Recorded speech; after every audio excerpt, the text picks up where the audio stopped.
Second uncle, don't worry. Our preparations for the auction are flawless. We've hired unremarkable vagrant cultivators to purchase the items we require.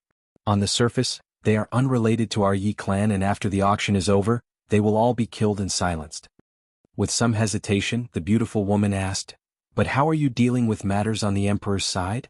The High Zenith sect's Sable and the Heavenly Devil sect's 7 Wonders were sent to the palace. Could it be due to the rumors? When the old man heard this, he wore an anxious expression. The middle-aged man's cheek twitched and he answered with a solemn tone, "Rest assured, eldest brother has already probed their reason for coming, the 3 royal monasteries' mountain-crushing seal. Since it is on the verge of completion, the information collected from their many spies and the rumors that we've deliberately leaked had led them to believe that we are refining a treasure. As a result, they are putting pressure on your Yi clan to sell the treasure to them. In fact, this is a good result. With the bait out in the open, they won't take notice of our true scheme. But just in case, all elders that know of the plan are to stay together whenever they go out. If they are not careful, those 2 eccentrics could ambush them and forcefully read through their souls. Taoist 7 Wonders in particular is skilled in all sorts of bewitchment techniques. Even nascent soul stage cultivators will fall prey to him if they aren't careful." The old man then sadly said, "So it was like that. But aren't we letting go of the mountain-crushing seal too easily despite the efforts we put into refining it?" The middle-aged sneered. "Not at all. If one sect were to visit us, we wouldn't be able to resist the pressure and only give in. But with 2 of them here, there is an opportunity to exploit." Eldest brother had already made a plan. Regardless of who the mountain-crushing seal goes to, it will cost them quite a bit. The old man and the beautiful woman exchanged a glance of confusion and could only tactfully drop the matter. The 3 then talked for a moment more before departing on their own ways. Time quickly passed and it was the day the grand auction convened. During this time, the Een-sifting sect had searched all over the city for Han Li's whereabouts, but they had actually only looked at the other markets, inns and other places where cultivators had gathered. Since Han Li was wholly focused on refining the snow crystal pearl, he hadn't emerged even once. During the morning, Han Li had changed his appearance to a large tan man, and the bamboo tube on his back transformed into a long sword. With his disguise prepared, he made his way to the West Jin market with his cultivation restrained to mid-core formation stage to avoid attracting much attention. As he had anticipated, the closer he approached the market, the more high-grade cultivators he could detect. While a majority of them were at core formation stage and low-grade cultivators, there were quite a number of nascent soul eccentrics. It appeared that the more wealthy cultivators were unwilling to let the grand auction pass them by. After Han Li passed through the restriction and headed into the market, he discovered that the street was filled with cultivators dressed in a variety of unfamiliar styles. As he swept his gaze past them, he discovered several black-robed individuals at the entrance, including Gu Tianhao. They were currently looking at all those entering the market. Han Li inwardly frowned and calmly walked through the entrance without meeting their gaze. But just as he was walking by, a faint thread of spiritual sense examined him and quickly moved on to look at another core formation cultivator. The Een-sifting sect elders didn't look at every cultivator that entered the market with their spiritual sense, only those that they found unfamiliar or suspected to be vagrant cultivators. While their stealthy prying wouldn't be sensed by core formation cultivators, vagrants at nascent soul stage would be angered and they would bitterly glare at the Een-sifting sect elders. Fortunately, the Een-sifting sect had no intention of stirring up trouble and didn't continue after they were done with their cursory inspection. Although the vagrant cultivators felt resentful, they weren't about to provoke a sect as large as the Een-sifting sect and simply continued on their way. As if dissatisfied with the fruitless search, the old man with sharp eyes from the Een-sifting sect members said, "Elder Gu, I heard that this person is skilled in appearance transformation techniques. I fear there is no use in guarding the entrance." Gu Tianhao glanced at the old man and calmly said, "Senior Marshal Brother Een Li, I've only had you do this to stir him into action. This wasn't meant to actually find this person. As his abilities are great, we have no method of seeing through his true identity. However, the aggressive manner of this search might fluster him and cause him to break his appearance. Even if he is completely unfazed and can keep his disguise up, you don't need to worry. As the Soaring Tribes and the Heavenly Devil sect have a bit of friendship between them, fellow Taoist Lin has already gone to borrow the clear sound mirror from fellow Taoist 7 Wonders. Unfortunately, he is occupied in his residence and won't emerge for a few days. As such, our best plan of action would be to continue searching. And even if we can't find him, he might let his guard down. Then, during the last 2 days of the auction, we will have the clear sound mirror break through his concealment and we'll be able to quickly capture him. The sharp-eyed old man's face lit up and he excitedly said, "Given your unrivaled skill in planning, it is impossible that we do something of wasted effort. If it's like that, we won't need to call over the sect master and the grand elders. We'll gain great merit in the sect once we capture him." "I hope so." Gu Tianhao dryly laughed and then glanced in the direction of the treasure shine hall. From how he was being handled, it was clear that they viewed him as a fearsome character. It was only natural considering that he killed their sect's fourth elder who was at the peak of mid-nascent soul stage. It wouldn't be strange for things to go against their expectations, so it was best for them to be careful. With that in mind, Gu Tianhao unconsciously wore a sullen expression. At that moment, Han Li was standing in front of a huge stone building. There was a layer of rainbow light covering it, giving the building a mysterious aura. But what surprised him was that there was now another white stone hall floating above the treasure shine hall. It was 1/3 the size of the building below, but it was still colossal and spanned at least a kilometer in area. In front of Han Li stood a yellow-robed attendant with Foundation Establishment Cultivation. He was giving Han Li an explanation with a respectful tone. At that point, Han Li had ceased concealing his nascent soul cultivation. While the auction attendant viewed him with indifference, he didn't dare to be rude. In front of the building, there were several other similarly dressed attendants present. They were all accompanying nascent soul stage cultivators. As for the core formation stage cultivators, they were simply standing in front of a stone tablet that was set up in front of the building gate. They were reading what was carved on it. After a while, Han Li withdrew his gaze from his surroundings and turned his attention back on the attendant, saying, "The participation fee for the nascent soul stage auction will be 1,000 spirit stones, and will take place in the 9 Firmaments Hall. And the core formation grade auction will take place in Treasure Shine Hall with a participation fee of 100 spirit stones. Is that right?" The attendant smiled and said, "It is exactly as Senior says. There are quite a few more cultivators participating in this auction than expected. As such, we had no choice but to borrow the 9 Firmaments Hall from the Hidden Fortune Pavilion in an emergency. Our spirit stone fees are the same as always though. They are primarily used to avoid having the auctions from being too crowded, or else anyone could enter, allowing over 10 times as many people. However, a senior like yourself shouldn't view such a small sum of spirit stones with much regard." 1,000 spirit stones?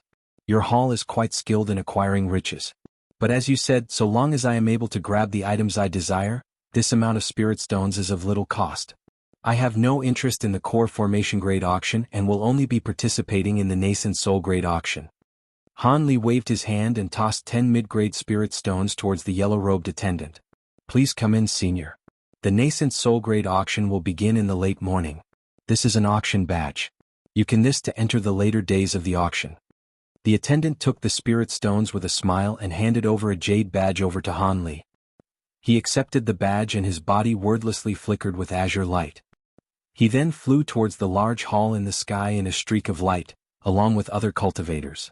When Han Li arrived at the gate of the 9 Firmaments Hall, he saw that there was no one there apart from a barrier of white light. His brow stirred and he poured a bit of spiritual power into the jade badge. Suddenly, a beam of red light flew out from the badge and split the barrier. Without another thought, he flew inside in a blur before the gate sealed itself again. 4 hours later, several hundreds of nascent soul stage cultivators had gathered together in the 9 Firmaments Hall. With 3 huge bell strikes, the grand auction convened. Han Li sat in a desolate corner of the hall and indifferently glanced at a middle-aged man wearing black robes standing at the front 300 meters away. He held a faint yellow crystal and gave the item a simple introduction. Turmeric crystal, found in the vast deserts of West Nanjiang. It is something that can only be found a kilometer deep into the sand. It is an extremely hardy material and outstanding in creating Earth attribute magic treasures as it contains large amounts of Earth attribute spiritual chi, making it an outstanding material in creating Earth attribute magic treasures. The minimum bid for this item is 8,000 spirit stones. Each increasing bid must be at least 1,000 spirit stones. The man spoke clearly and didn't make any excessive attempt to present the item. Of course, the conductor of the auction possessed nascent soul cultivation, and under Han Li's careful observation, he discovered that he was at the peak of mid-nascent soul stage, possessing the greatest cultivation in the hall. Considering that he had an audience of several hundred similar grade cultivators, the overwhelming pressure of their combined spiritual sense would be enough to stupefy any lower grade cultivator. With him presiding over the auction, none would dare to raise any trouble. As for the turmeric crystal, although it was a good material for refining earth attribute techniques, only a sparse few were bidding for it. Eventually, it was acquired by a nameless cultivator for 12,000 spirit stones. The following items they were treated with only slight interest. Hanli watched this as he sat back in his chair with indifference. Since the auction would go on for several days, the items that would be on display for the first day wouldn't be particularly great. Although these materials are rare enough to catch some interest from nascent soul cultivators that truly required them, they were only there to take up time until enough cultivators gathered at the auction.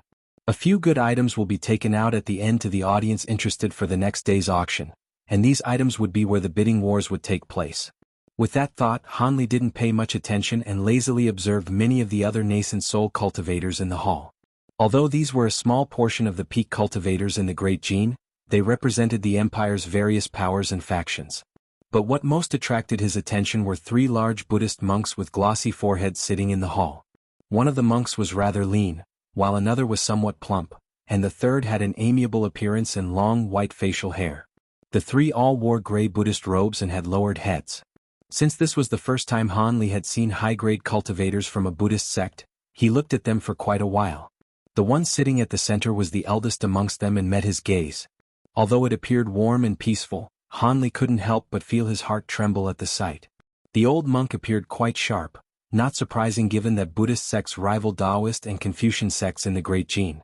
As Hanli was unwilling to accidentally arouse any hostility, he immediately withdrew his spiritual sense and maintained a cool appearance. After the old monk took a look at Hanli, he maintained his original calm demeanor and returned his attention elsewhere. In addition to the Buddhist monks, there were a few other cultivators that he found peculiar.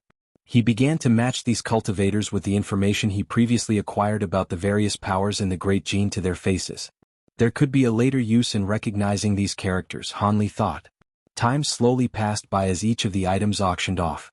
As he expected, the rarer items only began to show near the end, causing the group of disinterested cultivators to stir. The atmosphere in the hall grew fervent as competition for these successive treasures were fierce, with bids reaching astonishing prices. After all, if nascent soul stage cultivators missed this opportunity to acquire what they needed, they might not have another one.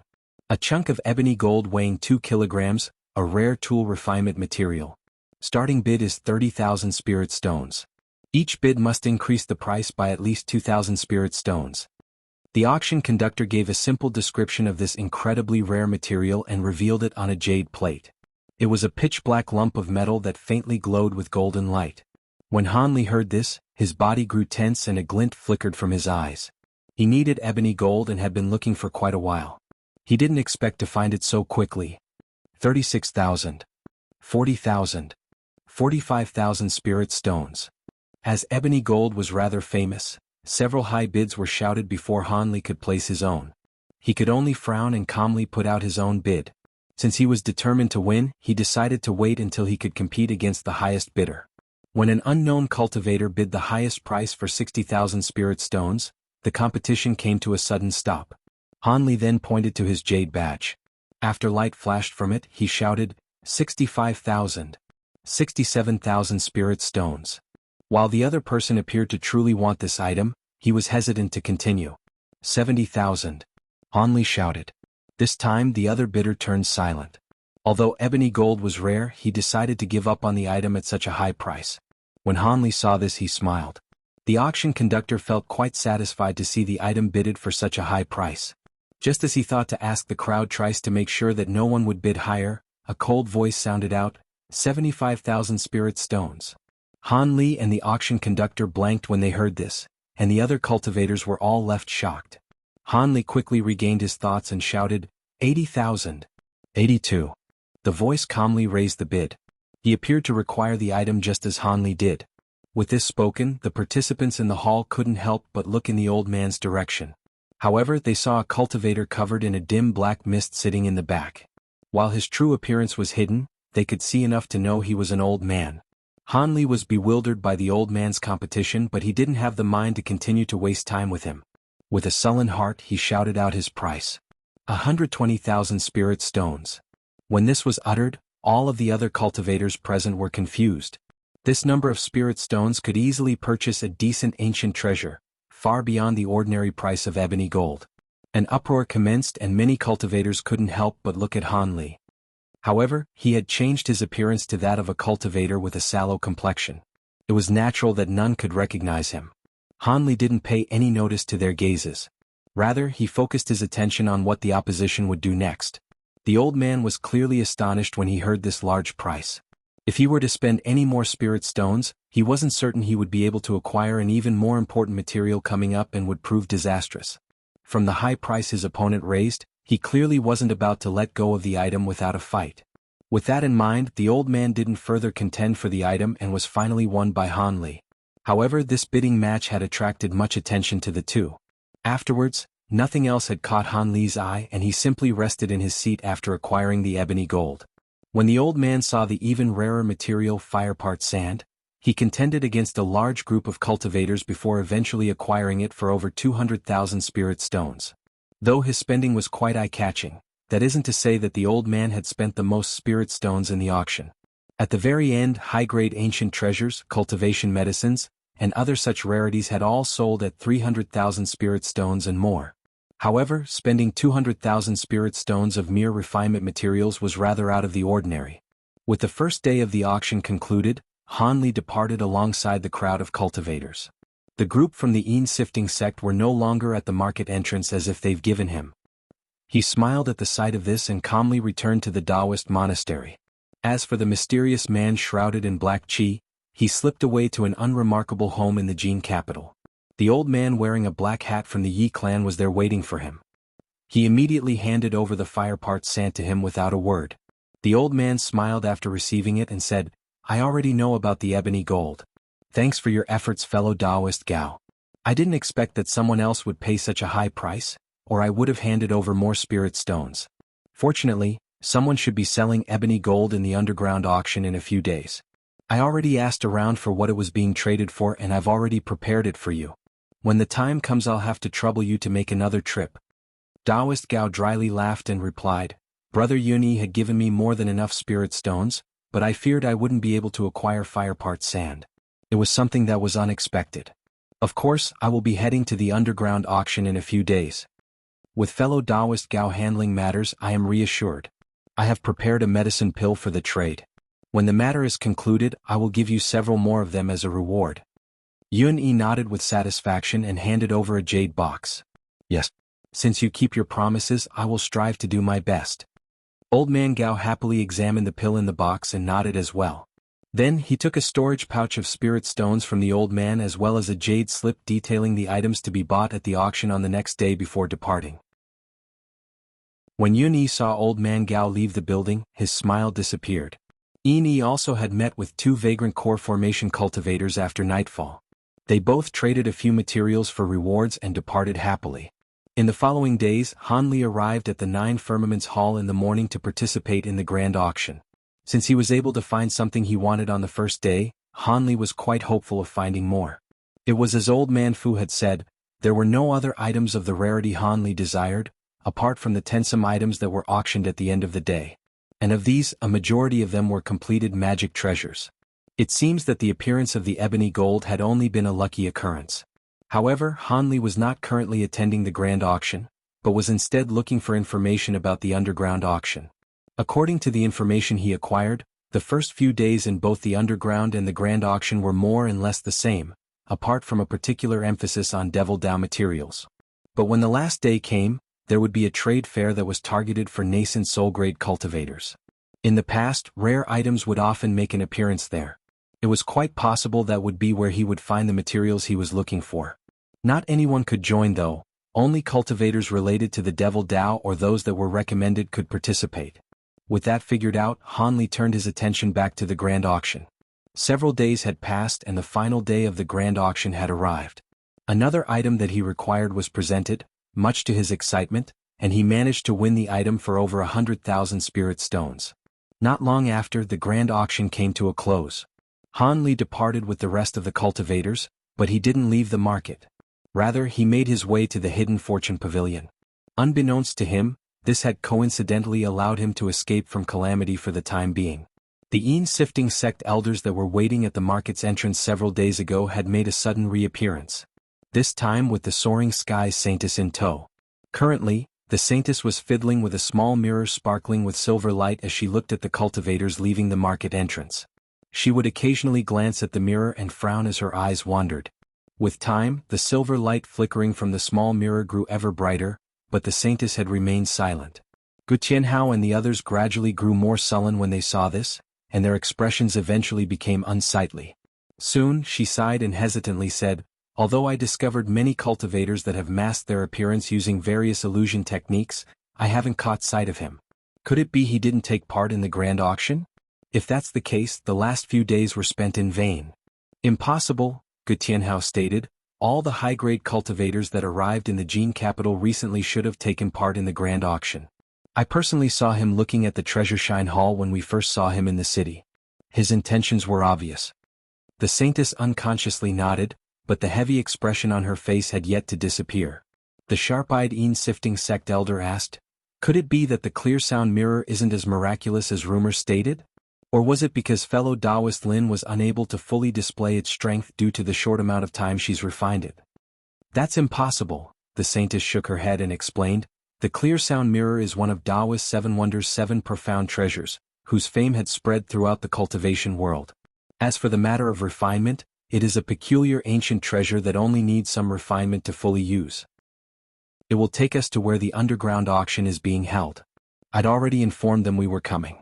If I remember correctly, should there be restrictions preventing teleportation in the market?" When Han Li heard this, he was quite surprised. Old Man Fu chuckled and casually explained, "Don't worry, fellow Taoist. My old friend has quite a reputation. He applied for a permit in advance for a temporary exception. This teleportation formation will only exist for a few months and sparse few people know of it." So it was like that. The Spirit Rinse Studies master was an old man with fair skin. His demeanor and attitude was unordinary and gave a refreshing impression to those who spoke to him. And to Han Li's greater surprise, this person was actually a renowned spell formation grandmaster. It was a pity that he didn't have any time to continue talking as he was in a hurry to take part in the underground trade fair. They headed into a hidden room and took a small teleportation formation. A moment later, the two arrived at an unremarkable hidden cave. When the two left and flew off, Han Li discovered that they were near some mountain at the south of the Jin capital. The huge walls could be faintly seen from a distance. A bit after Han Li took the teleportation formation, Gu Tianhao took a look at the sky and pondered shortly before he said, "Fellow Taoist Lin, the underground trade fair is about to start. There are many items that will appear and prove to be very useful to my cultivation. It is now dark and the disciples have also found no trace of him in the market. Perhaps we made an error in judging his location. Since this person is quite cunning, it is possible he didn't come. It would be better for fellow Taoists to join in this trade fair since you had missed the auction. While it is possible that person will be there, you'll be certain to gain something." The Saintess bit on her lip and glanced in the direction of the market. Then with a reluctant tone she said, "It seems that it will be better to take action than to remain idle. All right, I'll accompany you. Perhaps I will truly have something to gain." Soon after, Gu Tianhao and the others had a short chat before leaving behind the other two nascent soul elders to guard the market entrance. Then the remaining elders and the Saintess joined the trade meet. As for the sharp-eyed old man and one other, they had their own plans and bit their leave. At that moment, the Yin-sifting sect elders that had gathered together had split apart before they could encounter Han Li. 1. The large old mid-nascent soul cultivator Han Li met earlier at the Hidden Fortune Pavilion. Han Li traded a scarlet essence mushroom for his Thunder Spirit crystal. Not long after the Yin-sifting sect members departed, two cultivators appeared from a nearby building in a blur. When the two saw that there was no one left at the entrance, they solemnly spoke to each other through voice transmissions before tailing the Yin-sifting sect members out of the market. When they arrived at the market entrance, the two immediately set off in their separate directions. One of them waved a small flag and their body disappeared into a cloud of purple smoke, chasing after Gu Tianhao's group. The other cultivator streaked through the sky in the direction of the imperial city.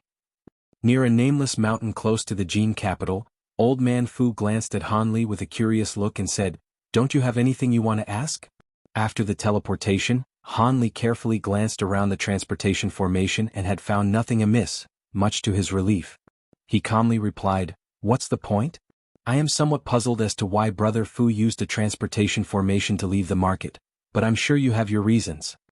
Han Li's careful actions hadn't gone unnoticed by Old Man Fu, but he wasn't angered in the slightest. Rather, he was quite satisfied by his show of caution. Old Man Fu narrowed his eyes and then wore a mysterious smile. In truth, my reason wasn't much. I simply acquired information that there were sifting sect cultivators waiting at the entrance of the market. I may have reckoned that fellow Taoist Han wouldn't wish to see them, so I decided to use teleportation to avoid them. I hope you didn't feel I was being too meddlesome. Fellow Taoist Fu, what do you mean by that?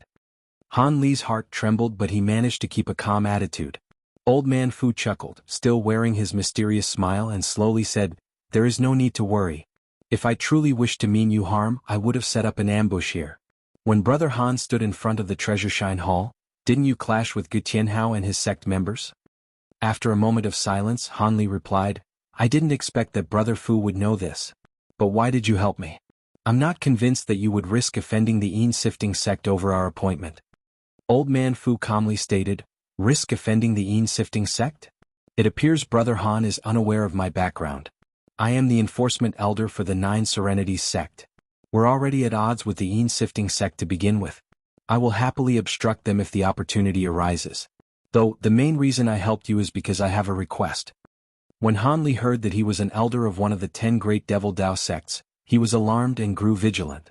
The Nine Serenities sect? It seems I've been disrespectful. I've long heard of the grand reputation of your esteemed order. But why would a sect as powerful as yours need my help? This is a private matter, so I cannot ask them for help, Old Man Fu said with a smile. However, there is no hurry. After the trade fair is done, we can discuss the matter further. There are benefits to be had, but if you dislike the conditions, I won't force you to agree. After some consideration, Han Li smiled and said, "In that case, I'll agree to the favor." Since he had already offended one of the great 10 Devil Dao sects, it would be best not to offend another one. As such, he decided to give an empty promise and leave the matter for later. "I see Brother Han is also a straightforward person. Let's go, the trade fair isn't far away." A happy expression appeared on Old Man Fu's face, and then he took off into the distance. With haste, they arrived at a barren mountain range over 1,000 kilometers away from the Jin capital. They circled around one of the countless mountains and dropped down in front of a stone cliff dirted with earth and moss. It didn't appear the slightest out of the ordinary. Han Li's attention wasn't focused on the cliffside, but rather his surroundings. He discovered that they were in a deep overgrown valley.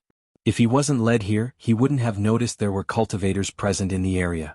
It was clear Old Man Fu had been there before. He casually waved his sleeve and a small palm-sized plate flew out. It flickered with white light and sank into the stone without a trace. Soon, the cliff face began to glow with dazzling yellow light and suddenly disappeared to reveal a huge cave that was over 30 meters wide. There were 2 green-robed, middle-aged cultivators standing at the cave's entrance. They both possessed late core formation cultivation, and one of them was holding onto Old Man Fu's plate. The one holding the disc saluted the two and then spoke with a neutral tone, so it was originally Senior Fu. This other senior appears unfamiliar. "May I ask for your esteemed name?" Old Man Fu glared at him and bluntly said, "This is fellow Taoist Han, a cultivator from overseas. Since I've already given him a recommendation, what is there to check? Quickly give him an identification so we may join in the trade fair." Since Senior Fu was the one who recommended him, there will be no problems, of course. This is a nascent soul stage identity plate. If Senior violates any of the trade fair rules, we will take it back. This plate will allow you to take part in 4 trade meets, though you will only have to pay for the first one. The rules require you pay 10,000 spirit stones for the plate. The green-robed cultivator courteously gave Old Man Fu back the jade plate and then took out one for Han Li. "Here are the spirit stones." Although Han Li felt a bit of heartache, he readily handed over a storage pouch containing 10,000 spirit stones. After counting the spirit stones in the bag, the green-robed cultivator smiled and handed over a plate that had the number 347 written on it. "Here is the jade plate. Please take care of it." Han Li glanced at it and raised his brow. 347? Are there that many people participating? "Of course not," the other green-robed cultivator explained. "A portion of these seniors will not be attending the trade fair for various reasons. In my experience, there will only be about 200 people." "Oh, that is still quite a few." Han Li nodded with understanding. "All right, it is about time that we join the trade fair. If I have the opportunity, I'll give my regards to your master." Old Man Fu then led Han Li deep into the cave. As Han Li followed behind him, he said, Their cultivation wasn't weak. From your tone, it sounded as if they had the same master. Old Man Fu chuckled and asked, "Do you know of the 4 great vagrant cultivators of the Great Gene?" "Yes, of course. Is their master one of them?" Han Li asked with a curious tone. "That's right. Their master is fellow Taoist Yi Shitian, who possesses the most mysterious abilities of the 4. He has already been in late nascent soul stage for many years now, though his cultivation is nearly immeasurable. In the past, I had the opportunity to personally witness him use his grand abilities to slay a grade 8 demon beast with ease. It is said that he is one of the 2 in the Great Gene who possesses the greatest chance of ascending to deity transformation stage. Since the organizers of the trade fair had selected the 2 of his disciples to act as gatekeepers, I reckon they intend on drawing support from their master's fame." After Old Man Fu gave Han Li the explanation, he let out a deep sigh of admiration. "May I ask who is the other fellow Taoist to have the possibility of entering deity transformation stage?" With a wry smile, Old Man Fu answered, "The other person is the Buddhist cleansing fire sect's monk Jade Moon. In a sparse 400 years, he had already entered late nascent soul stage. He is a prodigy that only appears in the cultivation world once every 10,000 years.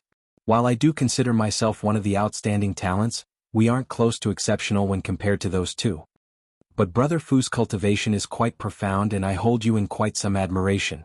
Late nascent soul stage appears to be a single breakthrough away for you." "Nonsense, I've remained trapped in my stage of cultivation for 300 years, and have long given up hope of reaching late nascent soul stage. Yet it appears you've achieved mid-nascent soul stage not long ago. Perhaps you'll reach a breakthrough in the near future." Brother Fu is quite funny. How could such a thing happen? Han Li dryly laughed.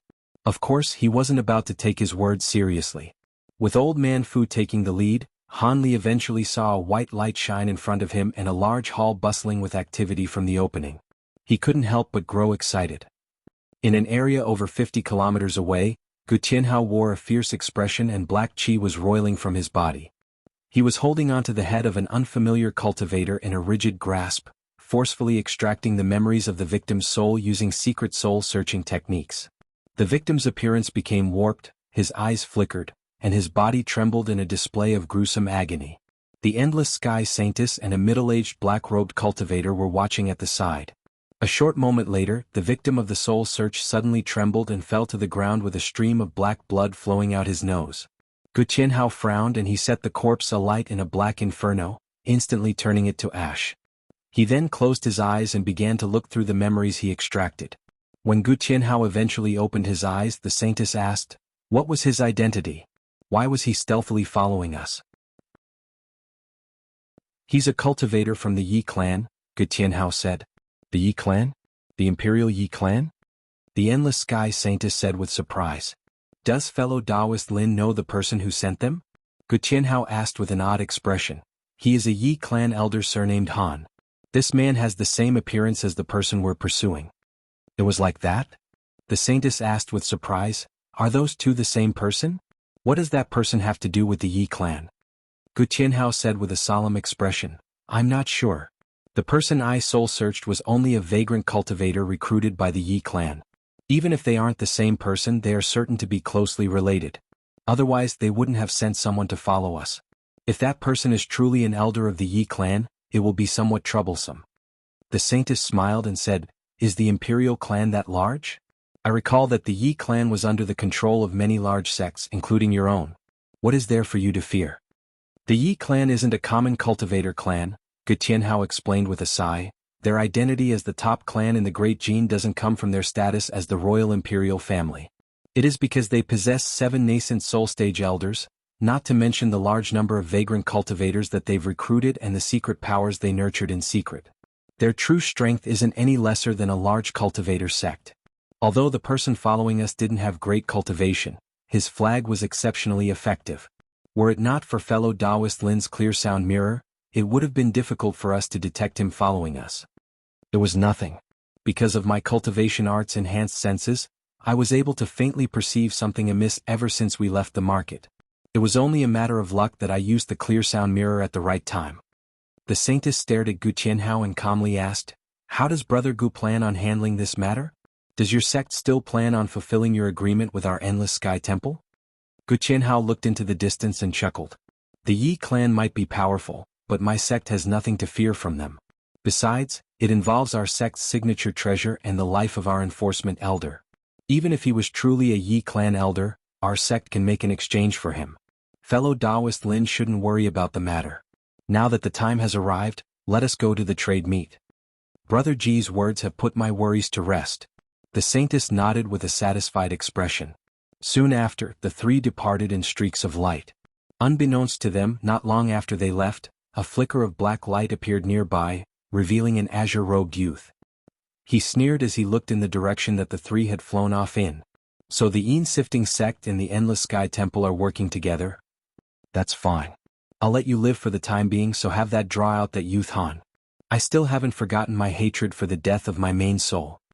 After muttering that, the youth blurred and disappeared from sight. Han Li was now covered in a mist of green light and was wryly laughing in his mind. He was stood in a dim hall with about 400 seats arranged in a circle around an empty space.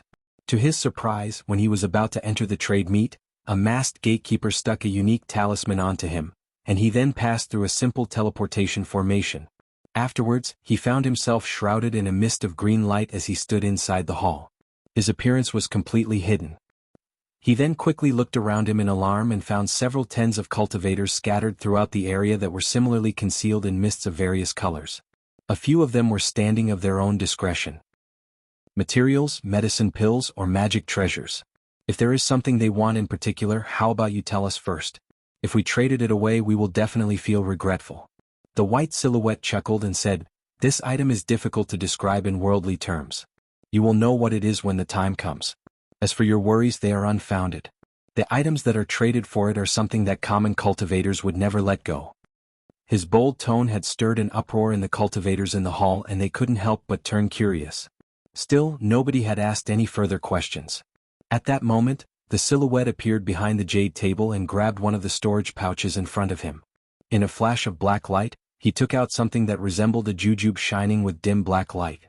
A Yin jujube, born from a human tomb on the alignment of a Yin year, Yin month, and Yin day, something that only occurs once every 300 years. Additionally, it was refined with a vengeful ghost's hatred by using a secret technique for a consummate 49 days until its reincarnation. The jujube may be taken as a pill itself or be refined into medicine. The minimum bid is 100,000 spirit stones, and the price must increase by 5,000 each time. The item's description had left Han Li in shock. He had never heard of such thing. 120,000. 140,000. 145,000 spirit stones. In the blink of an eye, the Yin jujube was sold at a terrifying price. All the bidders had a faint black haze covering them, revealing them to be Devil Dao cultivators. In the end, the Yin jujube was sold for 190,000 spirit stones. The white silhouette accepted the spirit stones for it, and proceeded to put up his next item on sale. A half-foot-long block of scarlet red metal that emitted an intense heat. Blood Yang iron, refined from scarlet sun iron and the primal souls of 3 fire attribute core formation cultivators. It is a rare material for refining Yin fire treasures.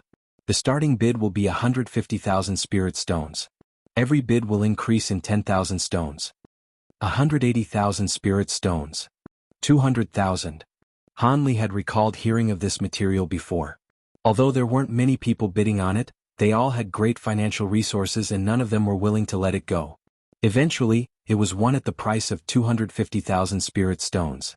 Ghost Blight Grass. Items brimming with evil chi were repeatedly taken out, and all of them were exchanged for vast numbers of spirit stones that far exceeded what was seen at the grand auction. Han Li stroked his storage pouch and he couldn't help but wryly smile. He was somewhat worried that he wouldn't have enough spirit stones. Although he knew that he could exchange a few items for spirit stones before the trade meet, he didn't expect for the items that appeared to be so precious. The bids far exceeded the amount that appeared at the grand auction. Jade rubber. It is a worldly spiritual wood that is produced from a jade oak tree once every 1,000 years. It can be used to refine fantastical treasures and is an ideal material for mechanical puppets. The minimum bid will be 120,000 spirit stones, and each increasing bid must be 5,000 more. 150,000. When the white silhouette took out a white gelatinous object, Han Li suddenly felt lightning strike through his mind and he shouted a bid without hesitation. Among nascent soul cultivators, there were only a few that still had an interest in refining puppets and odd treasures. As such, Hanli only had to compete with 4 people over the item, and managed to win the bid for 170,000 spirit stones, much to his delight. The white silhouette continued to auction more items, and 2 of them also caught his interest, resulting in him buying one at 190,000 and the other at 310,000 spirit stones. Since the last item was a particularly famous treasure, there was no choice but to furiously bid over it with the others, resulting in its extremely high price. These few items had consumed a small majority of the spirit stones in his bag. Fortunately, he was relieved to find that no more of his required materials had made an appearance. When the last item was sold off and the storage pouches on the jade table were finally empty, the auctioneer appeared rather pleased by the result. The auction for our items is concluded. Fellow Taoists may now trade of their own accord, but I will get the ugly talk out of the way first. Because these are unmonitored trades, we are not responsible for fake items or poor judgment. We only serve to provide the location and will not interfere with your matters so long as you don't violate our rules. And in accordance with our rules, if you wish to exchange any number of your items, you are required to give us 10,000 spirit stones at the end. Now then, you may all do as you please. With those few words, he quickly blurred to the side and sat down cross-legged, appearing to enter meditation. Unsurprisingly, several people from the crowd suddenly blurred and rushed to the stage in streaks of light. However, one red streak was clearly faster and was the first to arrive behind the table. The silhouette of red light then quickly cupped his hands in a salute and said in a cheerful tone, "Thank you for letting me go first. Your turn will come." When the other masses of light saw this, they had no choice but to return to their seat. Hanli smiled when he saw this. Those who went first to exchange their goods would be in a more convenient position, as it would prevent others from acquiring what they needed. Of course, this only applied to more common items. There were many materials that were particularly obscure or weren't heavily desired. As such, a vast majority of cultivators wouldn't fight over the right to trade first. Since the materials Hanli lacked were more obscure, he wasn't in a hurry. The red silhouette then took out many rare materials and wanted to trade them exclusively for pill refinement. A moment later, he managed to exchange a large number of said materials and left the stage with a satisfied strut. The following traders had also experienced smooth proceedings and appeared to have gained quite a bit. However, there was a yellow silhouette that was trying to sell a sparkling blue metal for an ice attribute material that Hanli hadn't heard of before. He asked 3 times, but there was no one that would accept the offer, and he could only walk back dejectedly. Cultivators like this one gradually appeared in greater number down the line, and eventually several tens of people went up on stage, with most of them ending up empty-handed. It wasn't that the items weren't valuable, but that many felt that the terms of trade were unfavorable or were uninterested. It was clear to see that rarer items weren't always easier to trade. Of course, there were also cultivators that desired the materials, but didn't have the needed items to trade for it. They would often negotiate through voice transmission, but most were met with cold rejection. Only a sparse few succeeded, one of which included Hanli. In his case it was quite simple. He exchanged several rare 1,000-year-old spirit herbs and a few high-grade demon cores for a material that he required. Although one might be able to occasionally find 1 or 2 of these at a market, they'd never be able to gather such a large quantity in a single instance. As such, the cultivator had agreed to the trade with only slight hesitation. In addition to this, Hanli managed to trade for 2 more required puppet materials with some items in his reserve. Now he was only missing the 2 rarest materials. However, they were so incredibly scarce, he reckoned that ordinary eccentrics wouldn't use them to trade. Monarch Soul Divergence spoke to Hanli. "Youngster Han, what do you plan on taking out? If they aren't of high enough quality, I fear that they won't be traded for." "I've already thought about it. Since a majority of the cultivators here are from the Devil Dao, don't I already possess their most sought-after material?"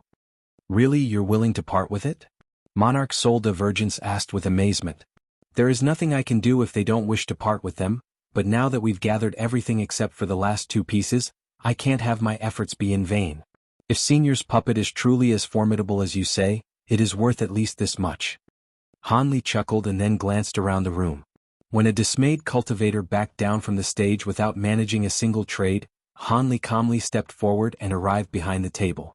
The cultivators in the hall turned their sights on him, wishing to see what rare wonders he would take out. With a twist of his hand, he produced 2 exquisite jade boxes, but he wasn't in a rush to open them. He glanced around the hall and spoke with a changed, hoarse voice. "This is a refinement material for precious Devil Dao treasures, 2 Devil Essence diamonds, 1. I will exchange them for elemental jade and brilliant glow gem." With that said, he flicked his hand and the boxes all began to open, revealing dim black gems that were several inches large and released a faint black chi. 1. Hanli collected 4 of them in the heavenly south when he dived into the depth of devilish chi below the giant whirlpool. Chapter 878. Devil Essence Diamonds. The material used to refine devil dragon blades? Did I hear correctly? Impossible, how could such an item appear in this world? Is it true? After Hanli finished speaking, an uproar surged through the hall. Many cultivators had shouted out in alarm. The white silhouette that had been meditating since the beginning suddenly opened his eyes in amazement, staring at the 2 devil essence diamonds in front of Hanli. To tell the truth, I wouldn't be trading these items if I were a devil Dao cultivator. As for whether it is genuine, if you are able to produce the items I require, I will allow you to carefully inspect them. Hanli's confident tone had silenced the doubtful, and all of them quietly looked at the devil essence diamonds with various expressions.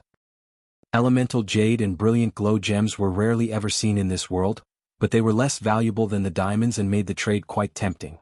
Greatly against everyone's expectations, the master of the trade meet, the white silhouette, suddenly said, I do have a brilliant glow gem, but because it was too precious, I didn't take it out for sale. If I have someone fetch this item, will you let me inspect the devil essence diamond? Hanli's face wore an astonished appearance, but he immediately said, I have no reason to doubt you. You can inspect them. The white silhouette nodded and sent off a streak of fiery light, disappearing through the ceiling of the room. Then he slowly stood up and walked over to Hanli. When the other cultivators heard their conversation, there was another unrest, but this time not much was said. Since the white silhouette was sent to be in charge of the trade fair, he was certain to be vastly experienced. Everyone in the hall looked over with wide eyes to see what he would determine. As if in a display of familiarity, the white silhouette nimbly took the devil essence diamond into his hand and spit out a thread of white nascent flame. When the flames made contact with the diamond's black chi, the flame was thoroughly blocked from approaching. Excitement appeared on his face and he grasped his hands in an incantation gesture, recalling the nascent flame and spitting out a ball of blue glacial chi. The chi covered the diamond, but it wasn't able to freeze it. The white silhouette's gaze flickered and he raised his finger to it, pouring in a stream of black devilish chi into it. As a result, the chi was completely absorbed and the diamond showed no reaction. It's true, a genuine devil essence diamond. I want it. As soon as he said this, a masked cultivator wearing gray robes suddenly appeared 10 meters away. He saluted the white silhouette and handed over a jade box before disappearing from sight. This is a brilliant glow gem. Fellow Daoists should see if it is acceptable. The white silhouette handed over the box to Hanli. Hanli grabbed and opened it to reveal a pale yellow gemstone that glowed with a halo of faint purple light. It was nearly blinding to the eye.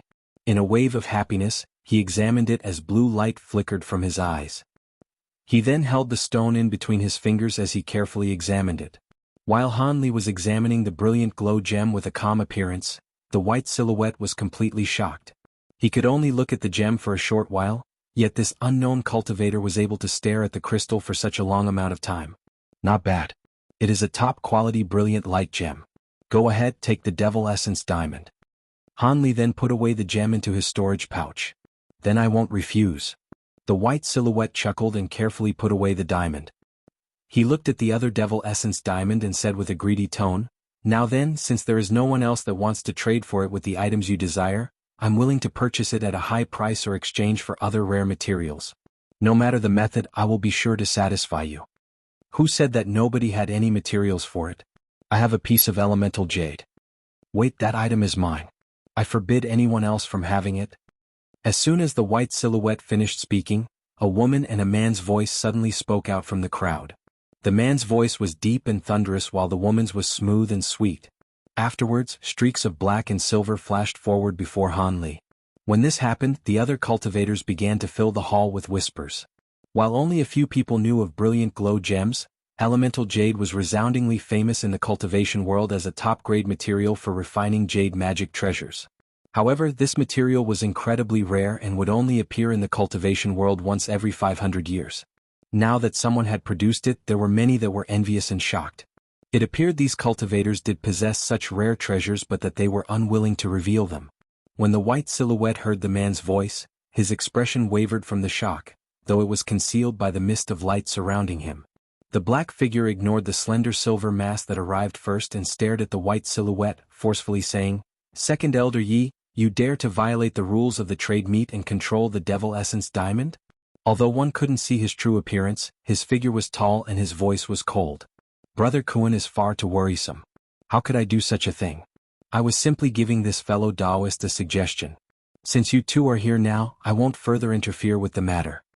The white silhouette spoke with wry voice and saluted him before returning back from his original location. "How tactful." The black figure snorted and held his hands behind his back.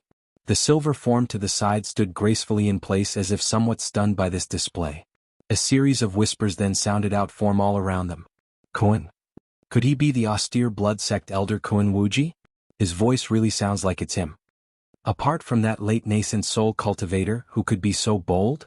When Hanli heard this, his expression changed. This black figure was a late nascent soul cultivator from one of the illustrious great 10 Devil Dao sects. After a moment of silence, the silver form let out a shallow breath and said, "So it was Elder Kuan of the austere blood sect. I've been too disrespectful. Do you also have the materials this fellow Taoist needs? In that case, I will step down and give the item to you." It appeared the woman wasn't about to give up on the devil essence diamond with regards to her opponent's cultivation and identity. Kuan Wuji chuckled and said with an eerie tone, "Although I don't have elemental jade or brilliant glow gems, I have materials on an equal level. If you're wise, you'd best step down." The silver form let out a chuckle and said, "That will be quite a problem. I've been wanting a devil essence diamond for quite a long time. How about this? I'd be willing to hand over the item to Brother Kuan if this fellow Taoist prefers your materials over my elemental jade." "Fine, since I'm not an unreasonable person, I'll have him decide it." Surprising many, Kuan Wuji displayed complete confidence in his words. Hanli was indifferent to who the devil essence diamond would belong to. Although he felt unhappy about having to go through this trouble, he was somewhat relieved to see that the elemental jade had made an appearance. At that moment, she raised her hand and sent out a green wooden box onto the table. There was a faint silver talisman sealed on top of it. "Fellow Taoist should see whether my elemental jade is genuine," the silver form said with a sweet voice. Kuan Wuji sneered and then took out various jade boxes of differing sizes and also placed them on the table. "You should understand that the items I've taken out are far more valuable than some elemental jade." Hanli didn't speak any further and pointed to green wooden box, summoning it into his hand in a gust of wind. With his other hand he brushed it and released the talisman from it, causing the box to open and reveal a round piece of rainbow jade. Curiously, it didn't glow with a multicolor light, but was filled with abundant spiritual qi.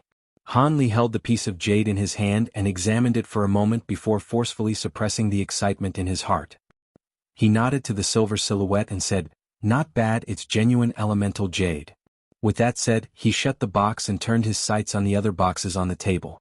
He wished to simply trade for the elemental jade and leave matters there, but he wasn't about to rashly offend a late nascent soul cultivator. Furthermore, from his bold tone, Hanli was somewhat curious about what the boxes contained. Kuan Wuji pointed at the table and the lids of the boxes began to open of their own accord. Phoenix Fall Wood, Soul Focusing Stone, Myriad Wheelflower. Before Hanli could recognize what was inside, observant cultivators from the crowd began to name the objects in the boxes, causing most of them to gasp. The silver form was also deeply shocked and turned to look at Hanli in alarm. It was no wonder why Kuan Wuji was so confident. They were incredibly rare and above the elemental jade in rarity. The myriad wheelflower in particular was no less valuable when compared to the devil essence diamond. Hanli's gaze wasn't focused on the most valuable material on the table, the myriad wheelflower, but on the faint golden ore. When the silver form saw this, her heart sank. Hanli raised his hand, summoning the golden ore and closely examining it.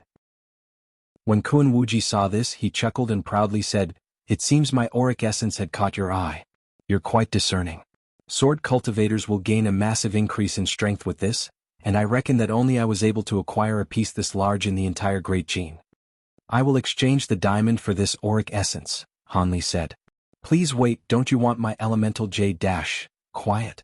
Do you truly wish to anger me?"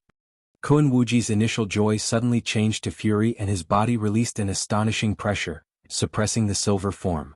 Hanli watched from the side and saw her recoil a few steps before she managed to recover. Kuan Wuji then grabbed the diamond in front of Hanli and examined it with immense excitement.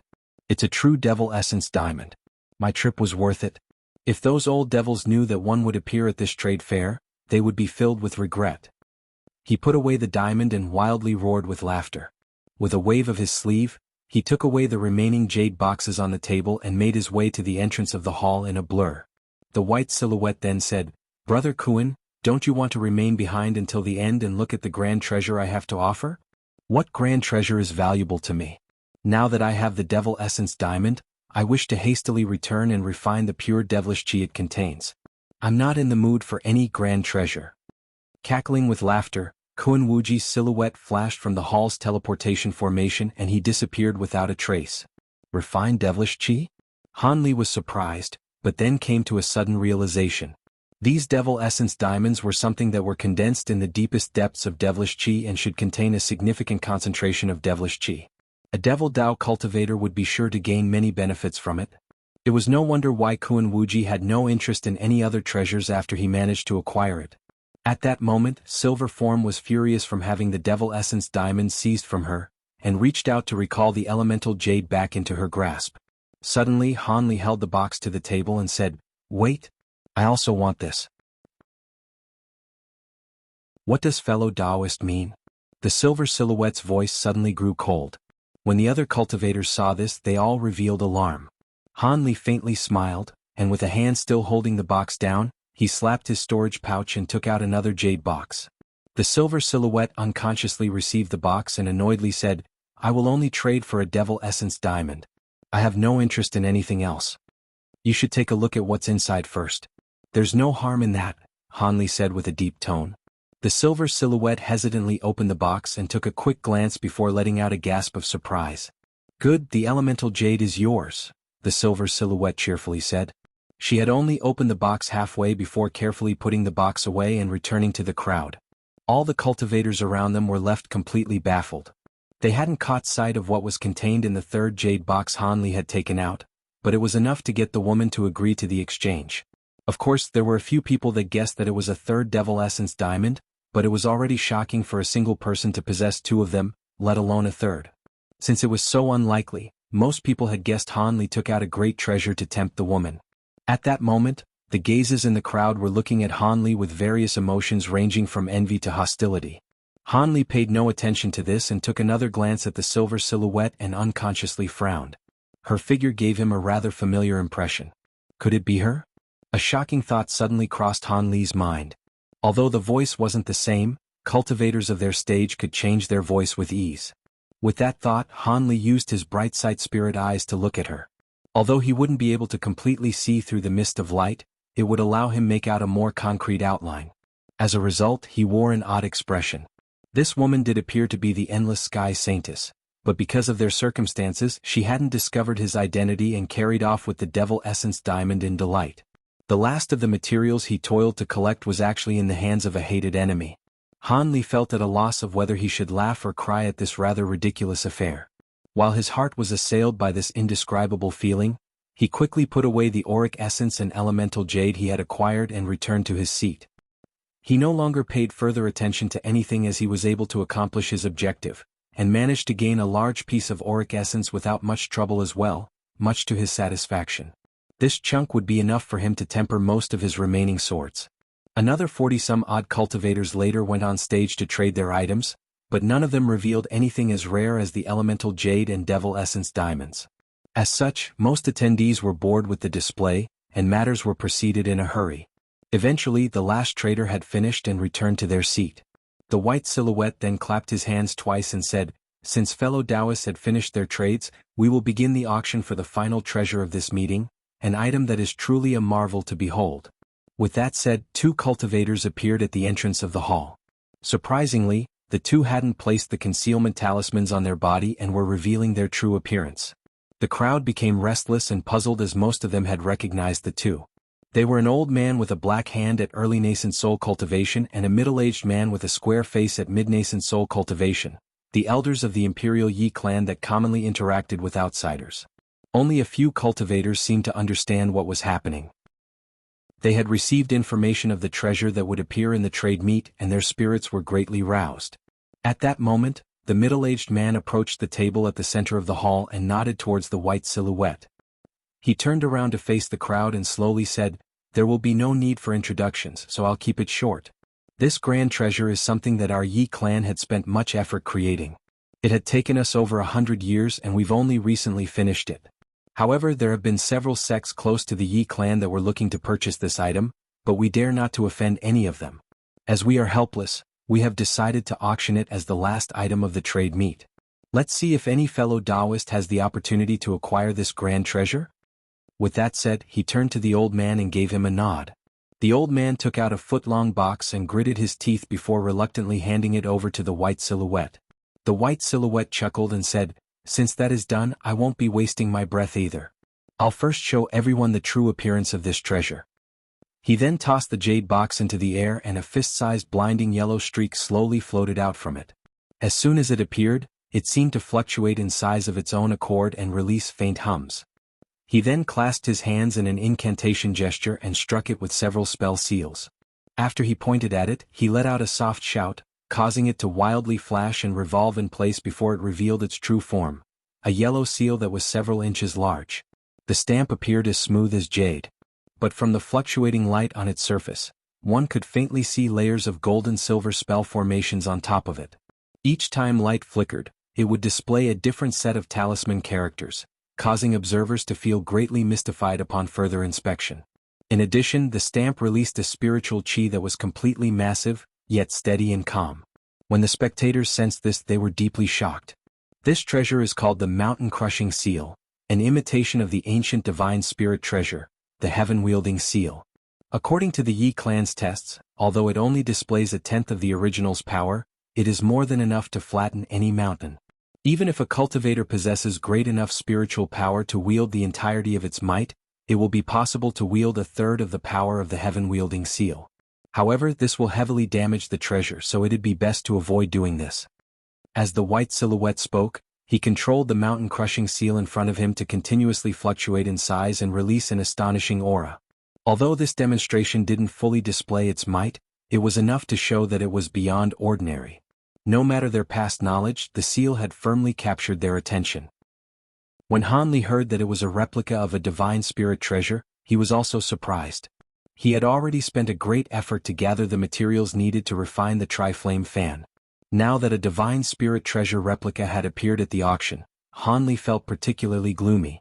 It is a pity he didn't know much of divine spirit treasures. He wasn't sure how the tri-flame fan would compare in strength to this mountain-crushing seal. As if guessing his thoughts, Monarch Soul Divergence said, "There is no need to worry, the mountain-crushing seal only displays a tenth of the original treasure's might. The tri-flame fan I deducted from the seven-flame fan should possess 2/5 of its original power. And as this person says, if exerted, it will be able to display half of the original treasure's might. Although both are attack-type treasures, the seal should be inferior to the fan in terms of might." Hanli nodded and muttered, "Yes, I've thought as much. I hope I'll be able to refine the tri-flame fan soon. With that treasure in my hands, I reckon I'll have nothing to fear from late nascent soul cultivators." Monarch Soul Divergence snorted and coldly chuckled. "This isn't the heavenly south. Do you think that your replica will be unique?" Senior means to say. "According to what I've discovered when I toured the Great Gene, the High Zenith sect, the Heavenly Devil sect, and the Myriad Demon Valley all had replicas of divine spirit treasures. Myriad Demon Valley in particular had the most famous of the replicas, the Myriad Demon Banner.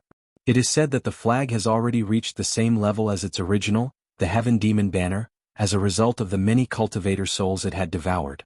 As for the other great sects, I wouldn't be surprised if they managed to refine one or two replicas of their own. How else would they be able to remain towering after all this time?" After some thought, Hanli conceded, since a noble clan like the Yi clan was capable of creating a divine spirit treasure replica, other great sects should have been able to do so as well. "There is no point in being dejected," Monarch Soul Divergence sourly said.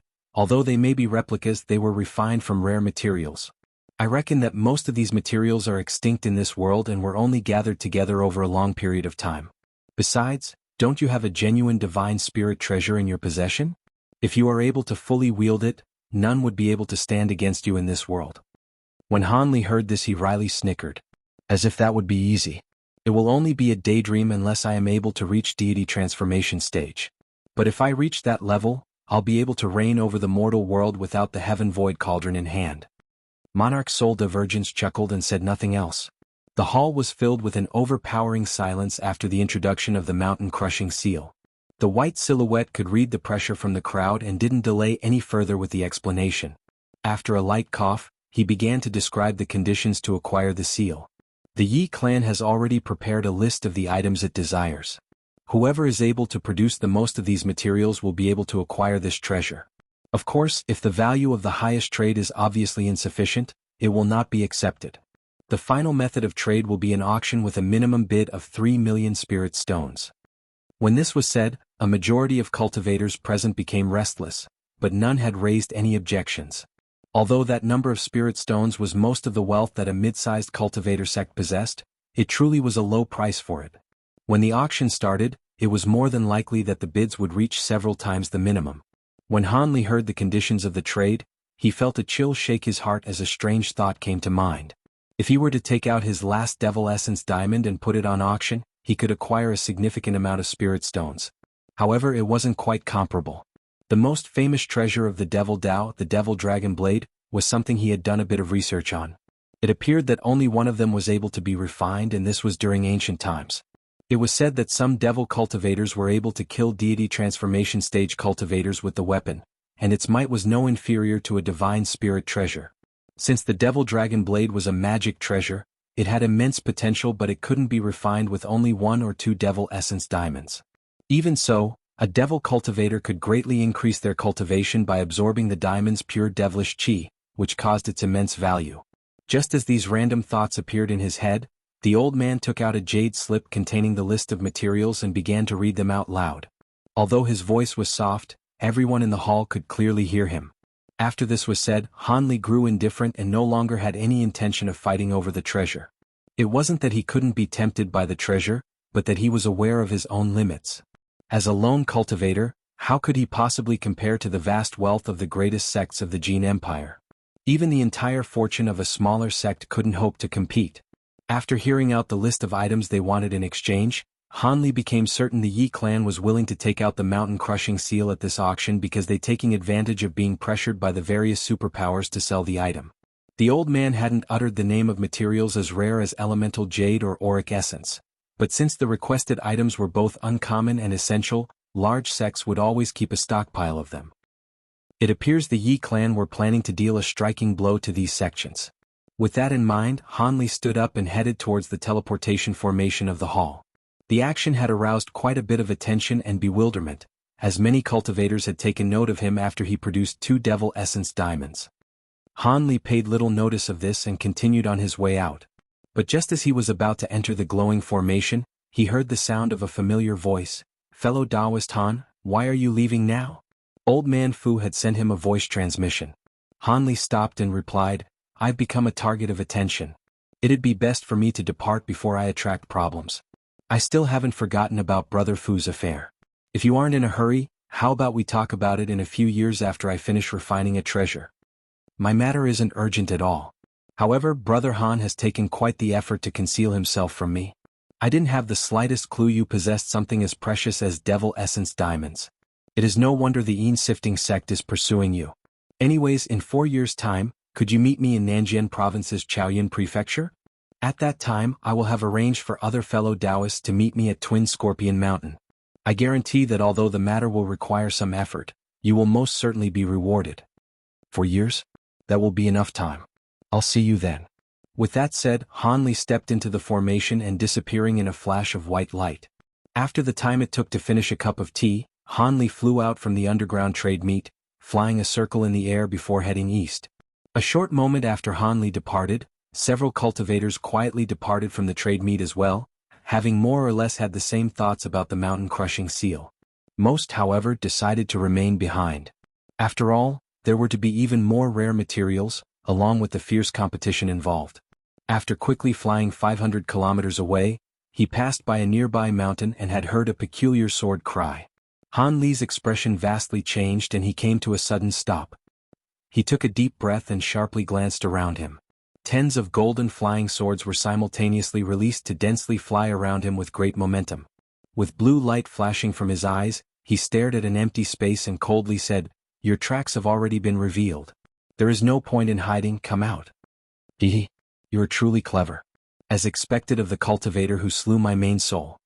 Black light flashed from where Hanli was standing to reveal a youth with a similar appearance to himself. He also wore azure robes and had a calm expression, but a dim black-purple light shined from his eyes. When Hanli saw this person, he felt his heart drop despite having already anticipated this. "So it was you. Why have you come to find me?" After examining Hanli for a moment, he lazily said, "It seems you already know who I am. I didn't expect to find you so quickly. It seems my luck is quite good." Hanli emotionlessly said, "My 2 swords are in your possession. I'd have to be stupid to not know who you are." "That's right, your flying swords are right here." The elder devil's soul fragment raised his hand and revealed 2 small swords that were violently trembling. They were attempting to return to Hanli with all their might, but layers of black thread were firmly keeping them in place. "Your flying swords possess quite a bit of sentience to take the initiative to warn you." Hanli's expression turned sullen. The elder devil mysteriously smiled and said, "To think, these swords were actually refined from the evil-slaying golden lightning bamboo. The others should be the same, revealing quite an unbelievable amount in total. It appears my main soul hadn't perished for nothing. Although I was able to avoid being consumed, with his death I will forever be unable to recover my complete cultivation. Should I thank you, or kill you?" Hanli paused before wearing a frigid smile. "Don't tell me that you were waiting here only to have a chat with me." The elder devil looked down at the 2 golden swords in his hand and said, "That's up to you to decide. So long as you tell me how you were able to acquire so much golden lightning bamboo, I may be willing to let you go. But I may also be willing to draw out the answer from your primal soul." When Hanli heard this, his bearing remained unchanged. He then narrowed his eyes and imposingly said, "Talking about killing me and actually doing so are 2 very different things. If I remembered correctly, you were heavily injured in the heavenly south. It's hard to believe you've fully recovered after a short amount of time. I will be comparing your abilities to that of the main soul. I originally thought you would speak when faced with death, but I guess not. So be it." Killing intent surged from the elder devil, and the black-purple light in his eyes glowed.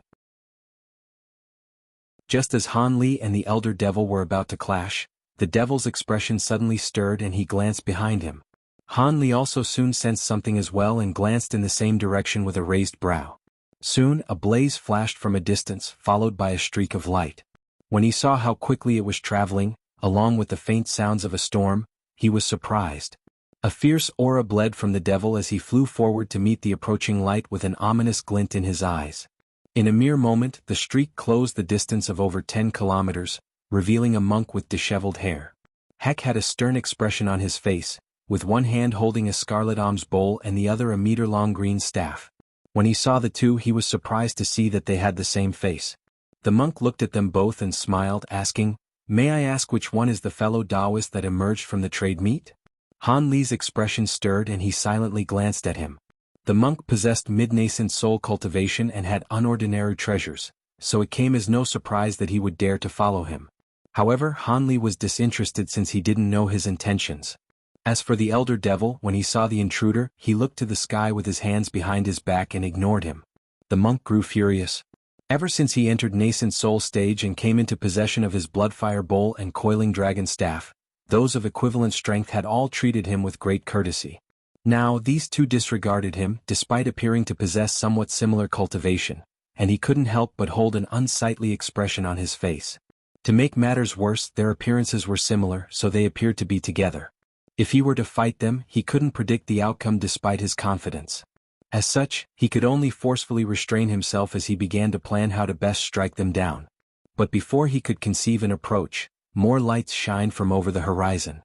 3 various colored streaks were flying together towards them. When the monk saw this, he was stunned. He was only able to chase Hanli after using an additional ability to increase his speed. Now there were 3 unknown parties that were just a step behind. It appeared there would be some difficulty to claim the treasures for himself, but with these new arrivals he wouldn't need to face these 2 cultivators alone. With that thought, the monk revealed a gloomy countenance and gave them a sinister glance.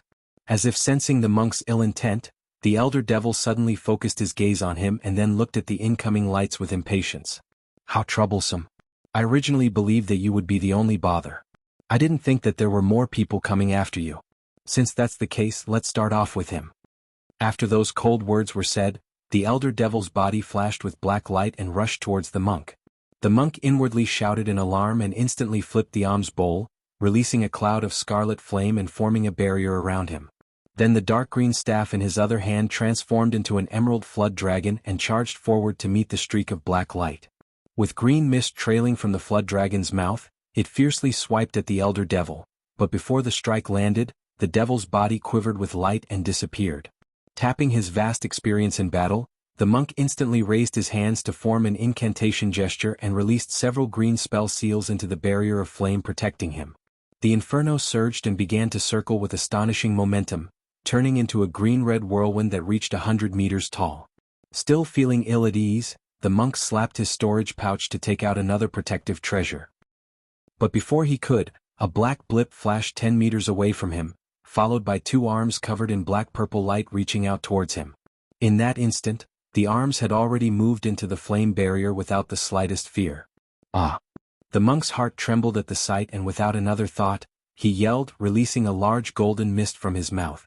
It quickly condensed into a light barrier in front of him as his body blurred in an attempt to dodge away. A faint bang sounded out. Like paper, the golden barrier was split by the two devilish arms and made their way to the monk's dantian. After piercing clean through, the claws violently parted, rending the monk's body into two, splatting gore and blood into the air. A red nascent soul cried out and flew off on a golden sword, traveling over 60 meters away from its body. Just as the nascent soul glowed in golden light to perform another instantaneous movement, it was too late. A purple thread suddenly appeared behind it, followed by something piercing through its head. Its mind burned and it let out a shriek as all its strength fled. Powerless, it was tightly wrapped by the purple thread and was brought back into the barrier of red flames. The three streaks of light had then arrived a kilometer away, and the cultivators within them were able to clearly see what had happened. The three felt fear overwhelm their hearts and immediately turned around, flying back with even greater speed. They were all early nascent soul cultivators. Though they originally conspired to join hands together, when they saw the famous monk Wicked Fire viciously slain and had his nascent soul captured, they immediately turned to flee. They now knew their greed would only result in downfall, and soon disappeared out of sight. Han Li felt his breath turn cold when he saw how viciously the elder devil disposed of the monk. He stared at the distant flames with a disturbed expression. Strange shrill laughs echoed out from the blaze, and then the flames were extinguished, revealing the devil once more. Han Li's mouth twitched when he saw this and he felt sullen. The elder devil had already taken half-devil form. Although his appearance still resembled that of a human, he had another pair of arms and all four of them had turned black-purple. A frightening meter-long purple tongue hung from his mouth. It was halfway lifted and firmly holding the monk's nascent soul. As he stared at Han Li with an unflinching gaze, Han Li narrowed his eyes and silently returned it. Monarch Soul Divergence then worryingly said, "Youngster Han, you can't tangle with this devil for long. The underground trade fair is nearby, and I fear that in just a moment, more will come and it will be difficult for you to break free." "I know. I originally thought to compare his abilities to that of the main soul, but it seems to be too dangerous to fight him. Let's go." Han Li spoke indifferently. With a wave of his hand, the golden flying swords revolving around him let out a cry and they all flew into his sleeve. Afterwards he opened his mouth and released several balls of blood essence from his mouth, shrouding his body in a blood mist. "Don't you think it's too late to run?" An inhuman light flashed from the elder devil's eyes and his tongue withdrew into his mouth. Then in a blur, he disappeared from sight. Han Li took no notice of these actions and formed a gesture with his hands. In a clap of thunder, silver light flashed and his figure became unclear as blood mist emerged around him. At nearly that same moment, black light flickered in front of Han Li, revealing the elder devil's monstrous form. He was quite a bit quicker than when he had killed the monk despite traveling twice the distance. Han Li now no longer carried his calm air, and inwardly shouted in alarm. An evil grin appeared on the devil's face, and he opened his mouth in an attempt to strike at Han Li with his tongue. He was stopped, however, when an icy snort bore into the elder devil's mind. Although his spiritual sense was exceedingly powerful, immense pain flooded through his mind and he suddenly had to stop his attack. During that delay, Han Li blurred and shot forward in a blur of crimson light, disappearing from sight in the span of a single breath. In the elder devil's alarm, he quickly released his spiritual sense and swept the range of 50 kilometers and found a trace of Han Li. However, he immediately made use of blood shadow evasion once more and fully escaped from the range of the devil's spiritual sense. The elder devil couldn't help but remain in place. Wasn't that the shadow form evasion, a secret technique of Iron Wing devils? How can a cultivator from the mortal realm employ it? This will be troublesome. Wait, there seems to be something different about it. As he muttered to himself, a pensive expression appeared on his face. Spiritual light then flickered from the distant sky, followed by 7 various colored streaks heading in his direction. The elder devil's expression stirred and he woke from his stupor. A fierce and icy gaze swept past the group. It's good that you've come. I just finished refining the nascent souls that I've collected. After consuming you lot, my injuries should be fully restored in several years. He eerily muttered to himself. With a deep breath, a large cloud of black-purple devilish chi was released from his body, thoroughly covering himself. His transformation began a step further, growing a second head in addition to his 4 arms. Then, he emotionlessly stared at the oncoming cultivators with 2 pairs of glowing purple eyes.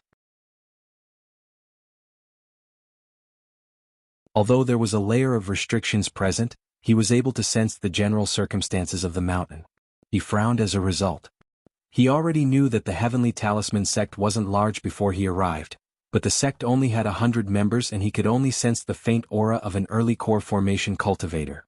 It was exactly as Old Man Yun in the Umbra Realm had told him, the sect was on the verge of death. Of course, Hanli hadn't come here solely to return the Spirit Subjugation Talisman's refinement method. There were also rumors of several venomous flood dragons appearing in the Huayuan province. Soon, a flicker of yellow light appeared behind the 2 gatekeepers along with a 30-meter-tall gate, followed by 3 cultivators walking side by side. They moved past the 2 gatekeeping disciples and were shocked upon seeing Hanli. A yellow-robed old man quickly stepped forward and deeply bowed towards him, respectfully saying, "We are honored by your presence. This junior is Yu Zhen, the Heavenly Talisman Sect Master. I hope you don't take offense that I wasn't able to greet you from a distance." Although he wasn't able to see through Han Li's true cultivation, he had much experience as the sect master and had met many nascent soul cultivators and now sensed an equally powerful presence. He couldn't help but feel fear. Such a powerful cultivator could kill a small sect like theirs with ease. It was difficult to tell whether this occurrence would result in disaster or happiness. From the sound transmission talisman, he originally believed that it was a core formation cultivator. As such, he called on the sect's sole core formation elder to come to the gate, but now he saw that was a meaningless action. When Han Li saw their fearful appearance, he couldn't help but chuckle. There is no need to be alarmed, as I have no malicious intentions. I have come here to return something I was entrusted with. Yu Zhen felt his heart relax when he heard him and excitedly said, "This junior is a bit confused, but let's not talk here. Please come in and have a seat. We can have the discussion there." After pondering for a moment, Han Li nodded. "Yes, that's fine. This matter isn't something that a few words can clearly explain." "Then I welcome you, senior." Yu Zhen rejoiced and he hastily stood to the side, respectfully having him enter first. Han Li didn't refuse and stepped past the gate. With a solemn expression, the other cultivators obediently followed. The 100 bamboo forest wasn't very large, so they quickly arrived at the sect buildings on top of the mountain. Han Li and the sect master then entered the main hall. To his surprise, there were 2 middle-aged cultivators already sitting in the hall. They frightfully stood up after sensing Han Li's cultivation and hastily bowed. Han Li waved his hand for them to sit back down, but they didn't dare and only stood at the side. Yu Zhen apologetically said, "Fellow Taoists, this is a guest of the sect. We'll have to talk about this matter another time." We are honored by your presence, senior. Please go ahead." "That's right, we'll be taking our leave." The 2 cultivators quickly came to an understanding and wore an expression of admiration before bowing once more and departing from the hall. Then white light flashed from the outside and a colorless streak shot in, revealing a white-robed old man. When Yu Zhen and the others saw him, they hastily saluted with a smile and paid their respects. "Greetings, Martial Uncle Wen." The old man looked at Han Li and his cheek twitched. Then with a hurried salute, he said, "Senior had said that there is an expert visiting our sect, but I didn't expect that it would be a nascent soul cultivator. It was truly disrespectful of me to not personally welcome you." When Yu Zhen heard Old Man Wen, he was greatly shocked. With the last traces of doubt in his mind disappeared, he looked at Han Li with awe. Nascent soul cultivators were an unapproachable existence to the current Heavenly Talisman sect. I was entrusted with something and I'm here to deliver it. There is no need to be reserved. Hanli then paused before continuing. This item has been entrusted to me for some time, and since I found myself in the Huayuan province, I thought I'd take the opportunity to return it. However, it was mentioned that I was only to give this item to the sect master. With that said, he slapped his storage pouch and placed a square bone case onto the table. Old Man Wen was alarmed to hear this and tactfully said, "Martial nephew, you heard him. Why don't you go ahead and look at the item he's brought?" "Yes, martial uncle," Yuzhen respectfully replied.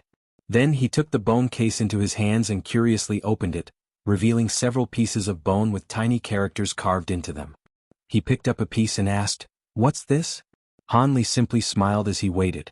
Then after Yuzhen looked through them, he excitedly shouted, "The Spirit Subjugation Talisman. This is the refinement method for the Spirit Subjugation Talisman. The writing belongs to Martial Senior Yun." "Senior Martial Brother Yun? Are you sure?" Old Man Wen's expression turned solemn. "Completely," Yuzhen instantly replied. "The sect master's study is filled with personal writings of Martial Senior Yun. How could I be mistaken?" The other two cultivators in the room wore an expression of shock. Han Li indifferently added, "That's right, this is something that fellow Taoist Yun had given to me. The Spirit Subjugation Talisman should be one of your sect's 3 secret talismans." "Of course, but when did you see Senior Martial Brother Yun?" "Before I condensed a golden core, Senior Martial Brother had disappeared when he journeyed overseas. It has been tens of years since we've last heard of him. Is he all right?" Old Man Wen asked with concern. "He should be fine. But in truth, I only met him by chance decades ago. At the time." Han Li gave a vague explanation of the ghost mist and the Umber realm. Of course, he left out mention of the Umber beast gems and other sensitive matters. Old Man Wen felt his heart run cold after hearing of this land. So there was such a dangerous place in this world? That is truly hard to imagine. It is no wonder there would be cultivators that occasionally disappear along the coast. It was due to that ghost mist. Han Li's eyes stirred and he smiled, saying, "That's right, I had to expend quite a bit of strength in order to escape. The box was something fellow Taoist Yun had entrusted me to give back to his sect if I had the opportunity. However, I am quite interested in the Tao of Talismans and have done a bit of research on the Spirit Subjugation Talisman. I hope you won't take offense at this." Old Man Wen said with a respectful expression, "It is already an enormous kindness of Senior to personally return the Spirit Subjugation Talisman to the sect. How could we have such poor judgment over this matter? Although the Spirit Subjugation Talisman is one of our sect's secrets, it would have been lost to us forever if you hadn't returned it. Naturally, we will not take offense." Yuzhen agreed as well. Han Li nodded with satisfaction and then promptly stood up. "I am grateful at how open-minded you are, but now that I've brought this back to you, I must take my leave. I have an important matter to attend to." Even if we tried to curry favor with him, there is nothing in the sect that be of interest to him, yet it would be too pitiful to waste this opportunity. This is somewhat troublesome. Old Man Yun said with a frown. The other cultivators in the hall glanced at each other with worry. At that moment, Han Li was following the middle-aged cultivator to an unremarkable building. That building was 3 stories tall and covered in a faint blue barrier. When they went inside, Han Li saw an old man inside, sitting cross-legged on a mat. He had a jade slip in his hands and appeared to be reading through it. The middle-aged man glanced at the man and immediately commanded, "Martial Nephew Li, come greet Senior Han." He then turned to Han Li and said, "This is Martial Nephew Li. He is responsible for taking care of this place and should know much about the records it contains." At that moment, the old man was awakened by the middle-aged man's voice and hastily put away the jade slip before quickly standing up. He had a wrinkly face and thin eyes that appeared quite sly. So it was Martial Senior Yang. "I hope you'll forgive me for not coming out to welcome you. And this must be as Senior Han." After smiling at the middle-aged man, he looked at Han Li and his expression froze. "Martial Nephew Li?" Han Li looked at the old man's face with a strange expression and widely opened eyes. "Does Senior recognize this disciple?" the middle-aged cultivator asked in surprise. Han Li quickly regained his composure and faintly smiled, saying, "It's nothing, just that this fellow Taoist looks similar to an old friend of mine. But after a closer look, I found myself to be mistaken." The middle-aged cultivator didn't believe him, but he didn't dare to question him. He simply chuckled and said, "So that's the case. Martial Nephew Li, come with me. This Senior will be staying here. You won't be needed." "Yes, I." Han Li smiled and then he took a deep look at the old man. There is no need. Since this fellow Taoist Li understands much about the records in this building, I may have use of him. Let's have him accompany me over the next few days. Although the middle-aged man appeared puzzled, he was somewhat envious that this martial nephew Li was able to stay together with this nascent soul cultivator over the next few days. With hardly any effort, Han Li could provide vast benefits to any low-grade cultivator. He sighed and said, "Since that is what Senior wants, I will naturally comply. Martial nephew Li, you have quite a bit of luck. You must follow Senior's orders." However, Han Li's words clearly stated that he wouldn't be staying here for long. After giving the old man a few orders, the middle-aged cultivator took his leave. Han Li watched him depart from the building and then looked at the old man with a deep smile. Is Senior Soul Divergence able to see through his cultivation? I already swept my spiritual sense past his body, and although I was able to break through a layer of his illusions, I still wasn't able to determine his true cultivation. It was as if his entire body is composed of illusions. It is the same with me. Even with my superior spiritual sense, I couldn't see past him, Monarch Soul Divergence replied. Could it be this person's spiritual sense is far beyond that of both mine and Senior's? Han Li said with some disturbance. Very unlikely. Even if a cultivator were to possess spiritual sense stronger than ours, it wouldn't be by such a great amount that they would be able to completely evade our detection. Under these circumstances, this person either cultivated an extraordinary secret technique, possesses a grand treasure, or even. Monarch Soul Divergence then trailed off. Even what? Han Li asked. Monarch Soul Divergence hesitantly said, there is one other possibility. This person has already entered deity transformation stage. He would be able to scatter the entirety of his spiritual power from his meridians into his physical body, and would also be able to phase away his nascent soul for a short while so that no one would be able to detect it. Despite Han Li's steady disposition, he couldn't help but betray shock. Senior must be joking. A deity transformation cultivator? Monarch Soul Divergence calmly said, although I wasn't able to enter deity transformation stage, I have done a bit of research on the topic. These are the most basic abilities that they can perform. Han Li let out a deep breath and said, I didn't question their abilities but whether they'd stay in this world. Shouldn't deity transformation cultivators be capable of ascending to the spiritual realm? With a perplexed tone, Monarch Soul Divergence answered, while I had roamed the world in the past and have yet to discover one, I'm certain they still lingered in this world and in no small number either. The ability to ascend to the spirit realm and whether they have the power to are two different things. I'm not too sure of the details, but after they enter deity transformation stage, they can't often show themselves like ordinary cultivators or disaster will afflict them. So it was like that? Senior, how come you've never mentioned this to me? Monarch Soul Divergence annoyedly snorted. What would be the point? You haven't even reached late nascent soul stage yet. I'm sure you'd come to realize this once you were able to advance past that. Why else would deity transformation stage cultivators all agree to disappear from the cultivation world? Han Li wryly smiled and said, then the cultivator downstairs has a chance of being a deity transformation stage cultivator. Yes, but even if he isn't a deity transformation cultivator, he still gives me a sense of fear. You'd best avoid provoking him. After some thought, Han Li said, so you also had the same sensation. That was why I had changed my tone after I went up to the second floor. Since this person traveled all the way here, he should have his own objective in mind. For the time being, let's pretend nothing's wrong. Yes, and if possible, let's depart from the Heavenly Talisman sect as soon as we can. If this person is truly what we fear, he could decide to kill you to keep his secret, Monarch Soul Divergence warned. Han Li shook his head, but if I leave too quickly, it could end up provoking him instead. For the time being, let's stay a few more days. Since he's concealed himself and changed his name, he must under the effects of the limitation you mentioned if he's a deity transformation cultivator. Monarch Soul Divergence dryly laughed and uttered, your words do make sense. It seems I haven't thought the matter through. He then changed the subject and said, but now that you've mostly recovered from the drain of using the blood shadow evasion technique, you should begin refining my puppet body. Han Li grunted in agreement. I'll get right on it after I finish slaying those flood dragons. After all, Scarlet Flame Flood Dragon scales must be acquired soon as they won't stay there forever. As for the Black Phoenix Feather, there is no need to hurry over the matter. I can acquire it after the puppet body is finished. Monarch Soul Divergence heartily laughed with satisfaction. That will do. So long as I can see that puppet body before I perish, I will have no regrets. Han Li smiled when he heard this and didn't speak any further. Then he waved his sleeve, releasing several formation flags around him.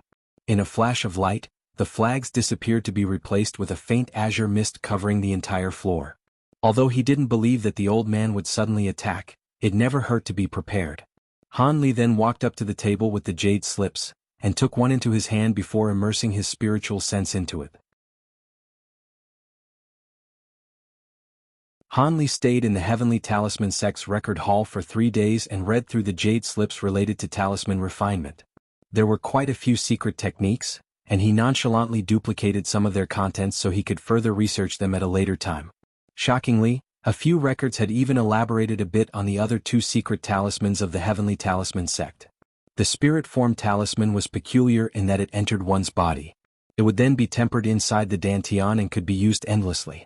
If one nurtured it to a stage, not only will it become limitlessly sharp, but one would be able to use Devil Dao techniques like cataclysmic graft, without the sacrifice of a limb. Chapter 573, during Han Li's battle with the disciple of Archsaint Sixpads in the Scattered Star Seas, the disciple used a technique called cataclysmic graft. It allowed him to sacrifice a limb and some vitality in order to completely avoid the damage of an otherwise lethal attack.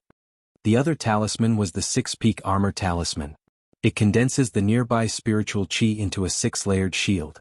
If given an endless source, the 6-layered shield would endlessly reform itself. It was one of the few incredible techniques that could control worldly spiritual chi that didn't involve deity transformation cultivation. Of the sect's 3 secret talismans, the spirit form talisman was the easiest to grasp. After a cultivator entered core formation stage, they would be able to nurture it in their dantian. He reckoned that successive cultivators of the sect used this ability. However, the might of the talisman not only depended on the cultivation of the user and the time it was nurtured, but also the quality of the materials used to refine it, very much like a magic treasure. The Six-Peak Armor Talisman was different. So long as it was refined, anyone could use it. The might of this talisman depended on the concentration of worldly spiritual chi in its surroundings. Under ideal circumstances, it would display astonishing might. According to the records of a past sect elder, the Six-Peak Armor Talisman refinement method was lost when Master Heaven Talisman passed away. Back when the Heavenly Talisman sect was at its peak, they were alarmed by this disappearance and made its recovery the sect's top priority for many generations after. Unfortunately, they weren't able to find the slightest clue of its whereabouts and the search came to an end. As for the Soul Subjugation Talisman, it hadn't been refined ever since the founding of the sect. As a result, only the Spirit Form Talisman truly had any practical use. Han Li was greatly interested in the other 2 talismans. The Spirit Form Talisman in particular was an optimal life-saving measure as it would allow him to use sacrificial techniques. 3 days later, Han Li read through the last talisman of interest to him and had finally stood up. He swept his spiritual sense down below and found that old man Xiang was still there. He frowned and mulled with worry. In these past few days, the old man had remained in peaceful cultivation and hadn't taken a step outside of the building. As for the circumstances outside, Han Li had found it to be quite laughable. Fearing that he would depart without warning, the sect's foundation establishment cultivators had taken turns waiting outside. After some further thought, he descended to the ground floor. "Senior, are you finished reading?" When the old man saw Han Li appear, he immediately put away the jade slip in his hand and grinned. Han Li smiled and said, "Yes, I've seen everything I wanted to. You may do as you please." Afterwards he made his way out. A bright glint flashed from the old man's eyes as he watched Han Li depart, but his expression soon returned to normal. When he left the building, he caught sight of the middle-aged man who brought him here. When the man saw Han Li, he hastily greeted him and respectfully requested that he make a trip to the main hall. After perusing through their collection of records, Han Li agreed as it would be inappropriate for him to refuse. The middle-aged man happily sent a voice transmission talisman to the main hall. Waiting there was the upper echelon of the Heavenly Talisman sect and 2 unfamiliar middle-aged core formation cultivators, a man and a woman. When the Heavenly Talisman sect members saw Han Li, they saluted him. The sect elder then gave an introduction. "These 2 are fellow Daoist Chang of Gold Mist Mountain and fellow Daoist Xia of Bright Yang Valley." When these 2 fellow Daoists heard that Senior had graced us with his presence, they had come here to pay their respects and have been waiting ever since. "You 2 are quite considerate to have waited while I had spent the past few days researching talisman refinement techniques." Han Li wore an indifferent expression that betrayed no emotion. Hardly, it is our honor to be able to see you. After the two made certain of Han Li's cultivation, they both saluted him. In truth, when the Heavenly Talisman sect requested them to arrive, the two had doubted if they truly had a visitor who possessed nascent soul cultivation. After all, the two were well aware of the Heavenly Talisman sect's current circumstances. Although they were all classified as small sects, the Heavenly Talisman sect was the weakest of the three in their alliance, so it was rather surprising for a nascent soul cultivator to visit them. The benefits were obvious if it were true. The two hadn't remained idle when they heard this and rushed over to the sect overnight to verify this matter. Their doubts were now dispelled after personally witnessing Han Li's profound cultivation. It was only after Han Li took a seat that the others dared to follow suit. Apart from the Heavenly Talisman sect master, the other Foundation establishment cultivators simply stood at the side. The woman surnamed Xie said with a pleasant voice, "Has Senior gained anything from his stay in the records hall? If Senior is interested, we do have a few records on the matter as well, although our valley isn't particularly adept in talisman refinement techniques." Han Li smiled at the woman and said, "There is no need to trouble you. I have some urgent business at hand and will need to soon depart to the Linjiang province." The man surnamed Chang yelped out in surprise. "Does Senior mean to deal with those fierce flood dragons?" "Oh, you know about it?" Han Li asked with a changed expression.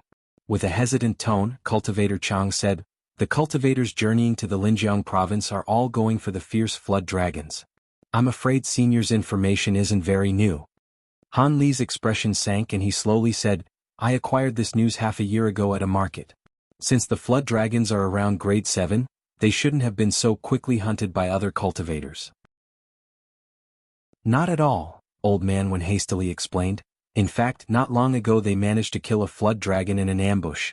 But the flood dragons fiercely retaliated and killed many cultivators in return.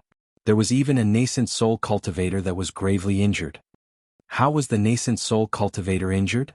Han Li asked with surprise. Old Man Wen answered, "A transformed grade 8 blue flood dragon had appeared amongst them. The cultivators who lied in ambush had suffered heavy losses since they hadn't expected it. While the South Sea sect had dispatched many elders, they were only able to repel the group of flood dragons.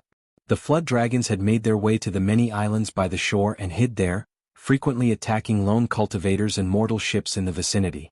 If nascent soul cultivators grouped and attacked them together, the flood dragons would immediately flee deep into the ocean using ice evasion techniques. Their attacks have become increasingly vicious recently and far more troublesome.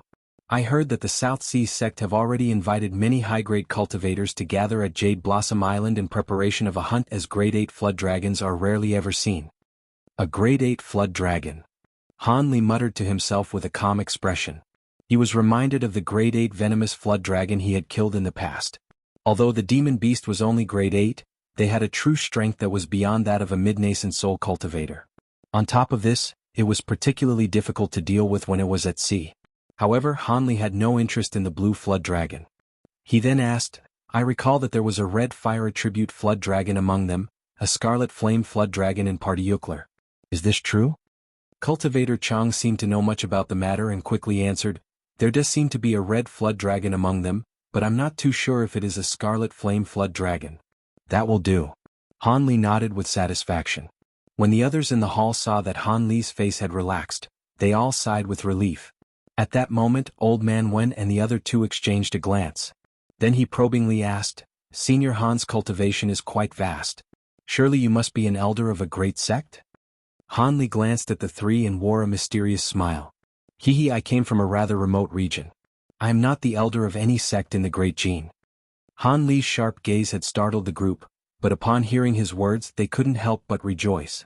After a moment of hesitation, Old Man Wen then cautiously asked, "Since Senior has already researched the spirit subjugation talisman, what does he think of it? Is it worthy of your notice?" Han Li sighed and bluntly said, "If you have anything to say, state it. There is no point in beating around the bush. Could it be you wish to have me enter your sect?" After hearing Han Li's unhappy tone, Old Man Wen was alarmed and quickly explained, "Please don't misunderstand, Senior. I wouldn't dare to have such an extravagant request. I only wish to ask if Senior is willing to become a joint guest elder of our 3 sections." "A guest elder?" Han Li soon narrowed his eyes. Small and mid-grade sects in the Great Jin would often have a sect position for high-grade vagrant cultivators. Although the position sounded the same as an ordinary elder, in truth there were quite a few differences. To small sects, guest elders were only that in name. Guest elders couldn't be restricted by the sect and wouldn't be bound to their orders either. Typically, they would only find the need to take action when their sects were subjected to mishaps. However, even this assistance wasn't mandatory and depended on the mood of the elder. Guest elders were even paid appropriately of their position and sometimes were paid even more than ordinary elders. The reason why the position of guest elder was widespread in the Great Gene was due to the vast number of small sects and lacking number of nascent soul cultivators in comparison. Let alone small sects, even mid-grade sects would find themselves lacking a nascent soul cultivator at times. Under such circumstances, it would only be natural for them to strive their hardest for the support of a vagrant nascent soul cultivator. But usually vagrant high-grade cultivators found it disdainful to enter the restrictions of a sect, but were tempted by the compensation. As a result, the position of guest elder came to be. When Han Li heard the Heavenly Talisman sect elder carefully mention this proposal, his cheek twitched before he faintly smiled. How did you think I would respond to your request of becoming the guest elder of your 3 sects? Old Man Wen's apprehension calmed after seeing that Han Li wasn't angry and he hastily explained, we understand that small sects like ours do not have the qualifications for senior to enter our employment, so we only need you to settle a dispute of ours and allow us to use your name as protection. We wouldn't dare to trouble any further. Han Li blinked and said, you mean to say that I'll only have to act once and I'll have no need to look after you in the future? That's right. Of course, we won't have senior act for nothing. Since you are interested in talisman refinement techniques, our Heavenly Talisman sect is willing to bestow the Spirit Form Talisman technique to you. The Gold Mist Mountain and Bright Yang sect will also hand over their legacy techniques to you. Additionally, we've prepared tens of thousands of spirit stones. We hope senior will accept them. Old Man Wen knew that he would only anger Han Li if he tried to be clever, so he spoke with a direct tone instead. Tens of thousands of spirit stones? Han Li asked with a smile. It is truly too few spirit stones, but we'll be able to continue offering a sum of spirit stones every year. Additionally, we are willing to bestow the spirit form talisman that our founder had originally refined over to you. Senior should have the ability to refine such an item. Old Man Wen spoke with gritted teeth as if it was the final condition he could offer. Your founder? Do you mean Taoist Heaven Talisman? Han Li's expression began to stir. Sect Master Yu Zhen then took the initiative to say, that's right. I must tell Senior that although the sect founder was able to display its great, it was a pity that the later generations of our sect weren't capable enough to refine the item. As such, our sect passed the talisman down for countless years and witnessed the treasure's spiritual nature gradually fade over time, but we were helpless to do anything. If Senior is able to make use of it, it will solve this problem as well. Your sect still possessed such a treasure? I want to take a look. Han Li said with a trace of excitement. Old Man Wen rejoiced at seeing Han Li's interest and hastily commanded, Marshal Nephew Yu, take out the talisman and let Senior look at it. Although he possessed the highest cultivation in the Heavenly Talisman sect, the founder's original spirit form talisman was something that was only kept by the sect masters. Yes, Marshal Uncle. Yu Zhen immediately slapped his storage pouch and summoned a yellow wood case, then presenting it over to Han Li with both hands. Han Li simply waved his hand when he saw this and summoned the case into his hand. Then he lowered his gaze and examined it. The wooden box was unremarkable and rather plain apart from the shining golden talisman sealing it. Han Li raised his brow and brushed his hand against the box, causing the talisman to float off in a flash of light. The 3 core formation elders were particularly alarmed, but the other cultivators seemed unfazed. Being able to use spiritual power to take off a sealing talisman wasn't something that ordinary cultivators could do. Not only did their cultivation have to be immense, but their control of magic power must reach an unfathomable stage. They had only heard of this ability from hearsay, but now that they saw Han Li calmly display this, they viewed him with even greater respect. The box opened to release a cloud of sparkling azure light composed of pure wood attribute spiritual qi. Han Li was deeply shocked. According to what Old Man Wen said, this talisman had been losing its spiritual nature for many years, but it was still clearly very powerful. But what made him even happier was that this spirit form talisman was actually a wood attribute talisman, something that would greatly complement his cultivation technique. It would make it much easier to nurture.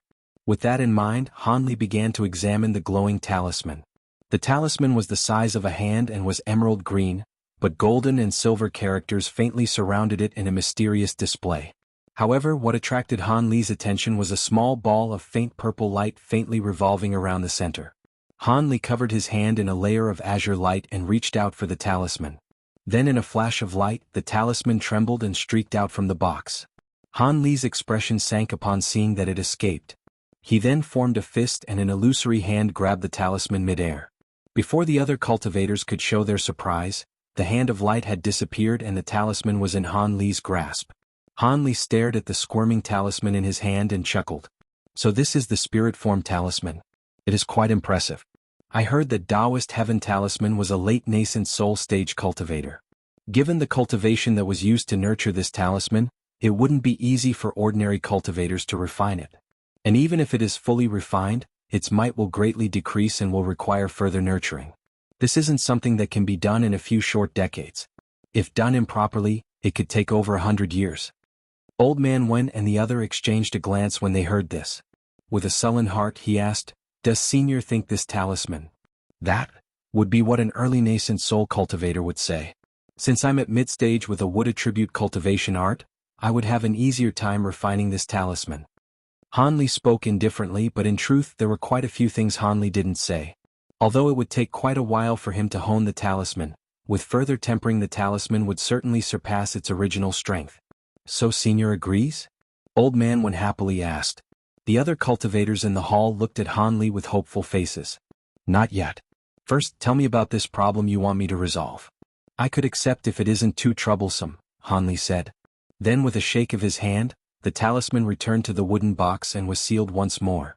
Old Man Wen was overjoyed to hear that Han Li would consider the matter and quickly began to explain, "Of course. In truth, the matter should be only a trivial effort for you. This matter is related to a market that we share. Over the past few days." Han Li calmly listened to him and a quarter-hour later, he flew out from the sect and headed north. Several days had passed and an affair of moderate importance in the Huayuan province had occurred.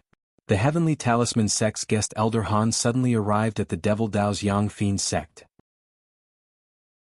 Given his vast abilities in cultivation, he was able to easily defeat the sole nascent soul elder of the Yang Fian sect and quickly departed afterwards.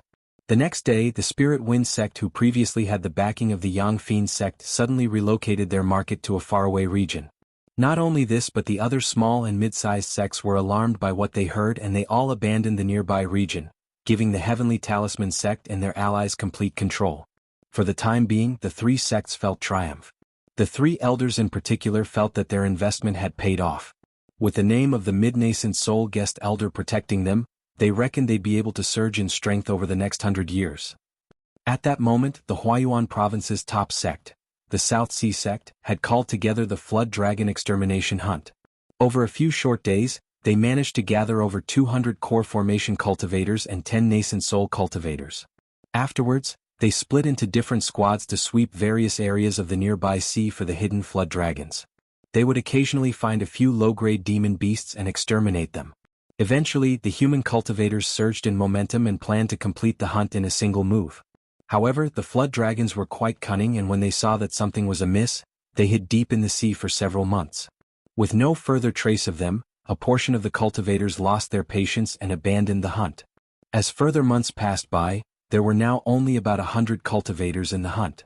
As for the nascent soul cultivators, their numbers were now 7. With these amount of cultivators, they were no longer able to act in great force, and the flood dragons saw an opportunity. They immediately began to move. Not only did they begin to attack lone cultivators, but the Grade 8 blue flood dragon began to occasionally launch attacks on the squads of cultivators.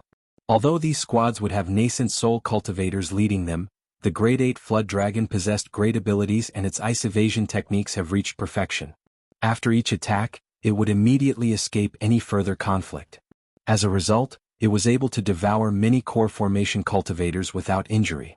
The remaining cultivators were thoroughly struck with fear, and the South Sea sect found themselves between a rock and a hard place. They could only continue to gather more cultivators so that they may resume the hunt. One day, a group of a dozen core formation cultivators being led by a nascent soul cultivator was slowly flying across the sea. They had carefully released their spiritual sense around them, taking extra care to look into the sea below them.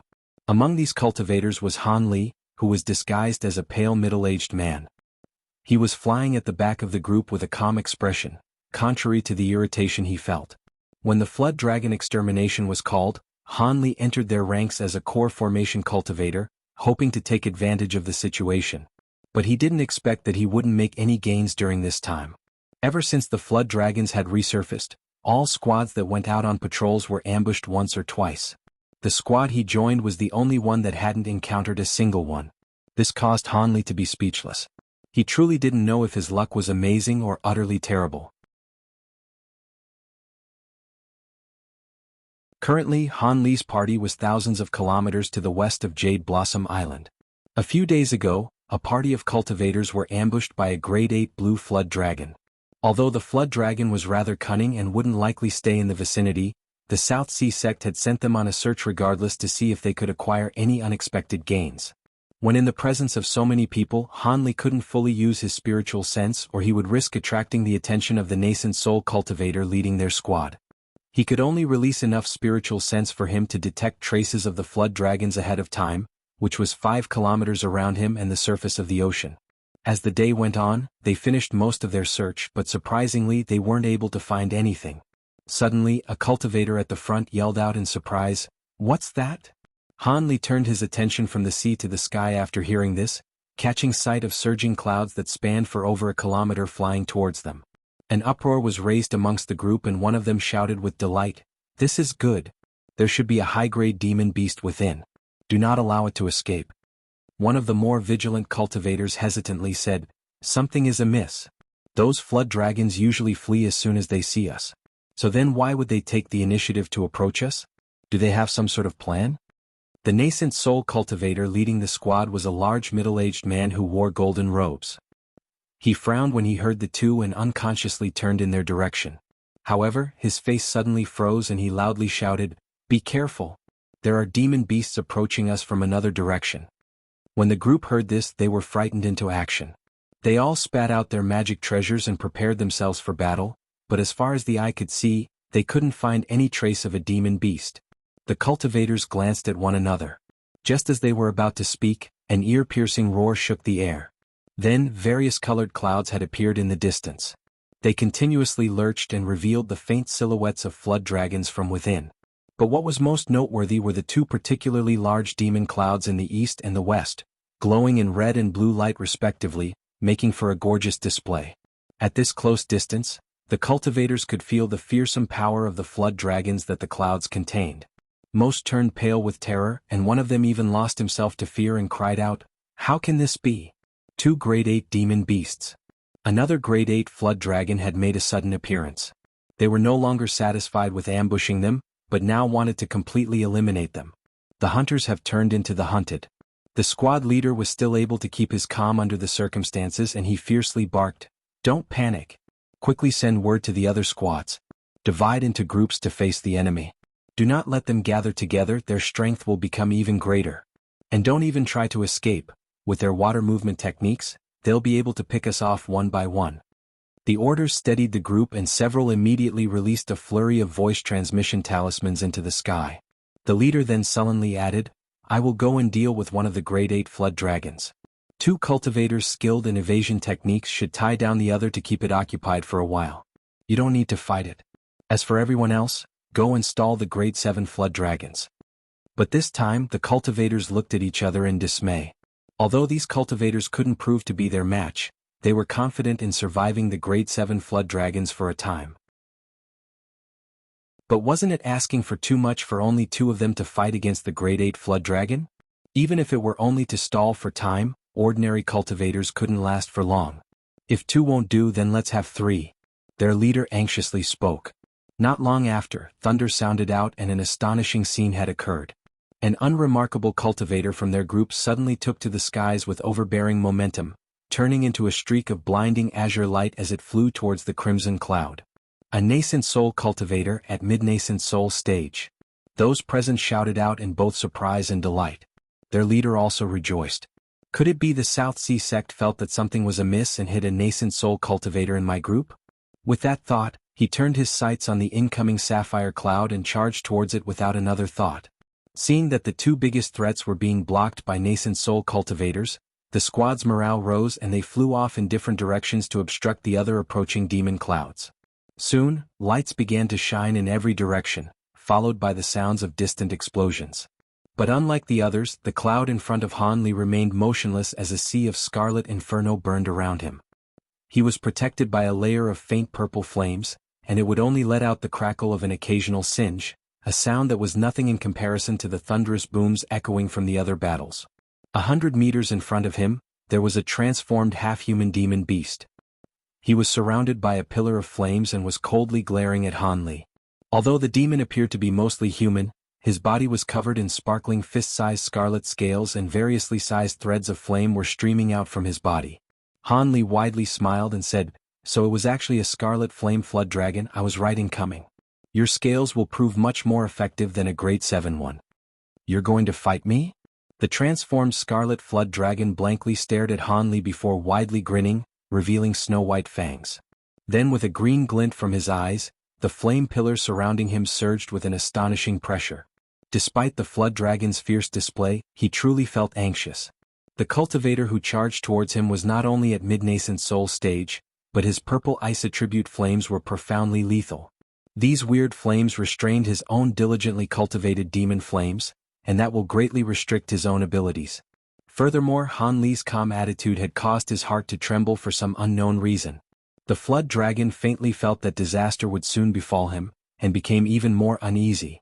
Han Li chuckled and indifferently said, "The reason why I came here was because I heard that there were grade 7 flood dragons. Now that you're here, I no longer have any interest in those minor prizes. However, I also don't have much of an interest in killing you since you were able to cultivate to this stage and am willing to let you go. How about you take the initiative to hand over the vital scales on your neck and have the other flood dragons depart?" "My vital scales?" Your tone is truly bold. Does a trifling mid-nascent soul cultivator dare to be so arrogant? Let's see if your attitude will persist after you turn to ash. Han Li's words had thrown the flood dragon into a rage. Vital scales were something that a flood dragon kept since they were born and were irreplaceable. As they aged, much of their magic power and vitality would be cultivated into their scales, similar to a demon core. If lost, they would lose nearly half of their cultivation. Enraged, the half-human flood dragon began to distort and a soft bang sounded out. The flame pillar surrounding it scattered, revealing a 20-meter-long and meter-thick scarlet flood dragon. The original fear in his mind was replaced completely by a thirst to rend Han Li to shreds. As soon as the beast revealed its demon form, it opened its mouth and spat a stream of crimson lava towards Han Li. When he saw this, he raised his brow and muttered, "Concentrated flames lag. This demon flame has been well cultivated. It seems I'll have to personally take action." With that said, Han Li didn't dare to tarry. Slapping the back of his head, he spat out the snow crystal pearl. As soon as a pearl appeared, it immediately expanded to the size of a fist and directly flew forward to meet the attack. At the same time, Han Li softly spoke and pointed at the pearl before muttering a short incantation. The pearl ignited in a purple blaze, quickly forming a 3-meter-long flood dragon of raging flame with the pearl held in its mouth. As soon as the purple dragon took shape, it charged forward to meet the lava steam. With a loud snap, a white mist suddenly filled the air and enveloped the two of them. The purple flame dragon was using the pearl in its mouth to spit out a stream of purple flames, slowly pushing back the lava. When the scarlet flood dragon saw this, a hint of fear was betrayed from his face. But soon, an ominous gleam shined from his eyes and scarlet light glowed from his body as he let out a fierce screech. The sea of flames surrounding Han Li was roused by the noise and began to form two 30-meter-tall waves of flame to crush him from opposing directions. Han Li coldly smiled when he saw this. He slapped his hands together and then separated them to point at the waves of lava. Purple light flickered in front of him and a clear ring sounded out. A sparkling 100-meter-tall mountain of brilliant ice suddenly condensed around him, firmly blocking the incoming tides of lava. Upon this, the flood dragon blurred and reduced his body to a mere 3 meters in length. As soon as that happened, the beast ceased spewing lava and shot towards Han Li in a scarlet streak. He traveled 60 meters in the blink of an eye and began to swipe its claws down. Now that the flood dragon saw that its inferno was ineffective against Han Li, he planned on striking him down with his claws. When the scarlet flame flood dragon approached him, Han Li smiled. His sleeve trembled and a red light flew out before disappearing without a trace. Afterwards, thunder rang out from behind him, followed by the appearance of a pair of silver-white wings on his back. In a flare of silver light, Hanli disappeared just as the flood dragon's scarlet claws were about to strike him. Before he could recover from the missed attack, he heard a soft yet sharp shriek. As silent as it was swift, a translucent red needle arrived next to the flood dragon and was about to pierce through its head. It was the needle that Hanli had refined from crystallized demon core. Currently, the only thing protecting the flood dragon were the flames surrounding its body. When the scarlet flood dragon finally saw the needle arrive at his side, he felt engulfed in terror. Given no time to react, he could only twist his head to the side, but he was far too slow. He let out a cry of agony, let out and covered his face with his claw as blood freely flowed from it. The flying needle had left behind a hole in his face. While the needle was incredibly sharp, it didn't have the power to severely injure the flood dragon. So in the instant the needle pierced through, he mentally commanded it to immediately expand several times in size, multiplying the damage of the wound. Before the flood dragon could rampage, he could hear a clap of thunder behind him, followed by the appearance of Hanli. He had waved his arm and released a 3-meter-long golden streak directly towards him. The scarlet flood dragon's mood sank and he ignored the pain on his face. His tail flickered with light and grew several times in size before fiercely sweeping it at Hanli with reckless abandon, hoping to crush him first. Hanli then frowned. As expected of a worldly spiritual beast, he was extremely quick to react, unlike ordinary human cultivators who were helpless in the face of his lightning movement ambushes. With a mental command, the golden sword streak shifted direction to cleave through the flood dragon's tail. It had split through the red light surrounding the tail without resistance. The flood dragon felt his heart tremble at the sight and he hastily gathered the entirety of his spiritual power into his tail scales, turning them into shining red crystals. Bang! Golden and scarlet light intertwined in a blinding display, forcing Hanli to close his eyes. It was only after employing the bright side eyes that he was able to glimpse at what was happening. The golden sword condensed from several of his flying swords wasn't enough to cleanly sever the flood dragon's tail. Instead, it had only managed to break through the scales and cut a third of the way through before being firmly stopped by bone. Hanli narrowed his eyes and held his hands in an incantation gesture, commanding the flying sword to withdraw. However, the flood dragon's tail exerted immense strength and firmly held the sword in place. "Let's see how long you'll last without your magic treasure." The flood dragon wildly laughed and opened his mouth, spitting out a fist-sized pearl in a flash of red light. His demon core. Hanli narrowed his eyes as soon as he saw it.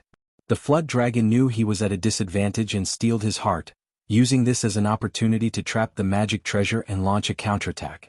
Hanli's expression contorted in disbelief and he loudly yelled, blurring and splitting into 3 exact copies of himself, putting the flood dragon at a loss.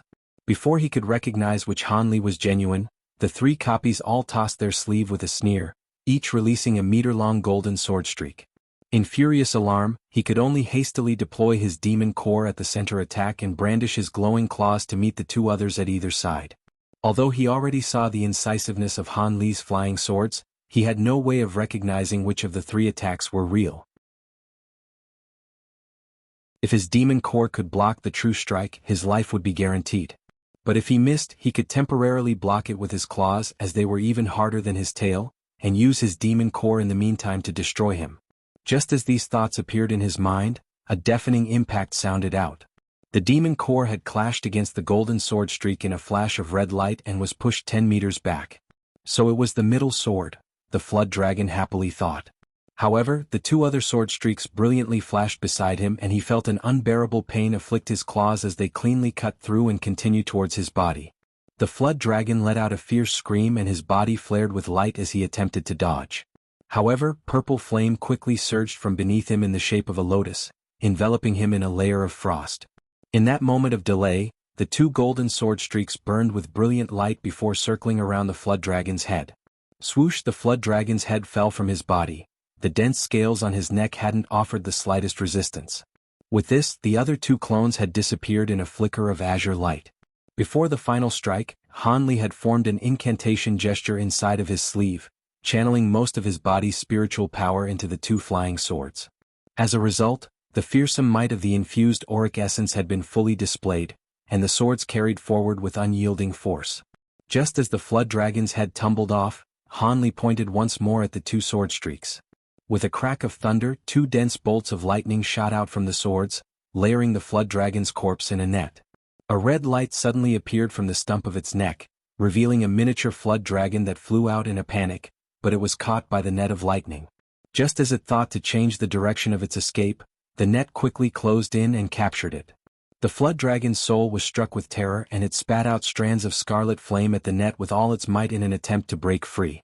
Han Li coldly snorted when he saw this. The net soon shrunk to an area of 3 meters. Unlike with nascent souls, he didn't plan on destroying the soul. He summoned a small jade bottle into his hand and beckoned to the lightning net. Countless strands began to unravel towards the center of the net, and despite its greatest attempts, the flood dragon's soul had nowhere to run. Soon, a fist-sized golden ball was weaved around it, completely restraining it. He then pointed the bottle in his hand to the golden ball, and a mist of white light flew out before drawing the golden ball inside. Han Li's expression finally relaxed. Although I only have some skill in the spirit apparition technique, it seems quite effective in a fight. It is no wonder Gold Mist Mountain carries it as their legacy technique, Han Li muttered.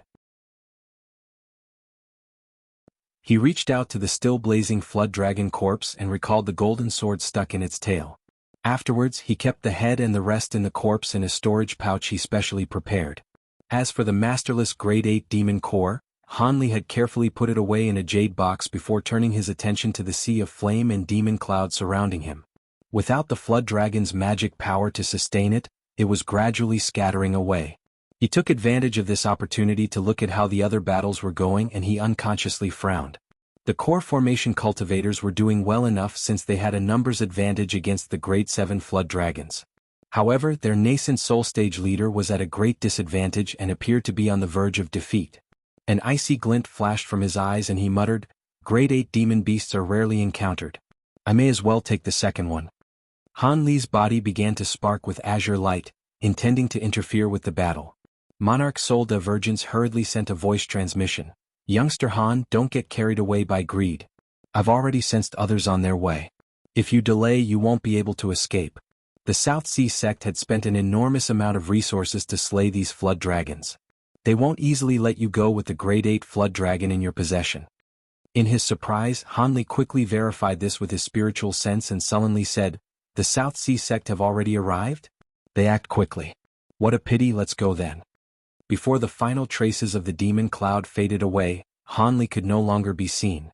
When the blue Grade 8 flood dragon sensed the fall of the scarlet flame flood dragon, it had thrown itself into the battle with reckless abandon, putting the already pressured party leader into an immediate crisis. The large man inwardly cursed and was about to flee. But then 2 flashes of light lit up from the horizon, followed by 2 squads of cultivators. They were flying in their direction with their utmost speed. When the blue flood dragon saw this, it knew that matters had turned for the worse and immediately suppressed the fury in its heart. It let out a fierce scream before delving into the sea below. When the other flood dragons heard this, they also attempted to escape. However, the cultivators weren't about to allow them to easily escape and they tangled with them further, preventing their retreat. For a time, the battle became even more fierce and violent. Han Li had no interest in what happened and simply flew deep into the ocean. He wanted to find an uninhabited spirit island so that he could begin to refine Monarch Soul Divergence's puppet.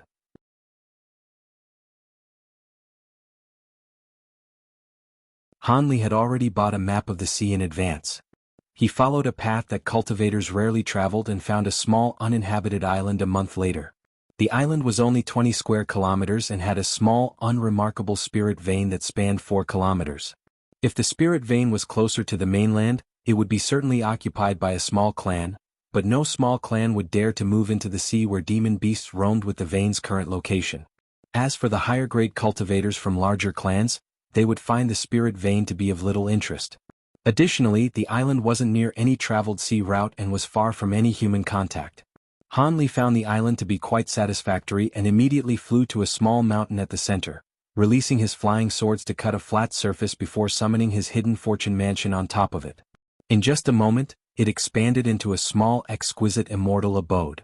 For the sake of carefulness, Han Li placed a concealment formation not only around the residence, but he also placed one around the small mountain, summoning a white mist 5 kilometers surrounding it. With these preparations done, He then placed his medicinal plants and spirit beasts inside their appropriate rooms. He also put the armored earth dragon under a restriction before placing it into one of the beast rooms.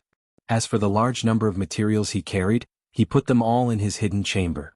After Han Li entered, he took off the bamboo tube from his back and placed it in front of him, calmly saying, "These materials are only enough for one attempt. If there are any errors during the refinement process, there won't be enough time to find a substitution. I also have no grasp on the chances of success." Monarch Soul Divergence replied, "I am well aware. Before you refine it, I will give you a detailed explanation of the refinement process and repeatedly test your understanding after. Only once you've truly grasped the process will I have you start. Before we start, you should take a look at this jade slip. It has some general information about my puppet." A white jade slip flew out from the bamboo tube with a slight bang and into Han Li's grasp. "Since Senior has thought much over the matter, I am relieved." Han Li nodded and then promptly sat down before immersing his spiritual sense into the jade slip. As time slowly passed by, Han Li's expression continued to change from amazement to excitement and finally, complete shock. After an unknown amount of time, Han Li let out a long sigh and withdrew his spiritual sense from the jade slip, even though he continued to sit in place as his mind wandered. After a quarter hour, he finally opened his eyes and muttered, "Not bad.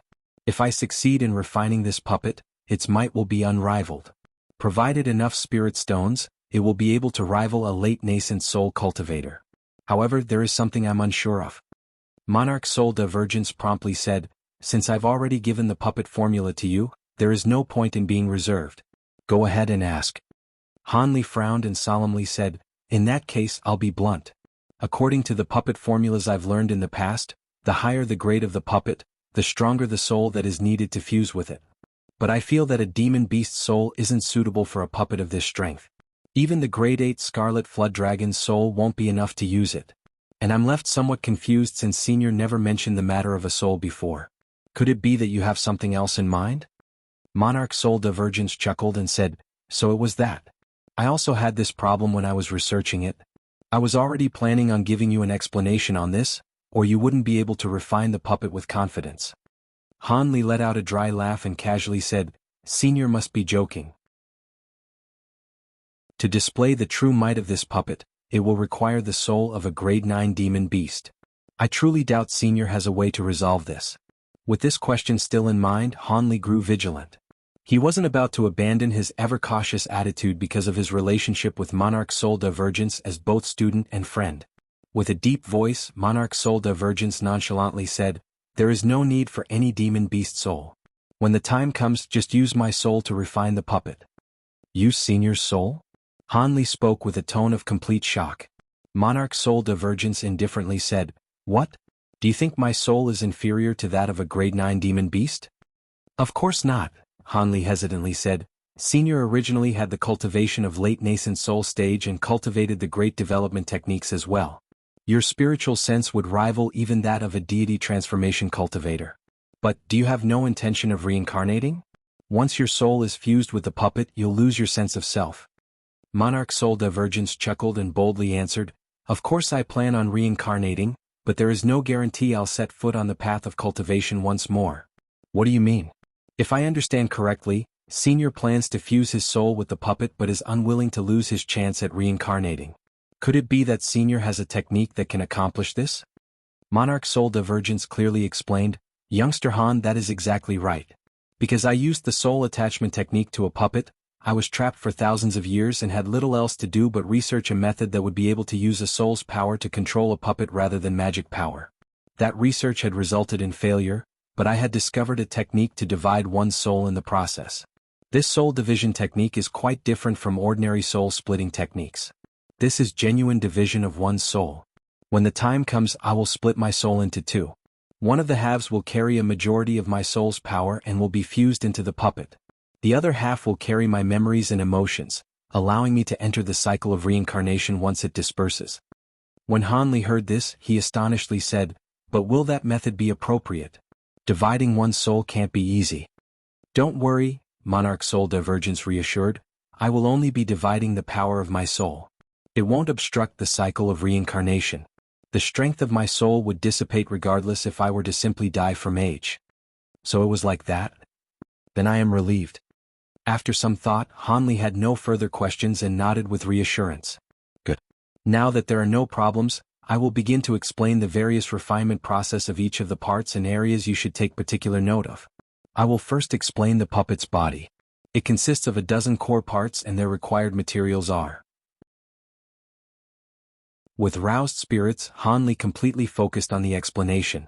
As time slowly passed by, he rarely emerged from the hidden chamber and would control his huge ape puppets to handle the affairs in the mansion, such as the taking care of the medicinal plants and spirit beasts. The dozen six-winged frost centipedes were not only fed more rainbow skirt grass, but in a flash of insight, Hanli decided to have them fed snow soul pills. After all, the pills had a great effect on his purple apex flames and should also have an effect on the centipede's frost chi. As a result, Hanli discovered that while he needed 4 months to refine a single snow soul pill, the centipedes only needed 1. Furthermore, there was a clear improvement in the power of their glacial chi, much to Hanli's delight. Leaving behind the snow soul pills for his own use, he had his ape puppets feed the rest to the centipedes. As for the gold-devouring beetles, he continuously fed them with rainbow skirt grass. Although they hadn't displayed the slightest change during this time, Hanli could only be patient and wait. One day, he had just finished refining one of the puppet parts and had arranged an assortment of materials in front of him as per Monarch Soul Divergence's directions. His face wore an odd expression. "You said these items will enter the puppet?" Hanli asked with a frown. Monarch Soul Divergence calmly said, "That's right. I've only recently thought of using them. They will definitely increase the puppet's power by an entire level." Hanli raised his hand and pointed to 2 of the materials. With slight confusion he asked, "In the past you did mention you could refine the Devil Essence diamonds into a weapon, but I don't understand why you'd use these other 2 materials. Even I have yet to understand how they can be used." The items he pointed to were the silver chains that had been used to restrain the cadaver demon and the unremarkable stone tablet fragments that he found in the abyss of devilish chi. "As you've said, I had thought of a way to use the Devil Essence diamonds when you found them. Although I've said that this is the sole material used to refine a Devil Dragon blade, it will be greatly powerful if used to refine a different Devil Dao treasure. I've now thought of a treasure that can be refined and is suitable to act as the puppet's killing move. When you mentioned that these chains can block the attack of flying swords infused with auric essence, my heart had stirred. Although I didn't know what they were refined from, they are infused with a bit of Tailstar silver. It can be used as a protective shield for the puppet. As for the stone fragments, I've just realized what they were a few days ago." After saying this with a heavy tone, Monarch Soul Divergence paused. Monarch Soul Divergence's voice eventually broke the silence and he deeply said, "Have you ever heard of Divine Flow Clay?" Hanli looked at the stone with surprise. "Of course I have. It's also known as illusory paste, a rare material used to refine complicated magic tools, and is said to be able to create any artifact. It also has the unique property of restoring any damage that it suffers. Could this unremarkable thing be it? I've heard that Divine Flow Clay was white and as smooth as jade." "Youngster Han, don't be alarmed. This is truly Divine Flow Clay. However, ancient cultivators had mixed it with something else, and had peculiarly refined it into something known to them as Flexile Spirit Jade. Those that can recognize this material can't number more than a dozen. I had found some information regarding this in an ancient cultivator residence and have long forgotten it. Have I not been reminded of something similar to it, I wouldn't have remembered." Hanli pensively asked, "Flexile Spirit Jade? What's the difference between that and Divine Flow Clay? Hadn't you already discovered it? Not only will this material recover from deformation, but it can absorb the magic power of a cultivator's strike. If an attack condensed with spiritual power were to damage it, it will decrease more than half the injury. The sole weak point is that the clay doesn't offer any additional defensive power against direct attacks. But even so, its value is still no lesser than auric essence." Hanli smiled when he heard this and asked, "So it was like that? Senior plans on weaving the Divine Flow Clay into the puppet's body? Isn't it obvious? When the puppet's body is fused with Tailstar Silver and Divine Flow Clay, it will require no defensive treasures. There will be hardly anyone in this world that will be able to easily destroy it." Monarch Soul Divergence proudly said. "Then let's do it." Hanli spoke without the slightest hesitation. "Yes, but for now let's set it aside and refine the other puppet parts first. I reckon that we'll be finished with all the parts in a year." "All right," Hanli agreed. With a wave of his sleeve, he swept away all the items in a mist of azure light. Afterwards, he slapped his storage pouch and took out 8 jade boxes storing different materials before starting to refine another puppet part. In the eyes of a cultivator, a year was merely a moment. Apart from Hanli refining the puppet parts during this time, his 6-winged frost centipedes had suddenly evolved after consistently taking a snow soul pill every month. After they molted, their bodies grew several times larger, and developed yet another pair of wings. Not only did their speed greatly increase, but they were far more nimble as well. But after they evolved, the pills were no longer effective. It appeared their next evolution was still far away. One day Hanli was inside the hidden chamber with closed eyes and a sparkling silver puppet floated in the air in front of him. His fingers continuously shifted, each of them connected to a different part of the puppet by a golden thread. Slowly revolving a foot above the silver puppet's head was a bamboo tube that faintly glowed with green light. After an unknown amount of time, his expression stirred and fingers came to a stop before eventually opening his eyes. It appears there are no problems. The puppet has been fused to perfection. It is very surprising that I was able to so smoothly join it together. Hanli stared at the puppet in front of him and revealed a trace of joy. Monarch Soul Divergence's voice sounded out from the tube. That puppet is something that I had researched, and with my instructions, there isn't a single possibility of a mistake. Now that everything else is finished, we can begin the soul fusion. Will Senior reconsider? This is the first time you're using this soul division technique. It could greatly influence the possibility of your reincarnation if it goes awry, and will your soul be able to persist after you split it?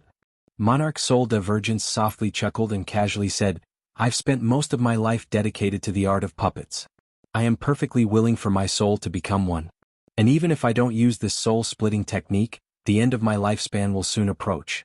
I've also already given you the remaining layers of the Great Development Technique. I hope you will succeed it and pass it on to a new generation.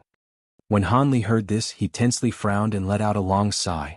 Since Senior has resolved himself, I won't say any more. I hope for your success. Monarch Soul Divergence now heartily laughed, and a green light suddenly emerged from the bamboo tube, splitting it in half to reveal a small silhouette glowing with golden light. This small silhouette was a puppet that was several inches tall. It was intricately detailed and made of a material that was neither wood nor gold, modeled after a middle-aged man with a refined appearance. Green light shined from the eyes of this miniature man, and then it sat down cross-legged. As soon as it muttered an incantation, a speck of green light flew out of its mouth and expanded to the size of a fist, then floating back onto the miniature man. When Hanli saw this, his lips opened but no sound came out. Monarch Soul Divergence began to utter the spell with greater speed and the green light grew ever brighter. Hanli squinted at the sight and was forced to use his bright sight spirit eyes. Then Monarch Soul Divergence let out a scream of agony, causing the hidden chamber to tremble. As Hanli watched with amazement, the light split in two. The larger ball of light flew towards the silver puppet and the smaller one flickered before flying into the miniature man's mouth. With the green light faded away, the miniature man returned into view, but this time, it had a slumped head and the eyes shined ever dimmer. Hanli didn't dare to delay. He flicked his fingers at the puppet, had its mouth open, and drew in the ball of green light with silver threads. Afterwards, the puppet glowed with silver light and its body began to tremble. His face sank and he spat out a stream of purple flame, striking at the puppet. With a loud crackle, a dense layer of ice spread across and firmly sealed it in place. He had now sighed with relief, but worry appeared on his face as he raised his head to look at the miniature man in the air. So this is what it feels like to divide one's soul. How incredible. I suspect I am the only cultivator in the entire world to experience this feeling. Monarch Soul Divergence's wild cackle suddenly sounded out from the small puppet, but his voice sounded quite weak as if he were extremely ill. Hanli couldn't help but ask, Senior, are you all right? Don't worry, Monarch Soul Divergence reassured him with an excited tone. Although I won't last long, I'll still be able to persist for half a month. Quickly now, fuse the soul to the puppet and allow me to witness its true might before I pass. Hanli raised his brow and said, Of course, but before that, I'll use a soul-concentrating talisman to help stabilize Senior's remaining soul. Then with a wave of his sleeve, he released a crimson talisman. A soul-concentrating talisman, how rare. It is a bit of a waste to use it on someone who is about to perish. With a tremble of his wrist, the crimson talisman glowed with light and struck the small puppet. A red mist suddenly burst out and was quickly drawn into it. Hanli then calmly said, This is something I've acquired from the storage pouch of a nascent soul cultivator I killed. Precious as it may be, I didn't spend any effort to acquire it and may as well make use of it. With a stronger voice, Monarch Soul Divergence said in an odd tone, "Not bad, I feel quite better, but don't expect me to repay you. I'm only repaying the help you gave me in the past." Monarch Soul Divergence snorted several times and then beckoned to the two halves of the bamboo tube. With a rustle of air, they shot towards him and closed around him once more.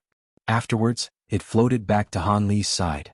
Han Li didn't say anything further and beckoned to the large chunk of ice. Purple light flashed from it and the frost covering the puppet began to thaw. He sat again on the ground cross-legged and slapped the top of his head. In a flash of azure light, a nascent soul emerged and flew over to the puppet. 3 months later, Han Li emerged from the desolate island and streaked across the air in azure light. Bitter Bamboo Island was a small obscure isle in the nearby seas of the Great Jin, and was surrounded in blue mist all year long. The island's master was Old Man Bitter Bamboo. Although he wasn't widely famous in the mainland's cultivation world, a few mid and late nascent soul eccentrics on the continent held him in fear. To those overseas he was particularly famous.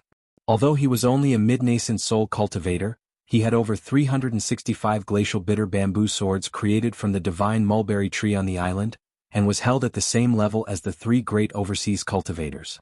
On Bitter Bamboo Island, the divine mulberry tree served as the center of a grand formation that consisted of over 10,000 trees. The formation itself was quite wondrous and its reputation widespread amongst overseas cultivators for tens of thousands of years as one of the many fantastical ancient formations that still existed. Even if a late nascent soul cultivator was to intrude, their abilities would be greatly weakened. One day, however, an uninvited guest appeared near the island.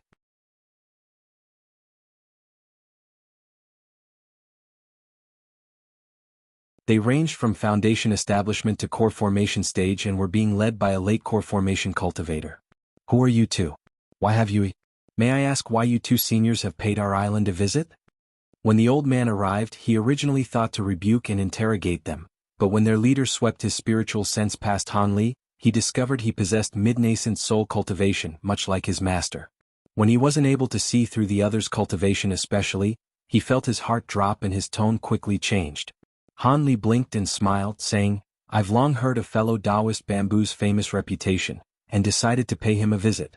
Could you make a report?" The old man in charge was surprised and then also smiled. "That is unfortunate.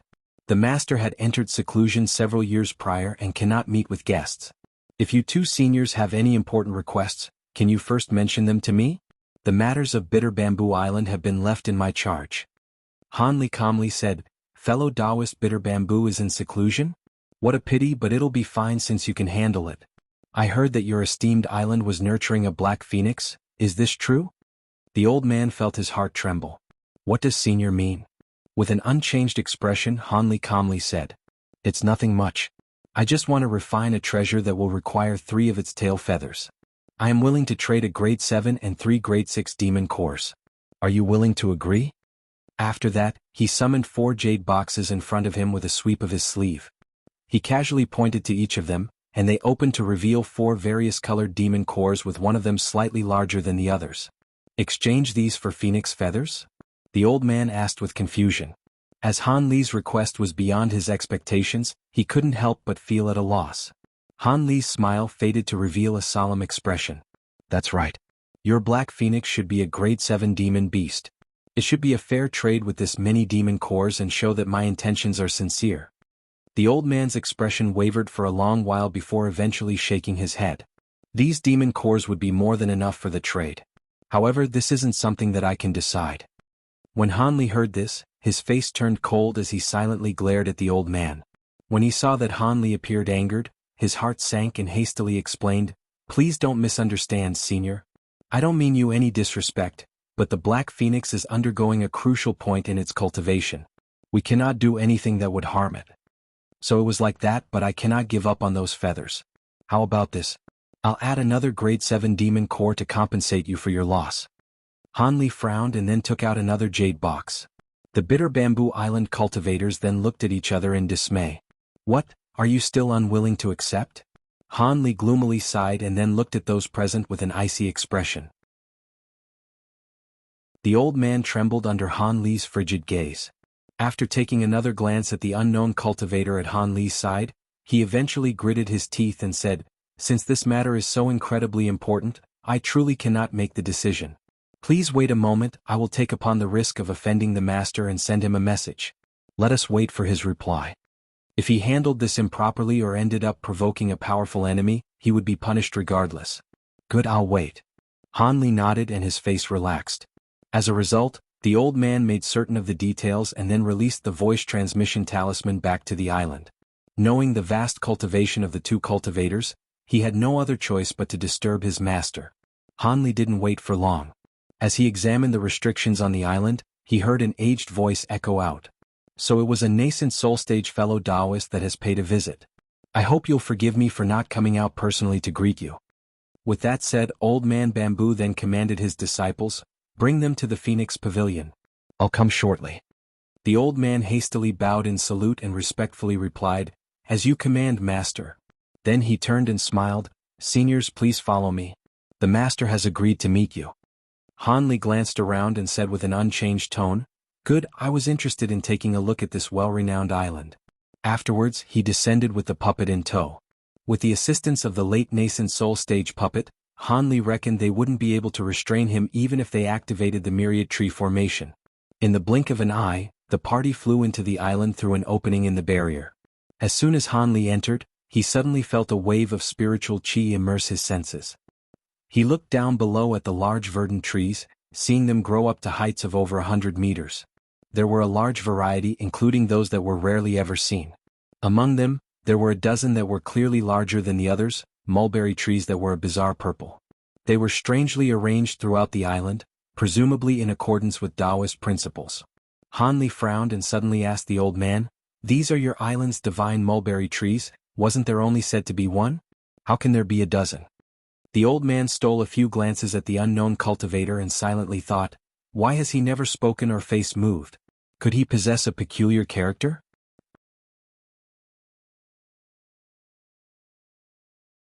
Since the topic of the tree wasn't a kept secret, the old man explained, "These divine mulberry trees all stem from the same roots, so they are considered to be the same." Hanli clicked his tongue in awe. That is quite eye-opening. It is said that the divine mulberry tree is only exceeded by the three great divine trees. Afterwards, Hanli followed the cultivator to an area seemingly filled with trees, and suddenly felt the nearby spiritual chi shake. The scene before him blurred and massively changed, revealing a kilometer-tall mountain. Surrounding the mountain were buildings of various sizes with a few cultivators darting back and forth between them. "You all can go ahead and attend to your own matters," the old man commanded the other cultivators. He then turned to Hanli and said, "Seniors, please follow me." They followed the old man to the top of the mountain where there was a huge hall carved out of a giant tree. There were 4 cultivators wearing green armor outside of the hall, each of them with a halberd in hand. When the old man brought Hanli to the entrance, the 4 remained completely still as if they were statues. Hanli curled his lips and felt a bit of surprise. Although they were only Foundation Establishment cultivators, the wood spiritual chi their body emitted was the purest he had ever seen from a cultivator of their grade, and their equipment were all top-grade wood attribute spiritual tools. It was a remarkable sight. As if having seen through Hanli's surprise, the old man smiled and took the initiative to explain, "These 4 are our wood spirit soldiers who were personally trained by the master with the aid of the divine mulberry tree's power, and they cultivate a peculiar art. Although their cultivation isn't high, they are skilled in joint attacks. If Senior has the opportunity, you could give them some pointers." Hanli nodded and said, "They truly are unordinary cultivators." When the old man saw that Hanli appeared indifferent, he tactfully dropped the matter and they entered the hall. The wood hall wasn't a complex structure. Apart from the main room, there was only one side chamber. As soon as they entered, they found a tall man standing with his back turned to them. He wore long green robes and had snow-white hair. When the old man saw this person, he deeply bowed with a solemn expression and silently stood in place. Hanli stared at the man and asked, "Are you Old Man Bitter Bamboo?" The green-robed man chuckled and turned around, "That's right. You are quite unfamiliar to me though. Since you've dared to ask of my name, you fellow Taoists must be from the mainland?" Hanli narrowed his eyes when he saw this person. He had a young and handsome face that belonged to someone in their early 20s, but there was a faint layer of green chi surrounding his face. Hanli was quite shocked as he expected to meet an old man with a face full of wrinkles. This Old Man Bitter Bamboo was like himself. His appearance was halted through the use of some sort of technique. Although he was smiling when he saw Han Li, a peculiar emotion was betrayed from his eyes. Han Li politely said, "In truth, we aren't cultivators from overseas. My surname is Han and this is my senior martial brother Li. I hope you won't take offense at how I've boldly paid you a visit." Old Man Bitter Bamboo examined them both and smiled, saying, "So it was like that? I would have welcomed you if I could. Fellow Taoist Li's cultivation is particularly profound, I can't even determine it. It is quite eye-opening." Han Li smiled and said, "Fellow Taoist Bitter Bamboo is too modest. Your reputation is resounding throughout the land." Old Man Bitter Bamboo chuckled and said, "How about you two first try our island's unique mulberry tea before we begin any talks?" Afterwards, he curtly clapped his hand and several young female cultivators walked in with a tea set. After steeping a cup of a faint green tea for each of the cultivators, they respectfully took their leave. Han Li lowered his head to look at the tea on the table and saw that it was filled with spiritual qi. With a shifting air, he asked, "Does this tea have anything to do with your divine mulberry tree?" Old Man Bitter Bamboo proudly said, "Fellow Taoist is quite perceptive. The tea is infused with the leaves of the divine mulberry tree and has quite an effect on clearing the mind. There is no other such tea in any place in the world." I truly have to taste it then." After sweeping his spiritual sense past the tea, Han Li found no problem with it and took a sip. When Old Man Bitter Bamboo saw the other cultivator sitting there without drinking the tea, he asked with an odd expression, "Fellow Taoist Li, do you not like tea?" In a voice lacking any emotion, the puppet said, "Ever since I've begun fasting, I've never partaken in any food or drink outside of my cave residence. It seems I've been quite imprudent." Old Man Bamboo betrayed a trace of annoyance on his face, but he quickly concealed it. Since this eccentric dared to act this way in front of me, he must be confident in his abilities. Could it be that he is actually a late nascent soul cultivator? As these thoughts appeared in his mind, he felt a trace of fear towards this person. After taking a few more sips of the tea, Han Li put down the cup and asked, "Fellow Taoist Bamboo should know our reason for coming. What do you think about my proposal?" With an unsightly expression, Old Man Bitter Bamboo frowned and shortly grimaced, "I'll be honest. This trade is quite difficult for me. The Black Phoenix is currently at a crucial moment in its growth. I am unwilling to agree to the exchange no matter how many demon cores you offer. Who knows if there will ever come a time that the Phoenix will have another breakthrough." "Then you mean to say that you don't agree?" Han Li pursed his lips, but he wasn't surprised to hear this in the slightest. If I truly refused you too, I fear that you would be unwilling to return empty-handed. How about this, as cultivators as powerful as we are, how about we compare a few of our techniques? If one of you are able to defeat me in battle, I may be willing to agree to the trade, but if not, we will immediately leave and never mention this matter again, Han Li said without hesitation. Old Man Bitter Bamboo swept his gaze past the two and mysteriously smiled. "Good, it is settled then. I haven't had a measure of strength in nearly 100 years. Which one of you will I be fighting?" Under Han Li's control, he willed the puppet to say, "If you find it acceptable, how about sparring with me?" "That's fine. I'm also quite curious to see Brother Li's techniques. We will compare pointers above the mountain, come." When Old Man Bitter Bamboo saw that his opponent would be the man with the mysterious cultivation, he solemnly stood up from his chair. Han Li and the puppet followed after him. The old steward that had remained silent this entire time couldn't help but reveal an excited expression. A battle between nascent soul cultivators wasn't something that was often seen. Soon, Han Li was floating over 300 meters above the mountain and wore a calm expression. He stood 100 meters away from Old Man Bitter Bamboo and the puppet. In the air nearby, there were 8 additional core formation cultivators that were watching with wide-open eyes. "Go!" Old Man Bitter Bamboo shouted. He formed an incantation gesture, and a blinding light suddenly covered his body. Over 100 faint green flying swords were released around him in specks of light, filling the air with an astonishing pressure. The glowing swords flickered and arranged themselves in a strange formation. They then began to revolve above Old Man Bitter Bamboo, producing a strangely hostile intent. When Han Li saw this, his expression suddenly froze. Having refined so many flying swords, it is only natural for him to comprehend sword formation so well. Although he had already guessed as much, he was still shocked to see it with his own eyes. Monarch Soul Divergence clicked his tongue and excitedly said, "Youngster Han, it seems this person has quite a bit of skill. This will allow the puppet to reveal even more of its powers. Let's first test the puppet's defensive abilities." His voice didn't carry a trace of doubt. Understood. Having used so many rare materials to refine it, Hanli was also excited to see what would happen, and he commanded the puppet to act. From a distance, he saw it open its mouth and spit out a palm-sized shield. In a flash of light, it transformed into a huge silver shield in front of it. In quick succession, the puppet formed an incantation gesture and various colored talisman characters appeared in the air, condensing into a rainbow barrier covering both shield and body. Old Man Bitter Bamboo yelped when he saw this and asked, "Could you be Nanjiang of the Fierce Saints sect?" This ability appears similar to their sect's trademark spirit mark technique. Han Li's heart stirred when he heard this, but he commanded the puppet to curtly speak, "No." An odd expression appeared on Old Man Bitter Bamboo's face, and then he replied, "Oh? So I was mistaken. However, there is an undeniable resemblance." It was clear he was doubtful. However, he didn't ask any further questions.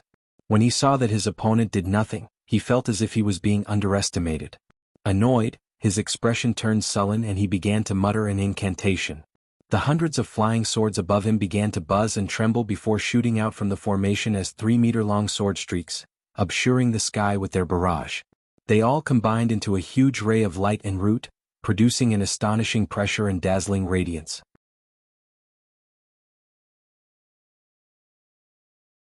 To the incoming attack of sword light, the puppet simply pointed to the silver shield in front of it and did nothing else.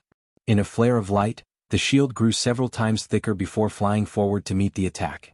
The sword light struck the silver luminescent shield with full force, resulting in a resounding explosion as flashes of white and green light coloring the sky, but the shield stood as firm as a mountain against the raging tide. Old Man Bitter Bamboo grimaced at the sight, and a trace of astonishment appeared on Han Li's face. Monarch Soul Divergence said in voice transmission, "It appears the might of the Tailstar shield is above what was expected. Despite being a newly refined magic treasure and having yet been tempered, it has absolutely no problem blocking the strikes of ordinary magic treasures. However, I suspect only the puppet is able to bring out this degree of power. If you were to control the shield, you would only be able to display half as much might." Han Li bluntly replied, "Of course, the degree of power one can display from a magic treasure depends on its might, the amount of time tempered, the total magic power channeled into it, as well as one's control of spiritual sense. Storing spiritual power as magic power is the foundation of cultivation. This puppet is refined from rare materials and can pour 3 times as much magic power into the shield than I can."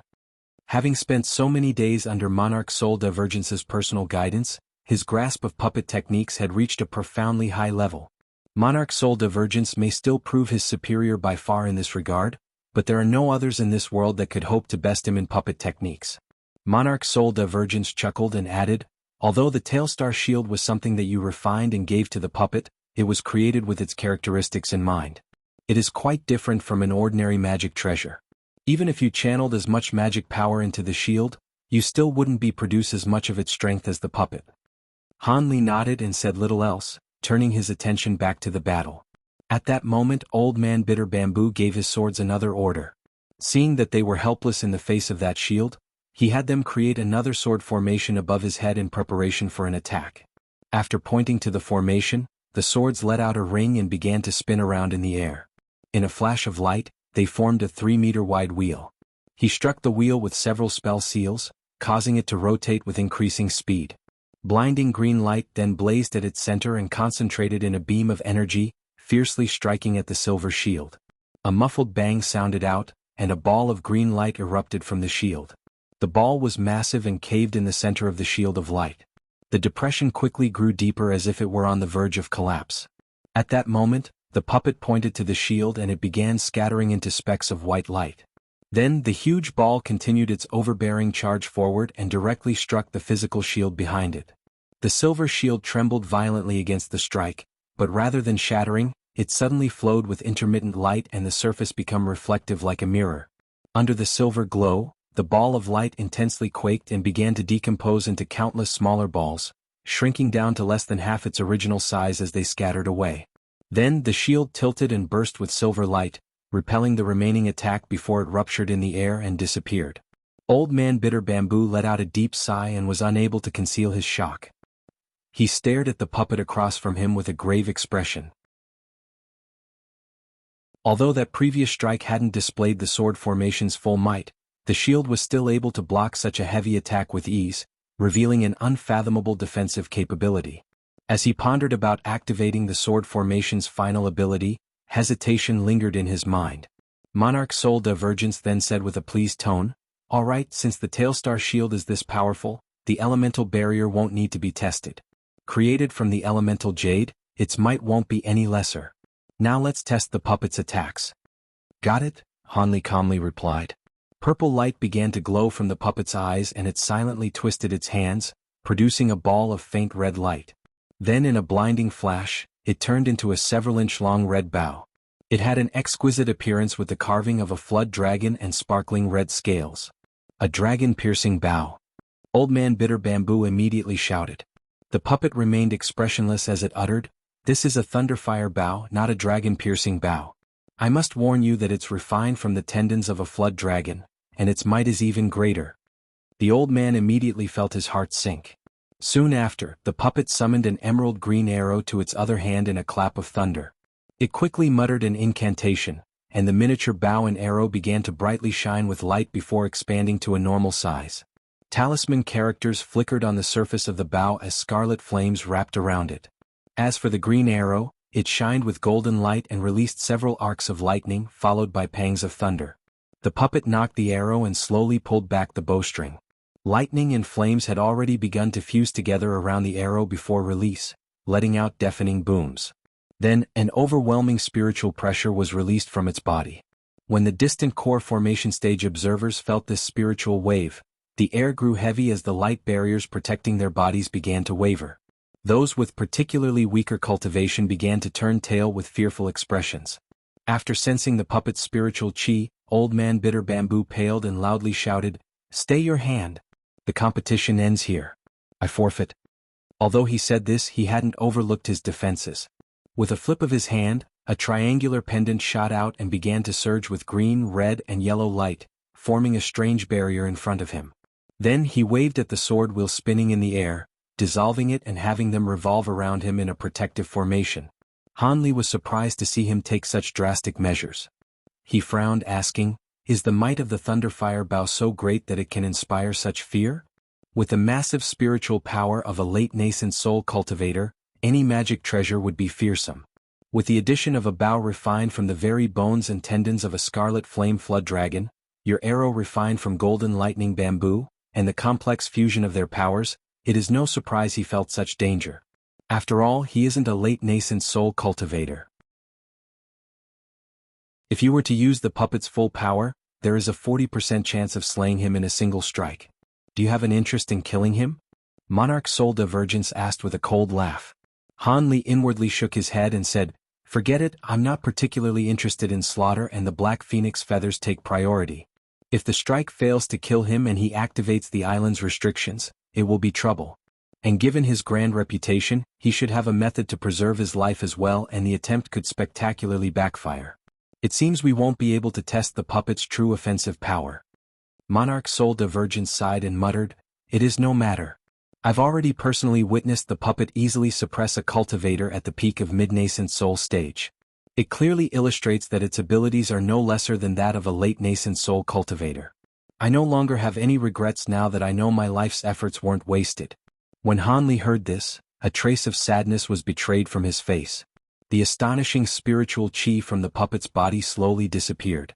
In a flash of light, the arrow and bow returned to their original size and both elements had faded away. Old Man Bitter Bamboo was relieved to see this, but he still felt cold sweat line his back. In the instant he was targeted, he sensed that his life in danger and immediately conceded. From the abilities and spiritual pressure that his opponent had displayed, there was no longer any doubt that he was a late nascent soul cultivator. It appears that it was a wise decision to come out of seclusion to deal with these people. He didn't believe that the island's myriad tree formation would be able to stop the wrath of a late nascent soul eccentric, not to mention that he had a mid-nascent soul cultivator following him as well. He put away his own magic treasures as well and then beckoned the two to meet him again at the tree hall. This time he spoke to them with an exceptionally polite attitude. He handed a magic tool to his old steward and commanded him to pluck off several of the phoenix's feathers. Then he began to chat with them to see if he could ask about their origins. After all, The puppet's appearance didn't match the description any of the late nascent soul cultivators on the continent. While Hanli had a lively chat with Old Man Bitter Bamboo, the puppet remained deathly silent. After talking for a long while, the old man hadn't found any relevant information. He could only wryly laugh to himself as he was helpless to find any further information. A quarter hour later, the steward came back with a jade box and respectfully presented it to his master. Old Man Bitter Bamboo glanced at the two visiting cultivators and with a sweep of his sleeve, he tossed the box over to Hanli. He was now able to see that although this cultivator seemed unwilling to deal with others, so he tactfully handed it over to Hanli. Hanli bluntly took the jade box and opened it to reveal a line of dazzling red feathers. After he examined them with a squint, he couldn't help but smile. Half a day later, Hanli and the puppet left Bitter Bamboo Island in 2 trails of light.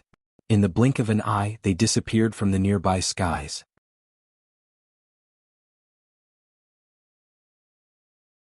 3 days later, Hanli appeared at a nameless island. He stood on a huge boulder on the shore and solemnly watched Monarch Soul Divergence's small puppet body.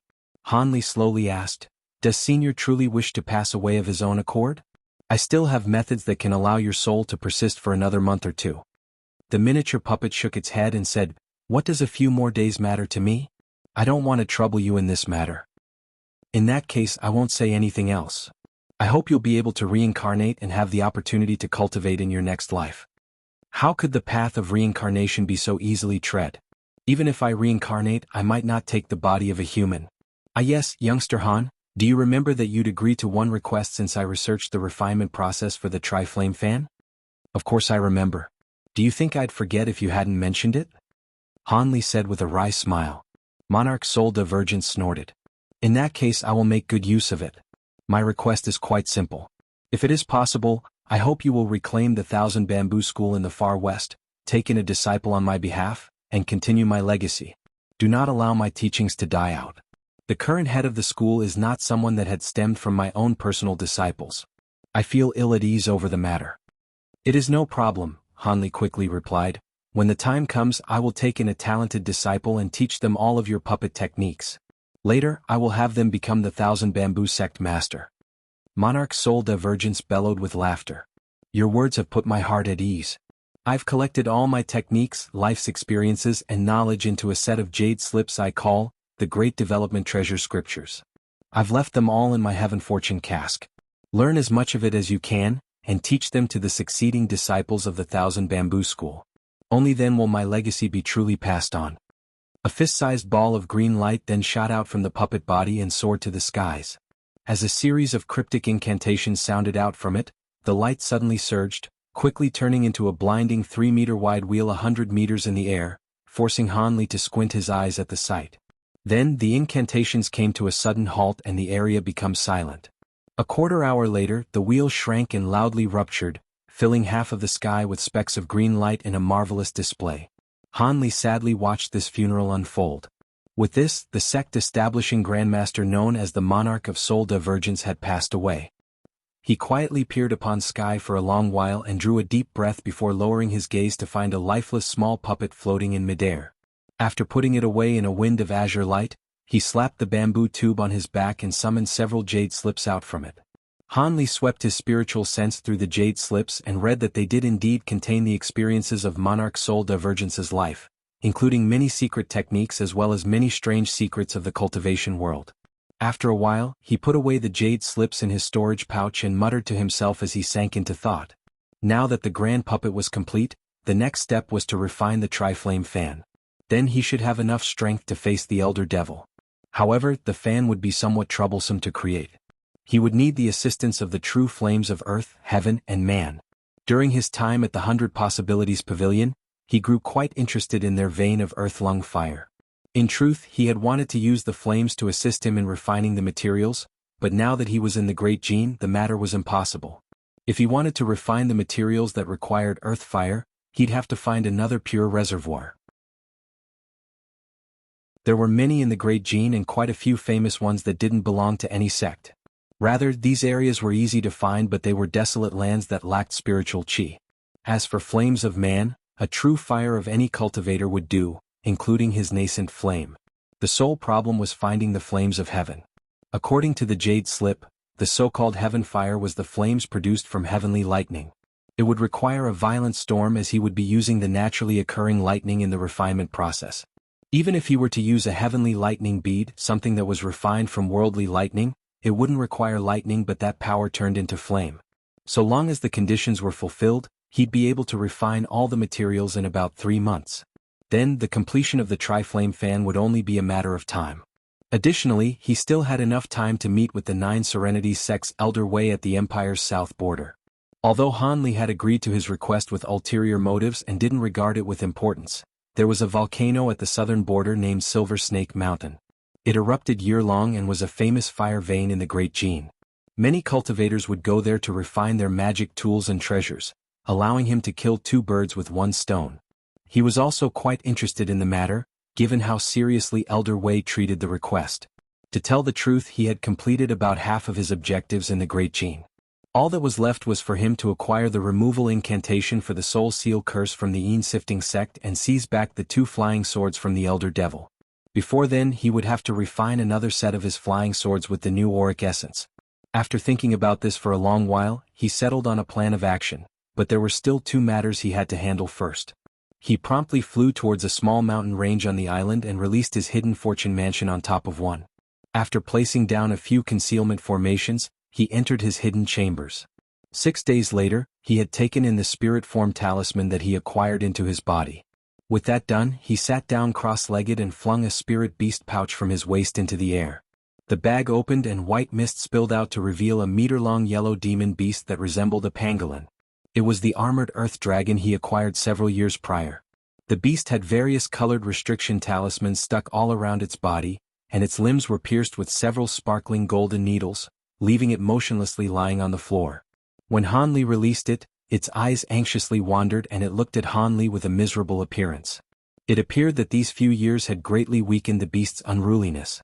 Han Li eerily said, "There is no need to play the fool, demon beast.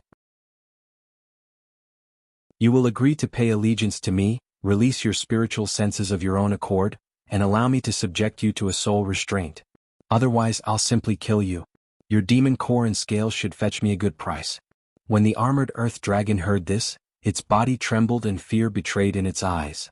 But then it resentfully glared at him. Han Li looked at the beast and bluntly said, "I won't have you become an inherited spirit beast. You will only be under control during my lifetime. During this, if I perish or ascend to the next realm, you'll be freed. Since your lives are far longer than ours, this will only be a moment of your time." The dragon's gaze wavered and appeared to show hesitation. Han Li mysteriously smiled and slapped his storage pouch, summoning a small green bottle into his hand. Whoosh! Purple flames ignited, enveloping the bottle and releasing its lid into the air. Then a glacial mist quickly shot out and rapidly dropped the temperature in the room. When the dragon felt this glacial chi, its entire body began to tremble and astonishment appeared in its eyes. Han Li flicked his wrist and a drop of silver liquid flew out from the bottle and quickly condensed into a pearl. Its eyes grew dull and its nose began to twitch towards the pearl. Suddenly, bestial snarls began to leave its mouth as if in a show of excitement. "Good, you recognize it. If you agree to become my spirit beast, I'll give you 2 drops of glacial quintessence, allowing you an opportunity to survive ascension tribulation. Now choose," Han Li coldly said. Though the dragon was tempted by the pearl, its face still twitched with hesitance. After a long while, the demon beast still didn't make any clear signs. Han Li snorted and then put the bottle away. Then, purple flames flickered from his hand and slowly condensed into the form of a sword. When the armored earth dragon sensed the sword's fearsome spiritual power, its expression shifted. Han Li then released the sword, causing the demon beast to scream out in terror and yelp out in submission. 1. The 100 Possibilities Pavilion is a sect allied to the Drifting Cloud sect and share the Dream Cloud Mountains with them alongside the Ancient Sword sect in the Heavenly South. Han Li visited it when he fought against the Ancient Sword sect's eccentric Gene in Chapter 869.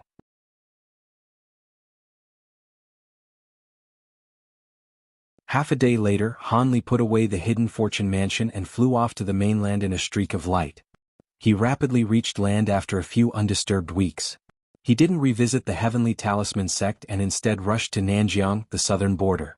He intermittently stopped throughout the journey to refine the portion of the tri-flame fan that required human flames. Han Li was gloomy that he wasn't able to encounter a thunderstorm along the way. He wasn't worried, rather the opposite. The dense jungles of the southern border had a rainy climate with lightning often mixed in. It would only be a matter of time before he could refine the heaven flame. 4 months had passed before Han Li arrived at the Nanjiang One region, having to go through multiple provinces along the way. 1. The Nanjiang region is a name that literally translates to the southern border. Not only is this territory is on the southern border, but its name literally translates to this as well. The region was one of the few places that weren't under the rule of a large sect. Rather, the region's resources were split up between a dozen or so mid-grade sections. Although there would commonly be strife in between these sects, if an external power were to invade, they would immediately unite. Even the great 10 righteous and devilish sects haven't been able to subject the territory under their rule, assuming an almost independent position in the Jin Empire. Under such conditions, these sects were distrusting of outsiders and cultivated closely related techniques that were born of themselves. They mostly cultivated rarine poison techniques that were rarely seen. Not only were they skilled in using poison and insects, their skills and curses had reached perfection. If one fought with a Nanjiang cultivator, a single moment of carelessness would result in a vicious, unblockable blow. The Chaoyun prefecture was placed west in Nanjiang, with Twin Scorpion Mountain located in one of its desolate mountain ranges. It was covered in miasma hundreds of kilometers wide year-long. Unless one had high enough cultivation or took medicine for the miasma, they would be unable to enter. The mountain range was actually somewhat famous in Nanjiang. As a result of its miasma, the mountain grew many valuable poisonous plants and is the home to 2 types of venomous scorpions that were ideal for low-grade cultivators using insect techniques. When Han Li arrived near this mountain, it was during the yearly eruption of miasma. Many cultivators were gathered nearby as the 2 breeds of venomous scorpions would emerge from their burrows during this time. However, a majority of these cultivators were at qi condensation stage with a few foundation establishment cultivators mixed in. Since the mountain range was of little interest to high-grade cultivators, not even a single core formation cultivator was present. If a mid-nascent soul eccentric like Han Li was discovered in the area, it would be cause for a great commotion. As such, he hadn't stayed in the mountain surroundings and instead flew into the dense, pink miasma. The azure light protecting his body easily blocked it and the venomous insects that lurked inside. After making sure of his bearings, he directly made his way to the heart of the mountain. Although Elder Wei had originally mentioned the name of the Twin Scorpion Mountain, he hadn't given a specific point. As such, Han Li decided to visit the main peak first. While he flew and pondered about the purpose behind Elder Wei's request, he suddenly heard a miserable scream from far away. It's a Scorpion King, an iron-tail scorpion variant. Everyone run. A horseman's voice shouted out in terror, followed by the nearby sounds of explosions and a strange insect's cry. Han Li glanced in their direction with blue light flickering from his eyes. With sounds of tearing wind, a group of men and women began to appear within the miasma as they rushed in his direction. They were running with pointed feet and were sweeping across the ground in a clear display of body lightning techniques. One of the women in the group caused Han Li to suddenly yelp in surprise when he saw her. Soon after, he swept his sleeve and an azure mist spread out, clearing the miasma in the area, clearing an area of 100 meters. The group came to a sudden stop when they entered the clearing. Before they could react, Han Li pointed to the area behind them and made a fist. A hand of azure light appeared and captured something black in its grasp. Then it flew in a circle and returned to Han Li. The hand held a foot-long scorpion with a shiny jet-black shell. Its half-foot-long tail was barbed and glowed with a purple light. This was the iron-tail scorpion variant that was pursuing these low-grade cultivators. The scorpion was only a grade 2 spirit beast, and was firmly confined by the hand of light, only capable of snarling in its capture. These cultivators were all dumbstruck when they saw Han Li in the air and were at a complete loss. The light around him scattered and he asked one of the women, "I didn't think I'd see fellow Taoist Wang here after I left the Jin capital. Is young Miss Chow doing well?" "It's fellow Dino, Senior Han. Junior Marshal Sister Chow is still in the Jin capital. I've only come here with a few comrades in search of spirit medicines." Lady Wang hurriedly took the initiative to respectfully salute him. Ever since Han Li took off after he was attracted by the sword cry, she had come to realize Han Li's identity as a high-grade cultivator and didn't dare to act casually with him. When the others saw that Lady Wang recognized this great cultivator, they felt relieved and all stepped forward and saluted Han Li in thanks. However, they all believed Han Li to be at core formation stage as nascent soul cultivators were far beyond the possibility of contact. Hanli nodded in acknowledgement and then turned to look at the confined scorpion with a frown. As the niece of the South Pillar General, you shouldn't need to brave the risk of looking for spiritual herbs. Lady Wang's expression blanked and then she wryly smiled. Although my clan is rich and has provided me with a few spirit stones, my aptitude is only average. How could they possibly afford so many spirit stones on me? In truth, your aptitude is quite good. Foundation establishment stage isn't out of reach for you. Since we had the fate to meet again, I'll hand this over to you. I have business to attend to soon, take care of yourselves. After that was said, Hanli casually pointed to the hand of light. With a soft bang, the hand scattered into specks of light and the large scorpion trembled before falling to the ground, completely immobile. Senior I. Just as Lady Wang was about to utter words of thanks, Hanli disappeared in a flash and her words came to a sudden stop. The other cultivators looked at the large scorpion variant with envy. However, since the scorpion was something a high-grade cultivator had given her, none of them dared to rob her.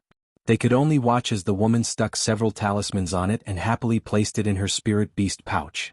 Moments later, an explosion sounded out and the miasma covering the sky began to coil.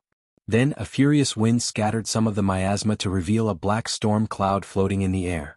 At that moment, Hanli glanced at the black mountain in the distance and muttered, "The time has finally come." He then flew towards the mountain in a streak. Rolls of thunder sounded out and heavy rain pelted the surrounding miasma, causing it to shrink down to several meters off the ground. On the mountain in the distance, a storm began to reveal itself. Hanli descended onto a large boulder on the mountaintop, remaining dry with the aid of a barrier of light surrounding him. However, there were 8 cultivators already gathered, 2 at Foundation Establishment and the rest at Qi Condensation. The group all had their hair wrapped in a bun and wore native outfits. When they saw Hanli appear, they all looked at each other in dismay. Hanli swept his gaze at the cultivators and released a flood of astonishing spiritual qi. After waving his arm at the cultivators, he coldly shouted, "Get lost!" As wind wildly blew around him, a mist of azure mist surged. In their alarm, a few of the cultivators released protective barriers and hastily flew off on their magic tools. However, all of them were engulfed by azure mist and flung 100 meters away. This made for a sorry sight as they wore faces of terror. At that moment, they wordlessly rushed off the mountain now that they knew Hanli was a high-grade cultivator. As Hanli watched them disappear from the mountaintop, he expressionlessly turned his gaze to the sky. Lightning roared and danced in the black clouds above him. The green-robed woman Hanli spoke to was Chao Mingrong's senior martial sister Wang, who he had earlier met on his way to the Jin capital.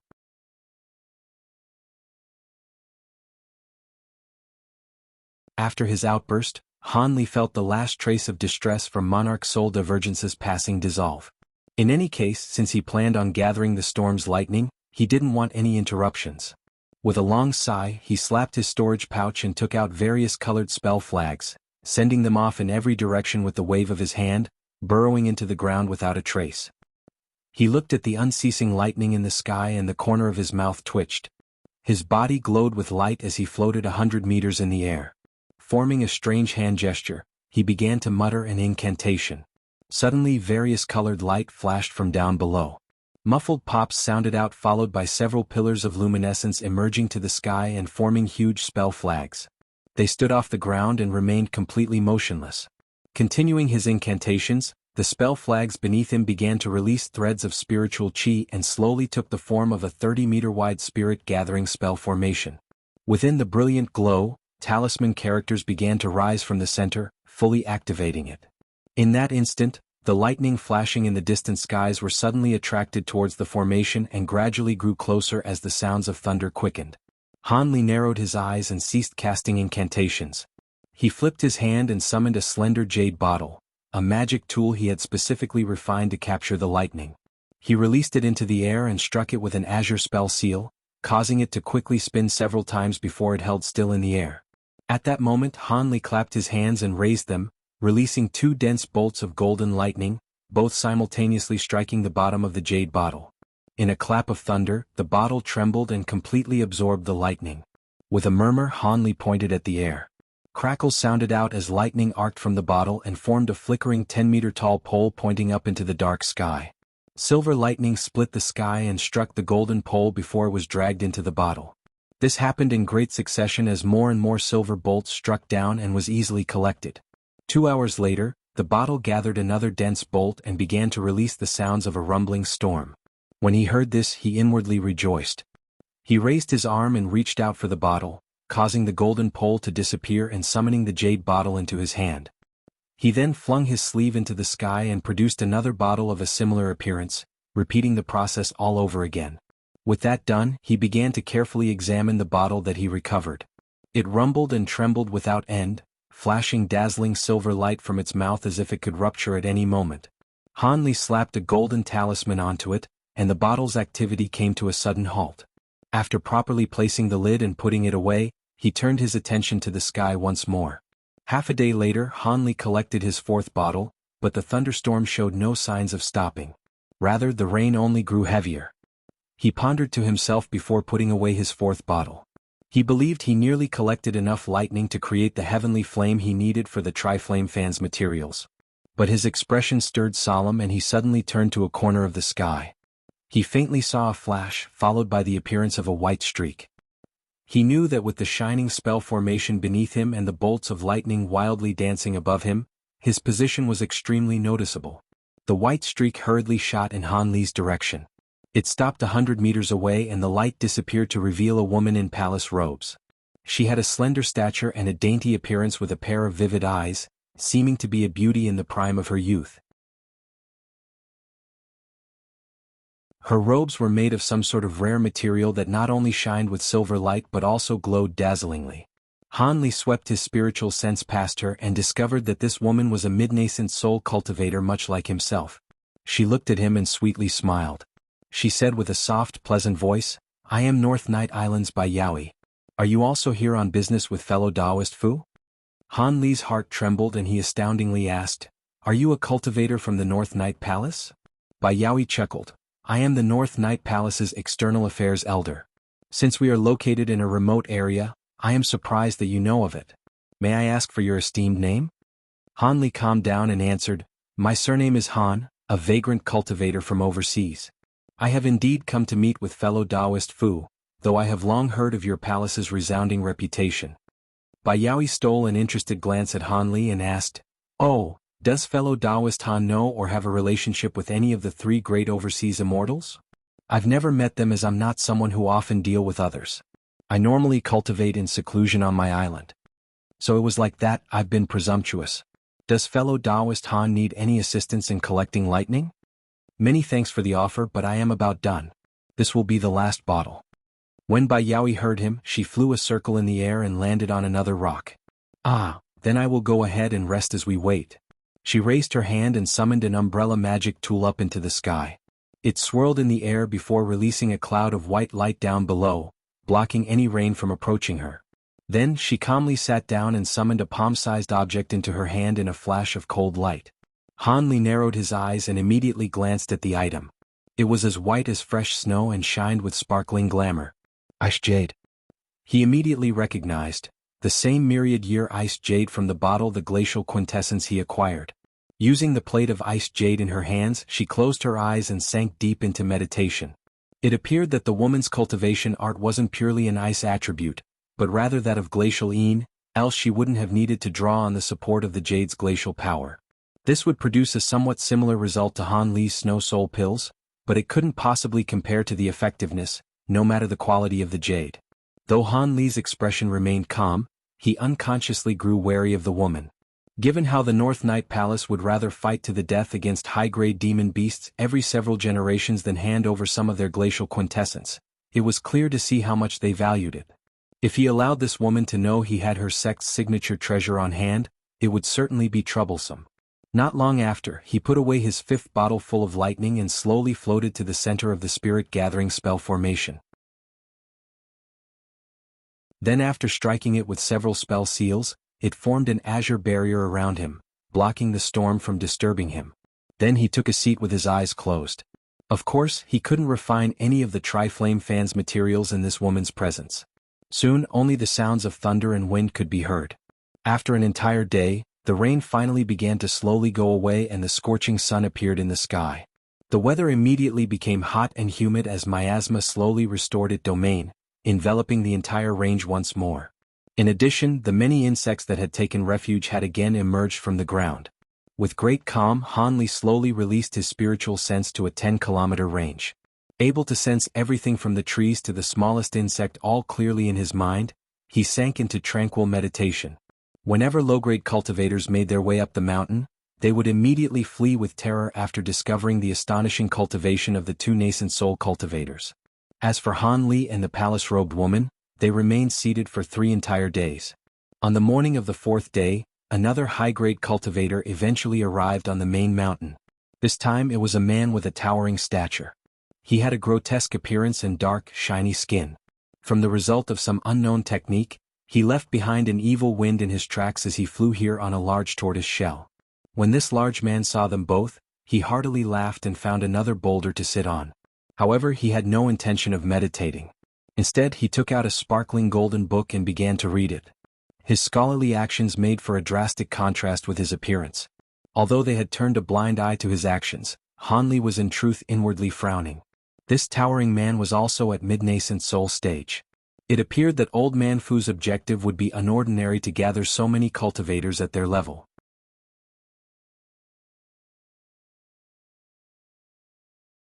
Following the new arrival, the 3 cultivators each tended to their own matters, not bothering to strike up any conversation. It wasn't until half a month later, when the miasma had mostly retreated, that 2 more striking lights flew towards the mountain with practiced coordination. The 2 streaks circled above and dropped down in the middle of the 3 to reveal the 9 Serenities sect Elder Wei and a beautiful black-clothed woman with thick eyebrows and a solemn face. While she remained silent and emotionless, Elder Wei looked at the 3 with a happy bearing and said, "You 3 have honored me with your timely arrival. I was originally making preparations in case any of you were missing, but it seems it wasn't necessary." The large man coldly smiled and bluntly said, "Although I have come, I am currently in a crucial point in overcoming my bottleneck.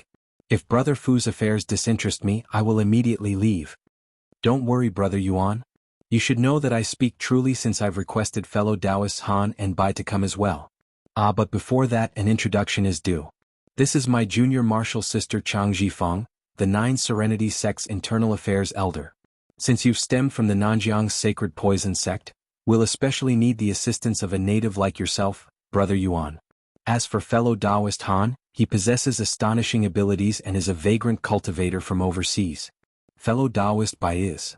Old Man Fu then proceeded to give a quick introduction of one another. When the others heard Old Man Fu mention that Han Li possessed astonishing abilities, Cultivator Yuan and Bai Yaoi both looked at him with a trace of surprise. Han Li frowned when he heard this and said, "Fellow Taoist Fu is overpraising me. My cultivation is rather average. Where have you heard of my said astonishing abilities?" With a deep tone, Old Man Fu deeply said, "There is no need to hide it. Not only have you killed the old man Shao in the Jin capital, but after the trade meet, did you not also kill the illustrious monk Wicked Fire? Given your vast cultivation, what is there to say?" Monk Wicked Fire was killed by fellow Taoist Han? Cultivator Yuan suddenly looked at Han Li with a vastly changed expression. Bai Yaoi also revealed shock. Only the black-clothed woman appeared indifferent, as if she already knew beforehand. Han Li bitterly chuckled and said with a helpless tone, "Brother Fu must be mistaken. While I did kill an unknown early nascent soul cultivator in the Jin capital, the one who killed this monk Wicked Fire was another cultivator. Do you believe that a vagrant like myself could possess such heaven-defying abilities? Another cultivator? I heard that there were 2 similar-faced cultivators that fought against monk Wicked Fire. Could it be that it truly wasn't you?" Old Man Fu's expression relaxed, but he spoke with a tone of doubt. Han Li rubbed his chin and said, "Brother Fu truly overestimates me. If I have the power to kill a mid-nascent soul cultivator in an instant, why would I need to avoid the Yin-sifting sect? I could boldly leave and none would dare to block me." Regardless, that old man Shao was exceptionally cunning and was skilled in several evasion techniques. Being able to kill him already displays exceptional abilities. In any case, do you recognize the cultivator that killed monk Wicked Fire? The sudden appearance of a late nascent soul cultivator can surely only mean that they come from overseas. Old Man Fu asked with a greatly interested tone. Han Li shook his head and calmly said, "The cultivator who killed monk Wicked Fire only had the same face as me. We don't have the slightest relationship. What a pity.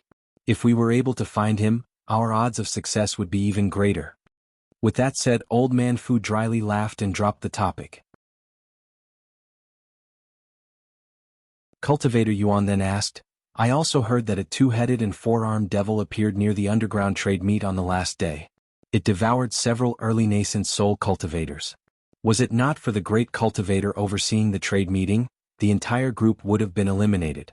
Does Brother Han know of this matter? Han Li answered, I don't, I was already far away when it happened. Cultivator Yuan wore a doubtful expression when he heard this. At that moment, Bai Yaoi asked, Fellow Taoist Fu, how about you tell us about this appointment? I wouldn't have come to such a faraway place if it weren't for that small favor I owed you. Of course. However, since this matter is of great importance, it'd be best that we take necessary precautions. Then Old Man Fu flicked his fingers all around him and released a dozen streaks of green fire. They ruptured into bursts of dark flame and faded away into mists of green light. Han Li swept his spiritual sense past them and found the faint fluctuations of the restriction. Although he didn't know what kind he employed, the ease at which he set it up had caused his heart to tremble. He couldn't help but think higher of the old man. Both Bai Yaoi and Cultivator Yuan swept their spiritual sense past the restriction as well, and they couldn't help but feel a trace of excitement at how seriously the old man was acting. Old Man Fu let out a deep breath and solemnly said, In truth, I've been preparing for this for over the last 30 years, and now a true opportunity has appeared. Have you fellow Taoists ever heard of an ancient medicine known as the nascent cultivating pill? The nascent cultivating pill? Bai Yaoi and Cultivator Yuan both appeared at a loss, but when Han Li heard this name, his expression stirred. When Cultivator Yuan saw this, he asked, Does fellow Taoist Han know of the medicine pill?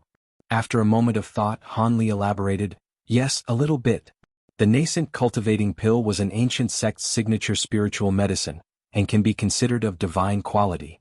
It was said that when the pill was taken, it would provide immense benefits to the nascent soul, allowing them to easily break through bottlenecks. However, the sect wasn't able to endure the passage of time and the medicine pill formula was lost. Now, there are only a sparse few that know of its existence. Were if not for the fact that Han Li was well researched in pill refinement and had read through many relevant ancient records, he would have no knowledge on this. Both Cultivator Yuan and Bai Yaoi showed delight. With much eager, Cultivator Yuan asked, Brother Wei, you mean to say you know the whereabouts of this pill? It stands to mention that after a cultivator entered nascent soul stage, the number of medicines and methods to break through bottlenecks, even from those of ancient times, were reduced to nearly nothing. And if someone came into possession of one, they wouldn't dare to mention it even to their kin. After so many years, such items from antiquity had mostly disappeared.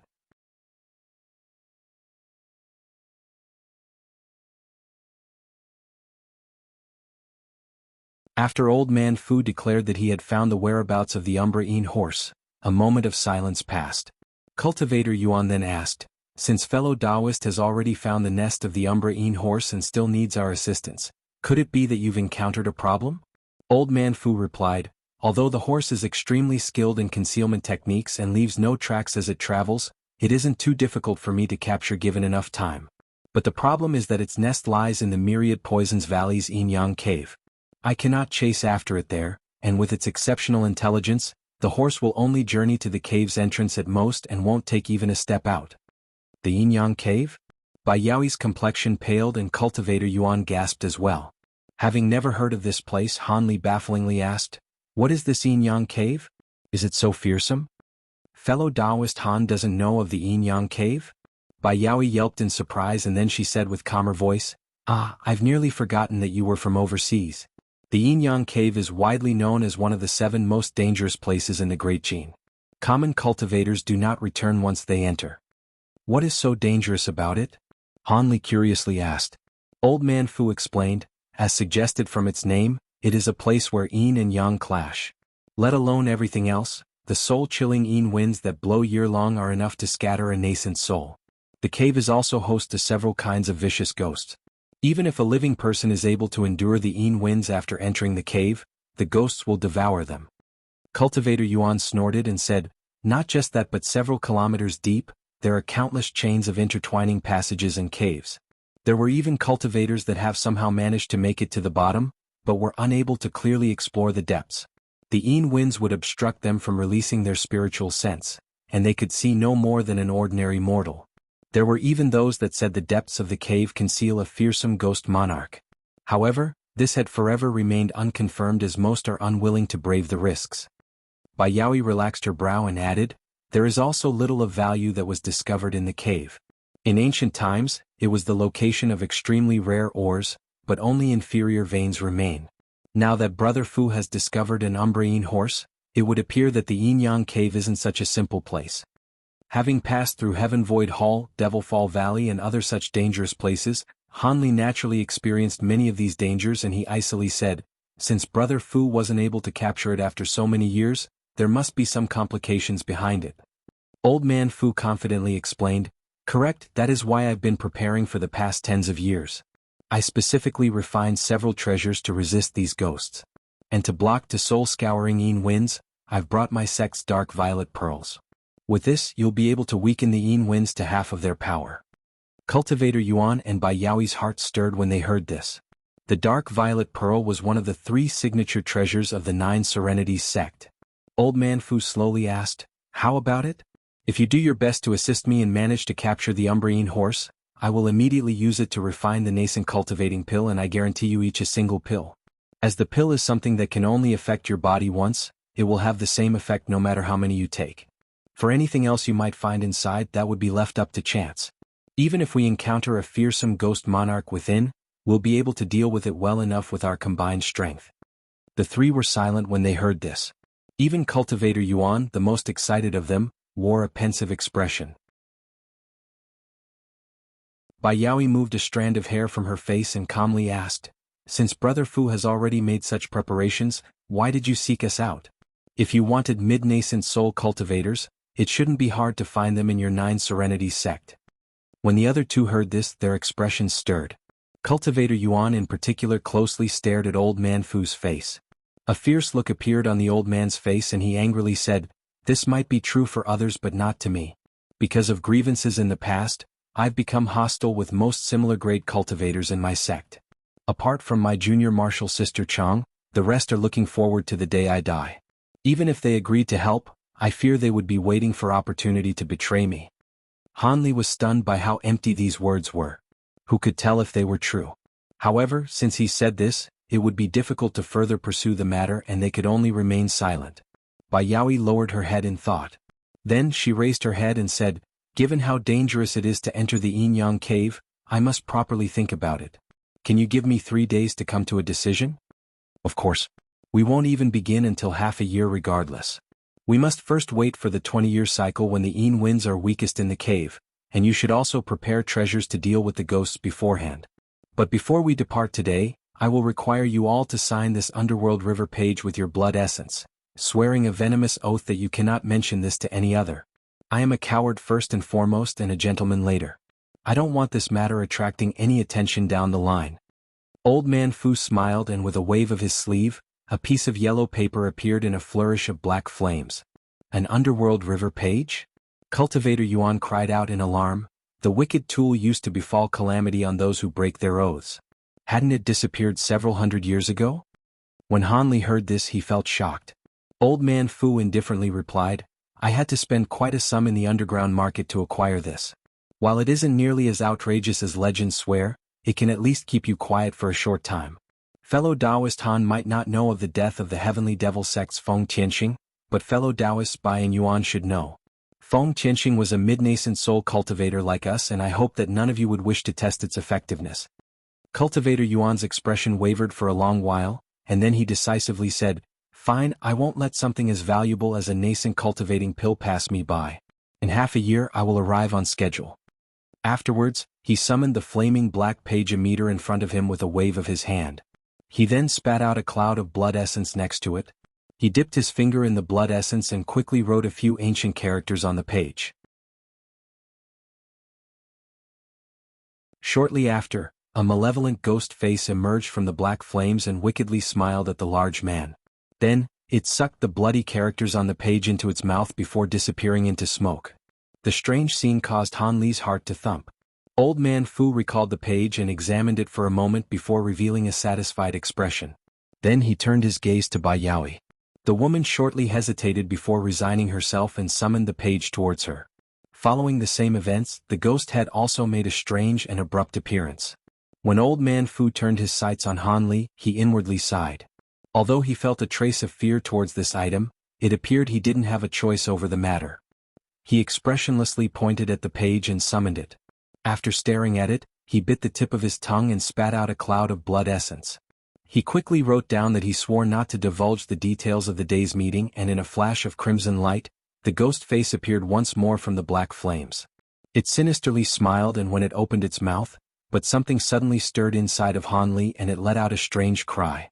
Although the sound wasn't loud, all the nearby cultivators could clearly hear it. While the others didn't react when they heard this, the ghost face suddenly warped and it let out a howl before disappearing in a panic. Old Man Fu and the others were all dumbstruck by the sight. Han Li wore an odd look on his face and sighed. He swept away the page and said, "There is no need for me to consider anything and will arrive as scheduled. But it appears that there is something about me that is able to restrain this page, so I am incapable of writing down an oath. However, I am only a vagrant cultivator and won't be departing from Nanjiang in the coming 6 months, nor will I tell anybody else of this matter." Han Li had swept back the page to Old Man Fu in a wave of azure light.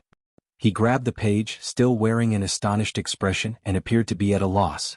Apart from the Underworld River page, he had no other method of keeping Han Li quiet on the matter. Then, the black-clothed woman finally broke her silence.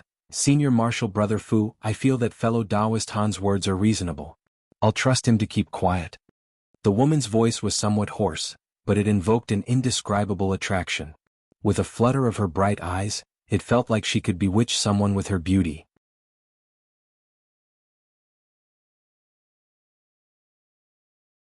When Old Man Fu heard his junior marshal's sister, he hesitated for a moment but eventually nodded after some thought. "Since the Underworld River page has no effect on fellow Taoist Han, I won't force the matter. But I will have to place a marker on your body. It will disappear of its own accord in half a year if you remain in Nanjiang, and I hope fellow Taoist Han won't force me to take action." Han Li smiled and immediately replied, "Go ahead, fellow Taoist Fu. I don't care to hide my whereabouts." With that, Old Man Fu grasped one of his hands in a gesture and released a blue light after an incantation was muttered. Han Li attentively watched him and saw that he was only using a common imprinting spell seal. As such, he raised his hand and allowed the blue light to strike him before disappearing without a trace. Old Man Fu appeared satisfied and put away the Underworld River page. Then he said, "I've already finished telling you all about the affair. Since fellow Taoist Bai still needs 3 days to consider the matter, my junior marshal sister and I will remain here in the meantime. Brother Yuan and fellow Taoist Han may depart and begin their preparations. Although the entrance to the Yin-Yang cave is covered in many poisonous plants that shouldn't pose too much of a threat to us, I hope that fellow Taoist Yuan will bring poison-warding treasures with him. It'd be best that we don't waste any magic power before we enter." "Only that much?" Cultivator Yuan chuckled. "To those of us at the Sacred Poison Sect, warding poison is an extremely easy matter. Please leave it to me. Now then, I'll be departing first." He cupped his hands in a salute and slapped his storage pouch to release a huge tortoise. Then he took to the skies, leaving a trail of smoke in his wake. Han Li followed suit and bid farewell before streaking through the sky in azure light. Half a year was a bit short, but he might have just enough time to complete the Tri-Flame Fan. As for preparing any ghost-warding treasures, there was no point as he already had the Divine Devilbane Lightning and the Weeping Soul Beast. Of course, he wanted to quickly refine the fan in case they encountered any unforeseen danger. With both the fan and the human-like puppet in his possession, he would be free of worries. With that in mind, Han Li flew off towards the Silver Serpent Mountains at the center of Nanjiang. 10 days later, Han Li appeared above a peculiar mountain range. The mountains only spanned for a couple 100 kilometers, but it was rather slender and winding like a huge serpent. The mountains were filled with verdant trees with many strange ones that grew faintly silver leaves. It appeared the name of these mountains were well deserved. Han Li quickly passed by the other areas and directly flew towards the top of the Silver Serpent Mountains. Before he grew closer, he could already feel waves of hot wind strike his face along with the pungent scent of sulfur. Soon, several flaming and malformed volcanoes appeared before him. They would occasionally rumble and release gray ash into the air, creating a fear-invoking scene to a lesser existence. Even with this activity, there were streaks of various colored light passing nearby. Several tens of cultivators were darting in between these volcanoes. Most of them were at Foundation establishment with a few core formation ones mixed among them. This was to be expected. Core formation cultivators usually used their own core flames to temper their own magic treasure and had little other reason to come to a place like this, even more so with regards to a nascent soul cultivator. Hanli stopped in the sky and looked down below. As blue light flashed from his eyes, he looked down at the fire veins and swept his spiritual sense through the ground. Shortly after, Hanli found the area with the strongest fire vein and arrived between two of the volcanoes in a streak of light. He came to a stop when he was 3 meters above the area. Then he flung his sleeve and released 8 small golden swords. As they circled around him, he formed an incantation gesture and shortly shouted, invoking a ring from the swords. Brightly glowing with light, they fiercely cut down into the ground as 10-meter-long streaks. Suddenly, a series of eruptions sounded out from below as blinding golden light flared. The sword lights returned from their attack and circled back around him. He had created a 60-meter-wide crevice deep into the earth. The cultivators refining magic tools in the nearby areas naturally took notice of Han Li's alarming actions. There were even a few of them who flew over in curiosity. Han Li grew sullen at this turn of events and released the immense aura of his cultivation, sweeping his surroundings with a suffocating spiritual pressure.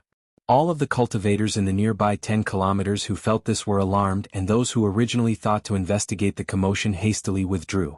A few of the nearby cultivators that were busying themselves with tool refinement had now scattered, afraid of unintentionally angering this great senior and bringing about their own destruction.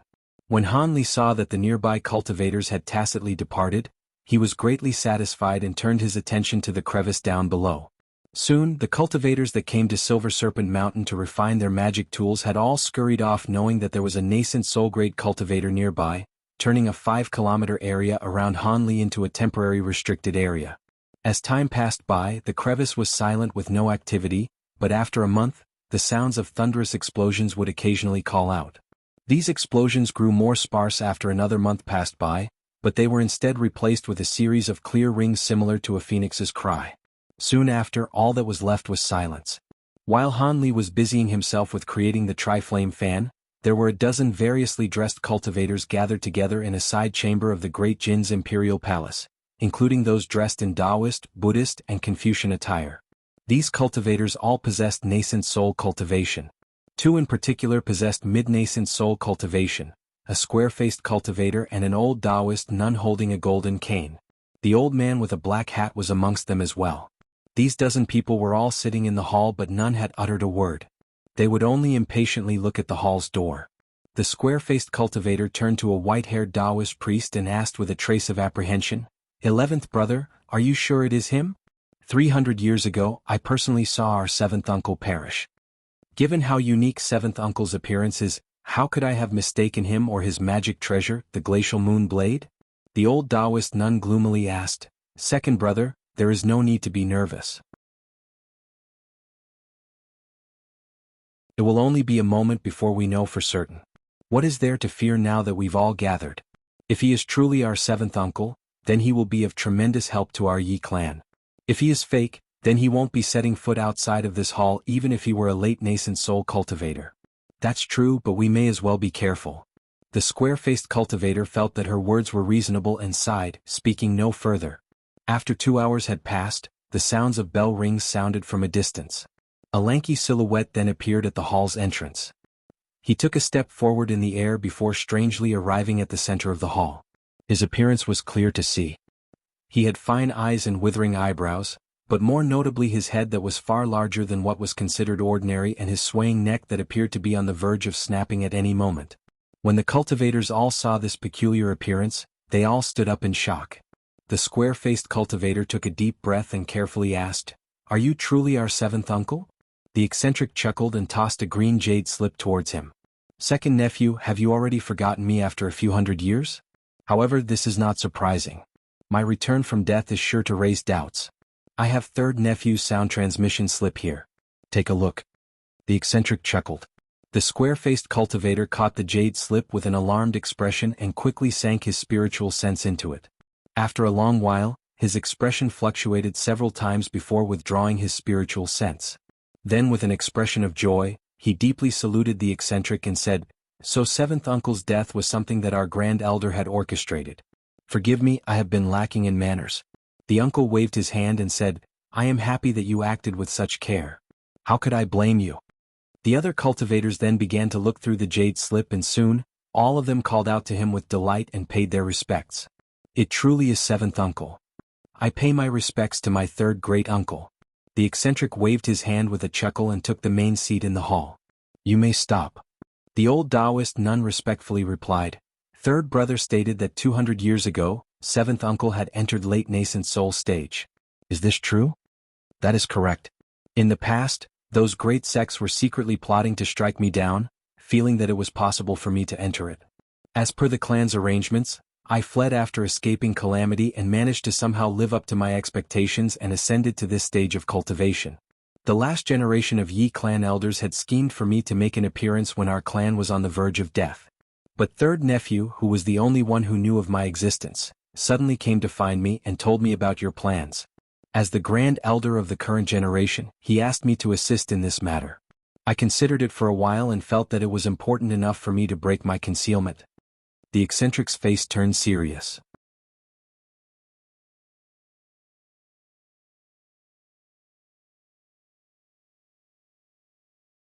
We can ask about it when Grand Immortal Su arrives, so we'll be better prepared the next time we deal with him. With a moved voice, Gu Tianhao said, if you can truly acquire information on him and his techniques, he will be far easier to deal with. Do you know specifically when Immortal Su will arrive?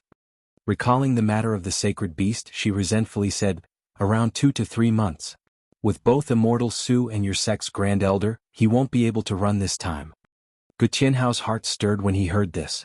Although the woman said that they were pursuing Han Li because he killed many soaring tribes cultivators, this person had the abilities that could match a late nascent soul cultivator. The endless sky saintess couldn't possibly spend so many resources solely for the sake of revenge. After all, people who were dead do not come back. Neither was it wise to continue provoking a fearsome existence as this cultivator Sunamed Han. She was certain to have another reason why she remained the great Jin for so many years. It appeared he would have to find out what their secret was. As Gu Tianhao schemed, he betrayed none of this on his face. The endless sky saintess wasn't nearly as calm as her appearance had suggested as well. She didn't know how much longer she could conceal the disappearance of the holy beast's incarnation. During these years, she hadn't taken the initiative to contact the higher realms even once. Fortunately, as the holy beast's incarnation was only restrained, its true body had remained ignorant of what had happened, but she would have to rescue it before this went on any longer. When they moved to recover it, she could only hope to exploit the Yin-sifting sect cultivators as much as she could and prevent heavier losses towards her own. With that in mind, she resolved herself. In an area bordering Nanjiang and another province, there was a smiling old man that was traveling using body lightning techniques. He was eloquently speaking to his younger Qi condensation sect members that had journeyed out for the first time and was thoroughly entertaining them. If Han Li was there and saw the sly look on the old man's face, he would feel his heart jump. He was Xiang Zhili, who he suspected of being a deity transformation cultivator. After Han Li left the Heavenly Talisman sect, the old man had made an inexplicable disappearance before the upper echelon of the sect could investigate it. This had actually startled the Heavenly Talisman sect and caused them to suspect it was Han Li's doing.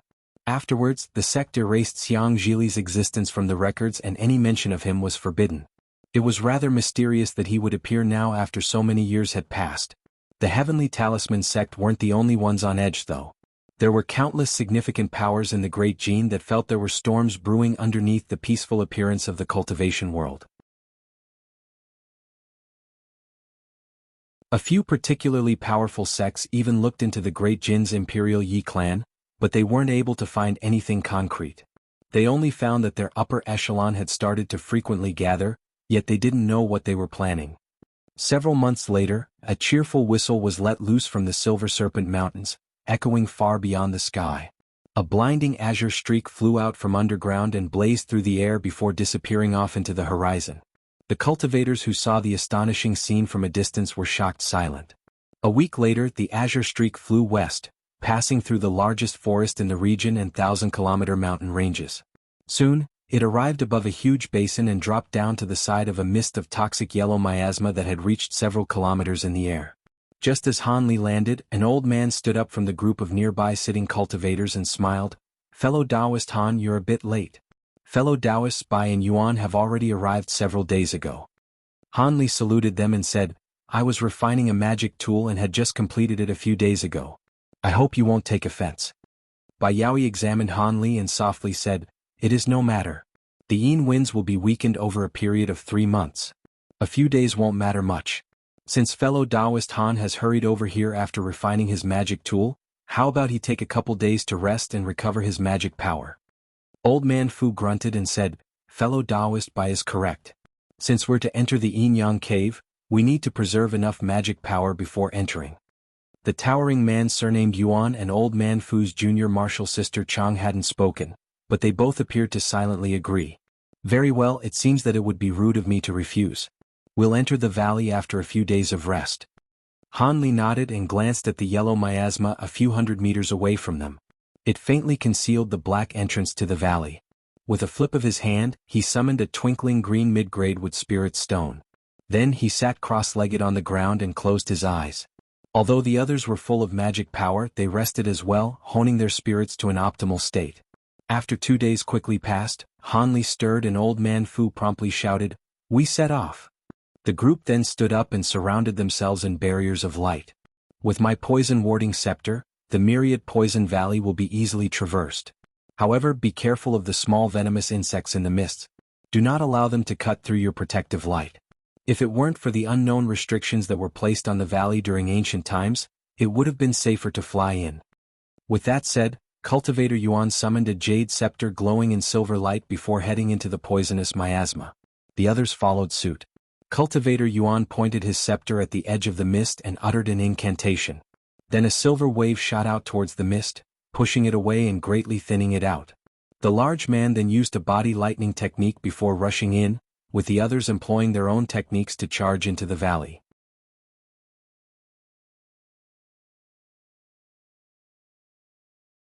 Half a day later in the depths of Myriad Poison Valley, silver light flashes lit the air, followed by the explosions of huge fireballs. With each rupture, dozens of roasted venomous insects fell from the air. Following a massive rise in temperature, a small sea of flames instantly rose from the ground and turned the insects to ash. Bai Yaoi clicked her tongue and said, "Fellow Taoist Han's control over magic techniques have reached perfection. If you said you were fire attributed, none would dare to question it." "It is only a result of practice," Han Li indifferently replied. "When I possessed lesser cultivation, I had a preference for using fireballs." Then, silver light illuminated the area, and the group of nascent soul cultivators became visible as they walked through the sea of fading flames. Han Li swept his gaze into the distance and came to a sudden stop with a frown.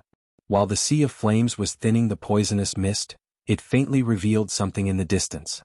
Before he could release his spiritual sense, Cultivator Yuan pointed his scepter and had it blaze with silver light, fully illuminating the area in front of them. When Han Li clearly saw into the mist, he felt his breath turn cold. 100 meters in front of them, there was a giant ravine at least 300 meters wide with no end to it in sight. There would also be black yin winds that occasionally blew out and scattered the nearby poisonous mist. Apart from Han Li and Bai Yaoi, everyone else had been there before. The group of cultivators didn't appear particularly surprised that the yin winds still appeared incredibly violent. "This is the entrance to the yin-yang cave. Everyone, let's take a look." Following the old man's words, they walked towards the side of the ravine and leaned over. The ravine was unfathomably deep and contained a fluctuating vortex of pitch-black yin winds. Ghostly howls and wails could be heard from within. Han Li's gaze then turned to the walls and saw that they were sparkling crystals, appearing to be a dense layer of ice.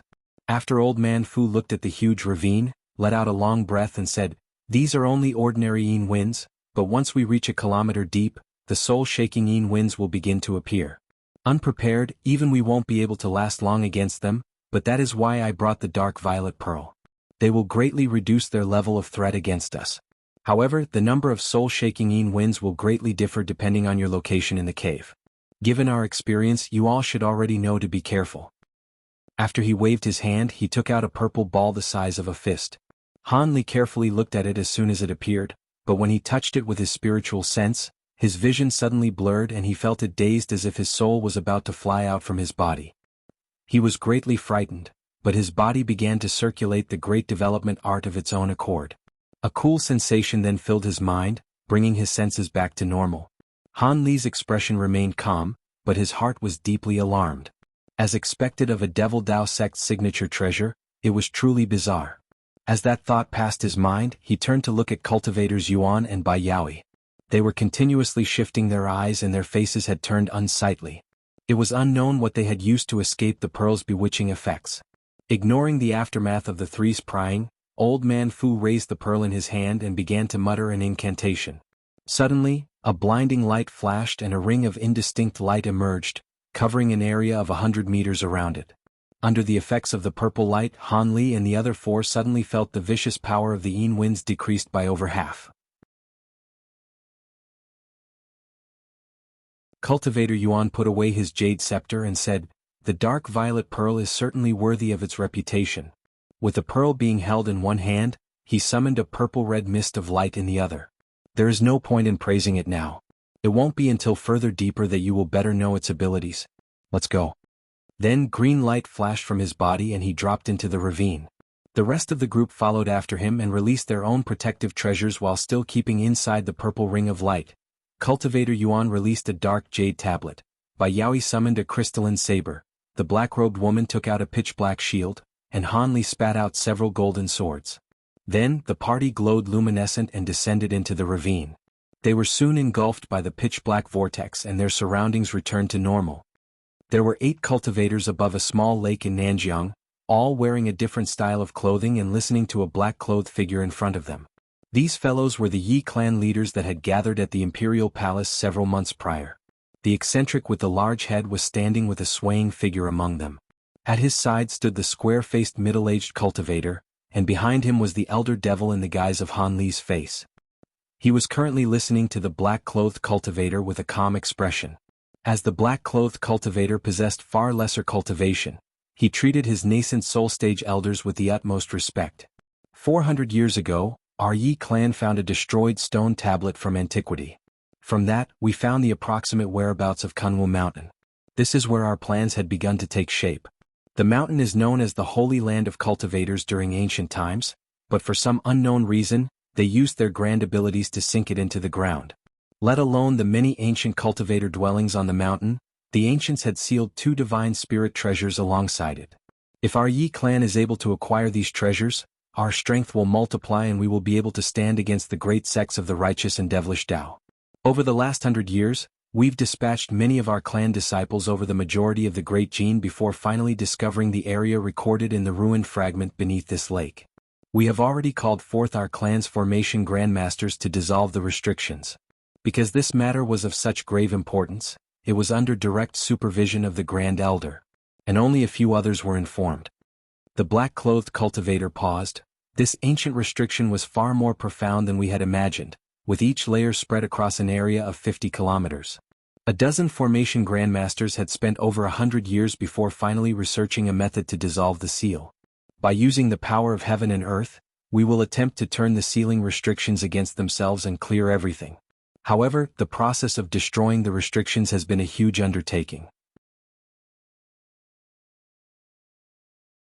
It had already consumed an enormous amount of materials, and required a great number of spell formations to be placed down, but most importantly, the process also required incredibly rare materials. These materials were slowly acquired with care and our actions had been incredibly stealthy. After all, if we allowed this matter to become known, the opportunity would have been seized from us. Over time, the restriction-breaking spell formations had been gradually established, and now the project is on the verge of completion. The clan's spell formation grandmasters will only need another month before the final formation is placed. When the time comes, we will create a grand-scale concealment formation and fully suppress the thunderous aftermath of breaking the restrictions. Then the elders will be able to enter Kunwu Mountain and seize the treasures. After he finished, the black-clothed cultivator stood off to the side and remained silent. Kunwu Mountain, that was our objective? Inconceivable. I originally believed it was an ancient cultivator residence. So only something as mystical as Kunwu Mountain would have divine spirit treasures. For a time, the cultivators couldn't help but mutter among themselves with unconcealed excitement, the exception being the eccentric with a large head, the square-faced middle-aged cultivator, and the elder devil. With a sullen expression, the square-faced cultivator's expression sank and he snorted, "Don't be so excited just yet. Breaking the formation is only the first step in acquiring the treasure. If it were so simple, Why would our third brother have us gather here and have our seventh uncle lend his assistance? Furthermore, our third brother will be delayed for about a month before joining together with us. He has to dodge those spies after all. The Yi clan elder in Taoist robes couldn't help but ask, from second brother's words, do you mean to say that there is something amiss with Kunwu Mountain? The square-faced cultivator replied, more than just amiss, it is possible that we will not return. How can that be?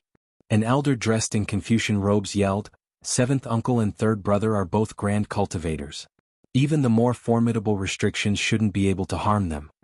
If only it were so simple, the square-faced cultivator grimly said, think about it. Kunwu Mountain was the holy land for ancient cultivators. Why would they seal it along with two divine spirit treasures? Who knows what astonishing secrets and dangers lurk within? When the others heard this, they couldn't help but look at each other in dismay. The eccentric chuckled and said, enough of that for now. Those are only the worst possibilities. Perhaps there were some other reasons they were forced to. You don't need to be worried, but you will have to be careful when the time comes. And if anything happens, I won't leave it be.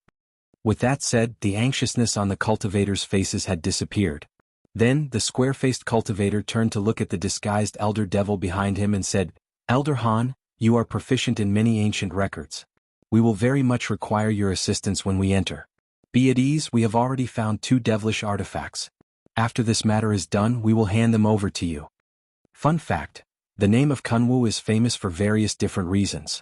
It was a famous name belonging to a god, a famous pottery inventor, and even a treasure sword in the Song dynasty. Also, apologies, there was a slight error in continuity. The black-robed Yi clan elder was actually the square-faced middle-aged Yi clan elder that was mentioned earlier.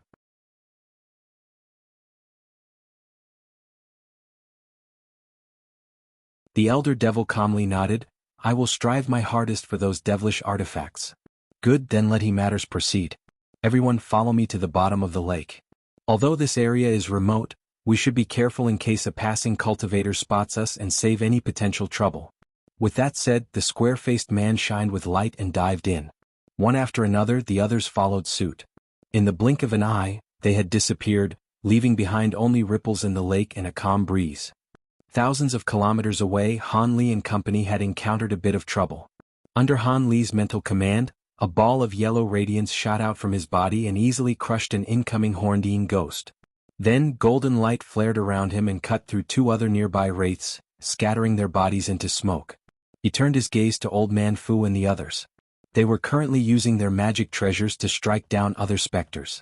Although these ghosts were small and slender, they were relentless and fierce. Han Li appeared unhappy at the sight of this. After Cultivator Yuan tore through a ghost with a flick of green flame, he said, Brother Fu, we've been traveling for several days now, but we still haven't found any trace of the Umbrian horse. And while these low-grade ghosts are weak and feral, they impede our progress dealing with them. Han Li shared these same sentiments. Old Man Fu replied, there is no need to be so anxious, Brother Yuan. The cave is large and the horse is very skilled in concealment. As for these ghosts, they are destroyed with little effort. So long as you occasionally replenish your magic power with spirit stones, we'll be able to last for quite a while. Bai Yaoi glanced around her and sighed. While that is true, blocking the soul-shaking Yin winds already consumes a significant amount of magic power. With our current cultivation, we'll be able only to hold out for 2 months more. They were currently in a huge passage that was 100 meters tall. The walls twinkled with freezing inky ice, and black winds far denser than at the entrance continuously spun nearby. Their wails were enough to inspire trepidation. But when the winds entered the range of the dark violet pearl's ring of light, they greatly weakened. Even so, Han Li and company maintained a blinding light all over their bodies, not daring to allow the winds to make the slightest contact. Hordes of small ghosts unceasingly manifest from the accumulated Yin Qi and charge towards them like moths to the flame. In a glint of cold light, the last of the current wave of ghosts was cleaved through by Yaoi's flying saber, clearing the way for the time being.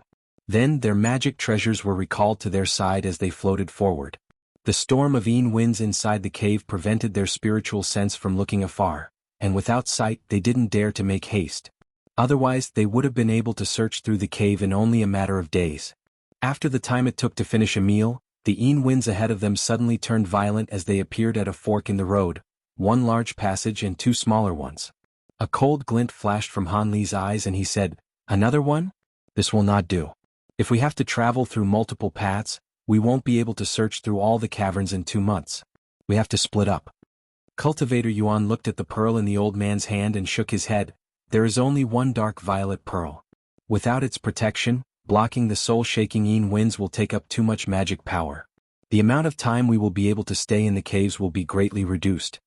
Unfazed, Old Man Fu said, if it's a matter of the pearl, I can consume a bit of blood essence to give you the protection of the pearl temporarily. So long as the strength of the winds remain constant, the protection should be able to last about a week. That should be enough for us to look deep into each of the passages, but we'll need to wait to find you again after the dark violet pearl's light disappears. We'll have to leave behind marks of magic power on all of us so that we'll be able to find each other. Bai Yaoi then frowned and asked, although it isn't very likely, what will we do if one of us encounters a high-grade ghost? Cultivator Yuan snorted and said, if it's a ghost that a mid-nascent soul cultivator can't deal with, it would have to be a ghost monarch. But this isn't a true underworld. How can a bit of chi possibly produce something on that level? There will only be a few stronger ghosts in the cave depths. The rumored one here is only a legend. No one had personally seen it. Additionally, we'll have to take the risk regardless. Once the period of weakened winds come to an end, we'll no longer be able to remain here. When Old Man Fu and the black-robed woman heard this, they exchanged a glance and revealed a trace of hesitation. Originally, they hadn't thought to separate in order to maintain their safety, but there were far more passages in the Yin-Yang cave than they originally anticipated. If they didn't split up, it was very possible they would return empty-handed. Bai Yaoi pondered for a moment and raised no opposition. It appeared she found his words acceptable. Old Man Fu eventually came to a decision and said, all right, we'll follow your suggestion. But everyone will have to take care. Do not travel out of a 3-day range from me, or you won't be able to replenish the protective light on time.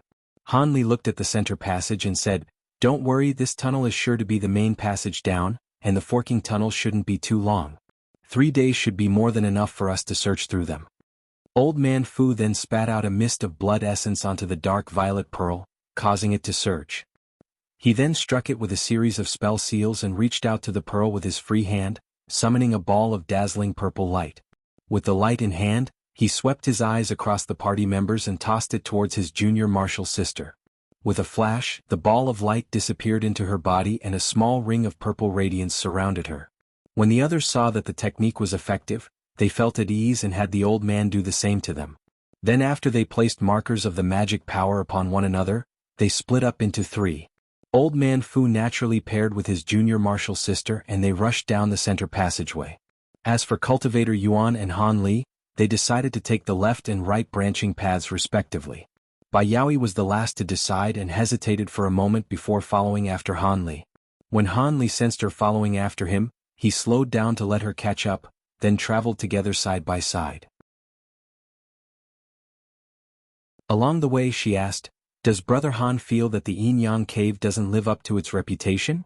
They say that after entering one will find themselves in extreme peril, but we didn't encounter anything that was a problem, apart from those soul-shaking winds. Could the rumors be exaggerated? Han Li was somewhat surprised by the question and replied with a smile, although I don't know much about this place, I'm sure that it deserves its title as one of the 7 most dangerous places in the Great Jin. Fellow Taoist Bai, don't forget that these soul-shaking winds are so harsh that if a cultivator under nascent soul stage were to enter, that alone would be sure to tear them to pieces even with a protective treasure. And it also stands to mention that we're only safe because of the dark violet pearl's protective light, not to mention that we've only encountered the lowest grade of ghosts over the past few days. As we enter deeper, the chi will be far denser and will produce even harsher ghosts. Brother Han's words are reasonable. However, I still feel a bit doubtful. Ghosts are coming. As Bai Yaoi talked with Han Li, 8 ghosts suddenly appeared from a nearby winds and fiercely changed towards them.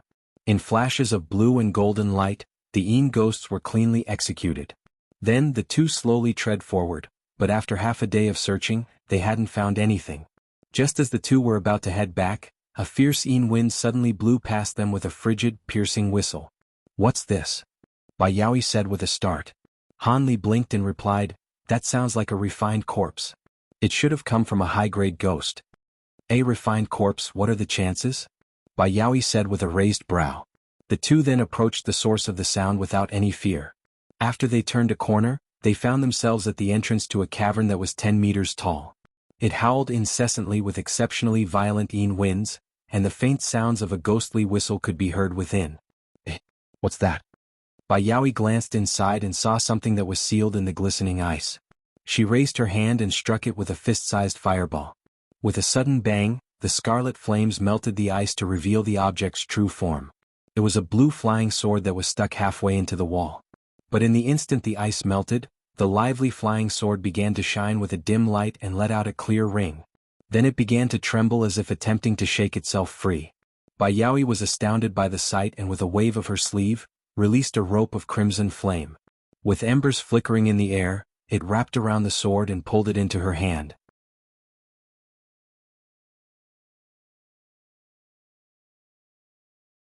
Bayawi's eyes swept across the sword and waved it with a single hand, producing several foot-long sword lights that chopped at the wall of ice, leaving deep markings behind. Han Li's expression stirred when he saw this. She turned the sword several times in examination and revealed a trace of doubt after finding no markings of significant value. After so many years, the spiritual nature hadn't faded away. Its master must have spent quite an effort in creating this. From its might, it should have belonged to a late core formation cultivator. But that in itself is strange. Someone of that level shouldn't have been able to reach this place. Can I have a look at it? Han Li asked. There is no need to be polite, go ahead. Bayawi sweetly smiled and then sent the flying sword over to Han Li with a flick of her finger. He reached out to the sword and had it fly into his hand. After examining it for a while, he frowned. Has Brother Han discovered something? Bayawi curiously inquired. The sword's body is refined purely from blue essence crystal. That isn't a wise decision at all. If it were mixed with other materials, its might would be even greater. However, these refinement methods weren't widely known tens of thousands of years ago, and the decorative talisman markings on the sword are rather old. While the master of the sword wasn't an ancient cultivator, they still come from an age long gone. Brother Han's deep knowledge in tool refinement has truly come as a shock. Bayawi exclaimed. It isn't much, I've only read through a few sword refinement archives by chance. He turned to look into the cavern and calmly said, How about we go inside and see if there is anything to gain? Yes, let's go. Bayawi nodded after only some thought and released a sparkling white umbrella. Then she walked into the cavern and led the way.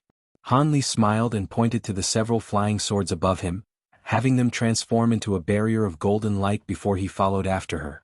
The cavern was pitch black, and only the sounds of wind and a faint whistle from deep within could be heard. The ghost seemed to have discovered the two as the sounds of the whistle grew deafening. Since this place isn't too large, it should be easy to deal with, Han Li muttered. He raised his hand and summoned a sparkling white moonlight stone. After he struck it with a spell seal, the stone brightly shined with light and illuminated their surroundings. Because of the blocking winds, the distant areas were dim and unclear. When they were 200 meters deeper into the cavern, they spotted another entrance that faintly released a green glow. Han Li and Bayawi gave each other a strange glance. All the caverns they had passed until now were exhausted or mines without a single exception. While the two grew somewhat more vigilant, they did possess great cultivation and weren't about to shy away from this. With the umbrella in front of her, Bayawi approached the entrance, but after she glanced inside, her complexion turned pale. Han Li soon appeared at her side and looked in. There was a 100-meter-wide cave filled with stalactites, and a faint green glow shining from the walls and the top. There was a 10-meter-tall stone pillar at the very center. Although it was crude and unremarkable, there was a dried corpse that was tightly bound around it in chains. Its head lifelessly hung with long gray hair cover it, and its abdomen gored with all organs spilled. Let alone Bayawi, this grotesque scene had made for a startling sight to Han Li as well.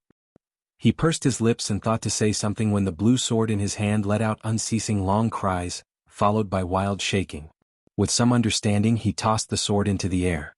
It shot towards the stone pillar in a blue streak and turned into its original half-foot-long form before revolving around the dried corpse and letting out another cry.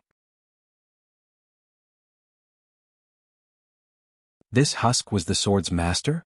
It appeared that their golden core was seized and life forfeit. Bayawi let out a long sigh and wore a slightly disturbed expression. Han Li coldly said, He hadn't died a normal death. This person was used as a live sacrifice for a wicked technique. A live sacrifice? In her alarm, she finally took notice of a 40-meter-wide spell formation in the cave.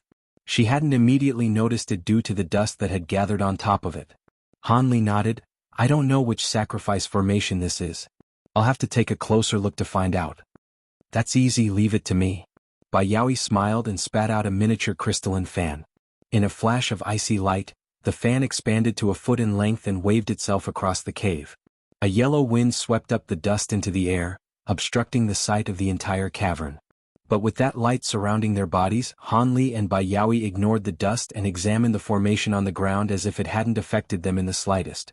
At that moment, over 40 meters away behind them, a dark light weakly shined from the ground, followed by the emergence of a black silhouette. It remained motionless in a crouched position. When the black silhouette noticed that the two hadn't reacted, a crimson light glinted from its eyes and its body darted forward. Along the way, it tilted its head and screeched, releasing a black streak towards Bai Yaoi. The silhouette intended on simultaneously dealing with both of them.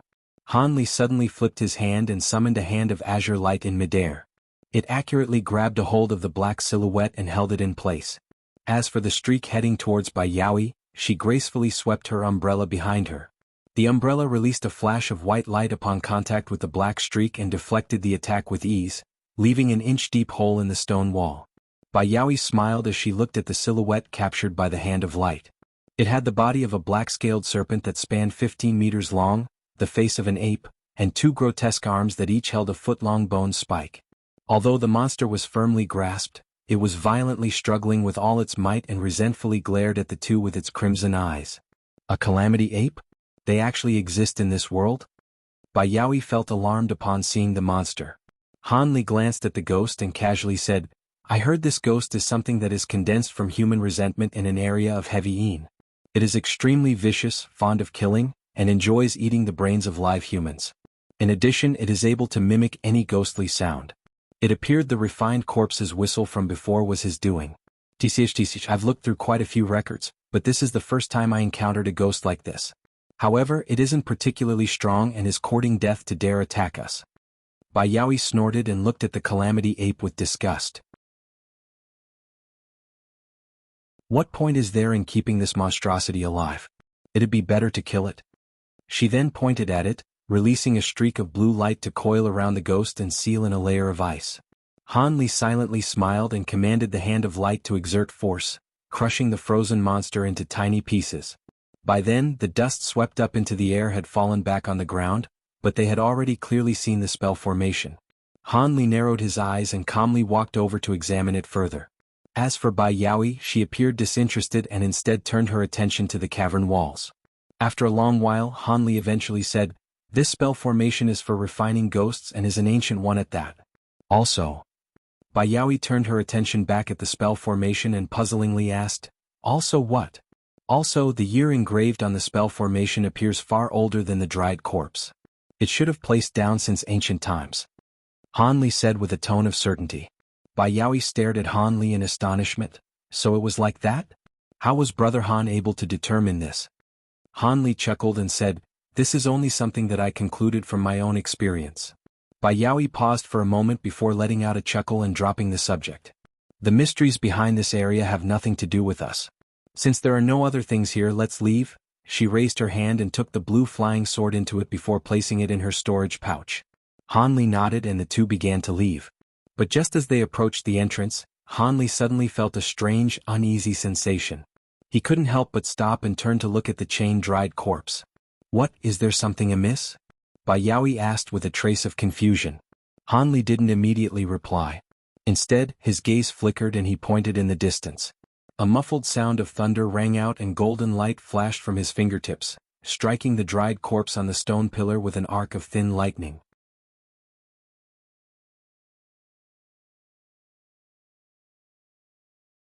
As Bai Yaoi watched with surprise, golden lightning suddenly struck the gray corpse, turning it into a pile of white ash in a flare. Han Li frowned in silence for a spell before calmly saying, Let's go. It seems I was being too paranoid. He then strode off with large steps. Bai Yaoi followed him with an unconcerned smile. Shortly after, the two continued on their way through another passage. When the two were far away, a purple light overwhelmed the blacking winds blowing nearby, producing an inky silhouette from underneath the stone pillar in the cavern. The silhouette was jet black and had vague features as if it were completely made from shadow. All it presented was a pair of glowing green eyes. It glanced at the remnants of the Calamity ape at the entrance and turned to look at the ashes of the dried corpse before pouncing off the ground and producing an astonishing scene. It blurred and summoned every speck of the corpse's ash into its body, to then let out a soft cry and releasing black chi that completely wrapped around its body. The chi coiled and blew away to reveal an exact imitation of the corpse that had been destroyed. It didn't remain still or lifeless. Instead, it approached the entrance of the cavern and blew out a wind to sweep up the remains of the ape. In the black wind, the ice thawed at a visible rate, and the remains fused together to form an intact Calamity ape. The beast snarled before immediately lying down at the dried corpse's feet, resembling the behavior of a dog. The corpse then extended its black claws and stroked the beast's head before staring into the passage out of the cavern, as if lost in thought. Thunderous explosions and screams of agony echoed from a manor on the top of a giant mountain in Nanjiang. There were nearly 100 black-robed cultivators attacking a faint yellow barrier with their magic treasures and tools. The barrier of light covered most of the manor and protected a dozen yellow-robed cultivators, each waving various colored spell flags with their utmost effort in an attempt to strengthen their only defense. Because their numbers were so few, the barrier still swayed before their terror-struck eyes. A kilometer in the sky above, there was a middle-aged cultivator with an imposing appearance. He wore yellow robes and his complexion was completely pale. There were 5 white smoke-like figures that surrounded him in a circle. "Sect brother, will you not release the He clan? I have met the ghost sect master several times. So long as you agree to stay your hand, I am willing to have the clan withdraw from the cultivation world and never to appear again. Furthermore, this is Nanjiang. If you act too imprudently, you will provoke trouble." Although the middle-aged cultivator knew that matters were bad, he still held on to a trace of hope. A mysterious voice intermittently sounded out from every direction. "Your He clan has already agreed to submit to our sifting sect, but when the time came, you betrayed us. Do you think we're a joke? Don't think that we wouldn't be able to find you just because you moved to Nanjiang. For our sect's reputation, we will have to make your clan disappear. And your severed head will be useful in properly bringing our other subordinates into line. Will you end yourself or have me personally settle this? If I use my unbroken sync devils, there won't even be a skeleton left behind." When he heard this, the yellow-robed cultivator's heart sank.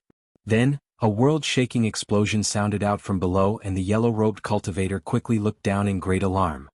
He saw that the barrier protecting the manor had shattered into fading specks of light. The last of the color on his face had completely disappeared.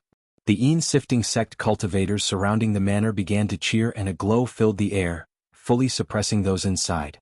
"You dare."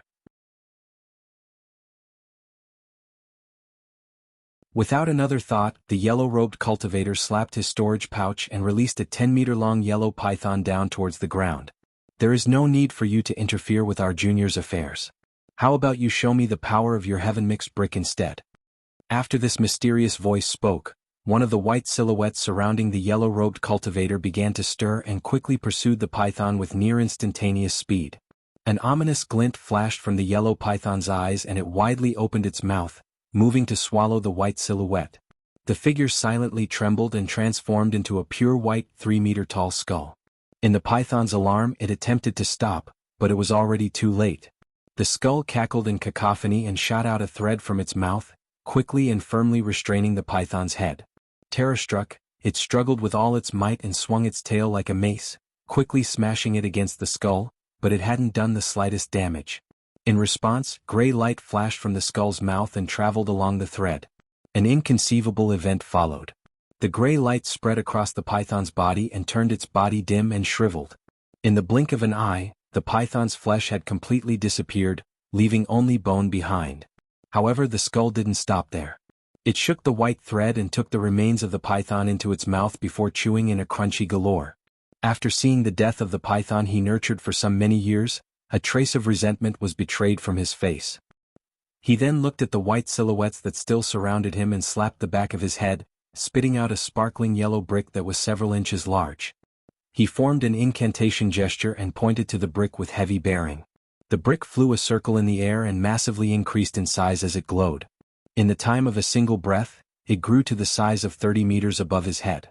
It shined with dazzling light and had talisman characters wandering across its surface, releasing a truly astonishing pressure.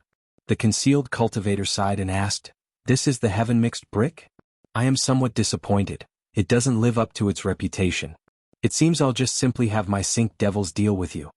Just after this was said, the 5 figures stirred and slowly floated towards the yellow-robed cultivator. The man paid no heed to the disdainful words and swept his gaze past the silhouettes before letting out a resounding roar, causing the brick above him to spin in the air. With the brick's mass, it created a tornado in an instant, concealing the cultivator within it. However, the white silhouettes ignored this and shot into the tornado without another thought. "You're courting death." Countless streaks of yellow light shot out from the wind, revealing themselves to be foot-long bricks. In sounds of rolling booms, the white silhouettes were pelted by the lights. During this display, a yellow streak shot out from the tornado and rushed across the sky, traveling over 60 meters in an instant. Then a bone-chilling snort sounded out, followed by several pops. The 4 white silhouettes shot after him before later disappearing in a blur. A fluctuation suddenly appeared in front of the yellow cultivator, and the 4 white silhouettes appeared in a flash of silver light. They then silently charged towards the cultivator.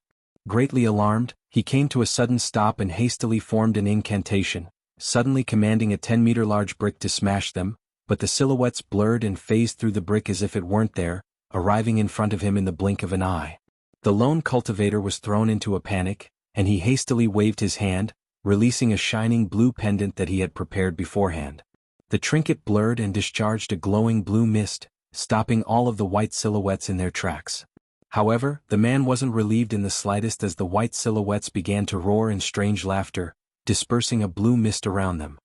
He inwardly cursed when he saw this and hastily covered himself in light as he prepared to flee.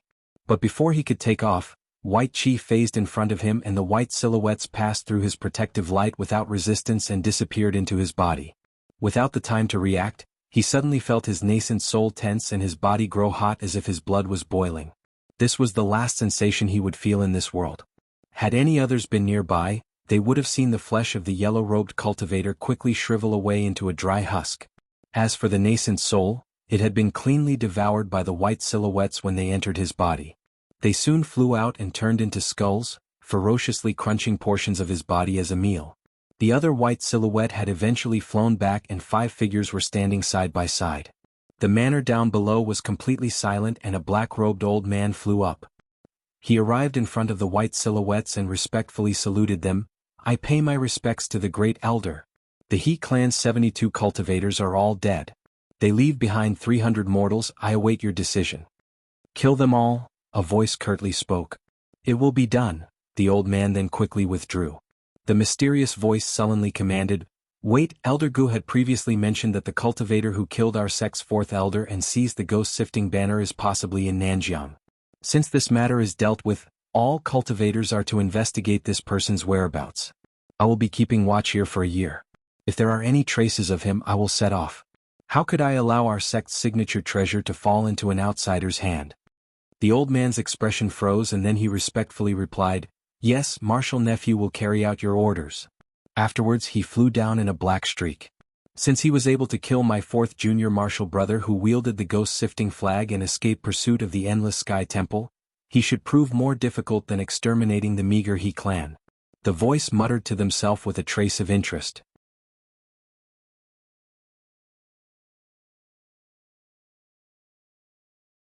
Nearly a month later at the bottom of the Yin-Yang cave, Han Li stood in a giant wind cavern and held his hands in an incantation gesture. A dozen golden swords were revolving around him, shredding the countless moths flooding him into thin lines of black chi. The moths were several inches long and completely black. With each flap of their wings, they released thin blades of wind towards him, but they were all easily blocked by the golden light. But with each fallen moth, 2 came to take its place. Han Li grew sullen with annoyance. He tossed the spirit beast pouch from his waist and summoned a swarm of sparkling golden beetles into the air. When the black moths met the gold-devouring beetles, they suddenly began to shrink back as more of their numbers fell to the ground. When he saw this, he withdrew a majority of his flying swords and stepped into the depths of the cavern. The Yin winds here were blowing with far greater frequency and blocked his more powerful spiritual sense from seeing even 10 meters ahead. At the very least, he didn't have to worry about being harassed by the moths. After walking to the approximate center, his eyes shined with blue light, allowing him to see the nearby surroundings with clarity. But when he looked in a certain direction, he couldn't help but gasp. He walked 60 meters before tossing out a moonlight stone and carrying it in the air with a mist of azure light, illuminating 10 meters around him. Underneath the white light, a skull-sized black crystal was half embedded in the wall. But what was astonishing was that the gem was flickering with a haunting light and would release black moths without end, swarming towards Hanli and the dazzling moonlight stone in a mad rush. However, the gold-devouring beetles had intercepted them midway, but when each moth was killed, they simply faded away as if they never existed. This is the third one, but it is able to use the nearby yin qi to create darking moths. How peculiar, Hanli muttered. When Hanli took a closer look, he saw the black crystal release a flare of black light. A pop sounded out, followed by the appearance of a meter-wide moth. It fiercely glared at Hanli with crimson eyes. Hanli raised his brow at the sight and flicked his finger, releasing a bolt of golden lightning and dispersing the moth in an instant. Although it was certain to have a few peculiar abilities, the divine Devilbane lightning was its natural nemesis. Then, he reached out for the crystal without any hesitation, and a large hand of sparkling blue light appeared in front of him. With a bang, the crystal was taken out from the wall. In the instant the crystal was grasped, the surrounding yin winds were decreased by over half. All the moths had turned into black qi in a bright flash and blew away in the wind. Hanli didn't appear particularly surprised by this and instead mulled over the two smaller crystals he found earlier in other wind caverns. These strange crystals caused Hanli to click his tongue in amazement, but he decided to leave the matter for later. After his first return to Old Man Fu for another application of the dark violet pearl's protective light, he split up with Bai Yaoi. Now that she wasn't following him, Hanli made full use of his abilities. Over the last few days, while he slowly headed deeper into the cave, he was several times faster than the others. He also came across high-grade ghosts with greater frequency, but his flying swords and golden lightning made short work of them. He hadn't needed to use the Weeping Soul Beast even once. It was starting to make sense why high-grade cultivators hadn't explored the Yin-Yang cave.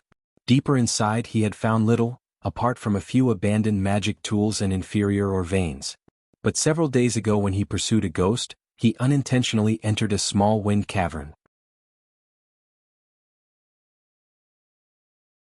He initially had little interest in exploring it as the Umbra Yin horse they were looking for shouldn't be able to survive in a place with fierce Yin winds.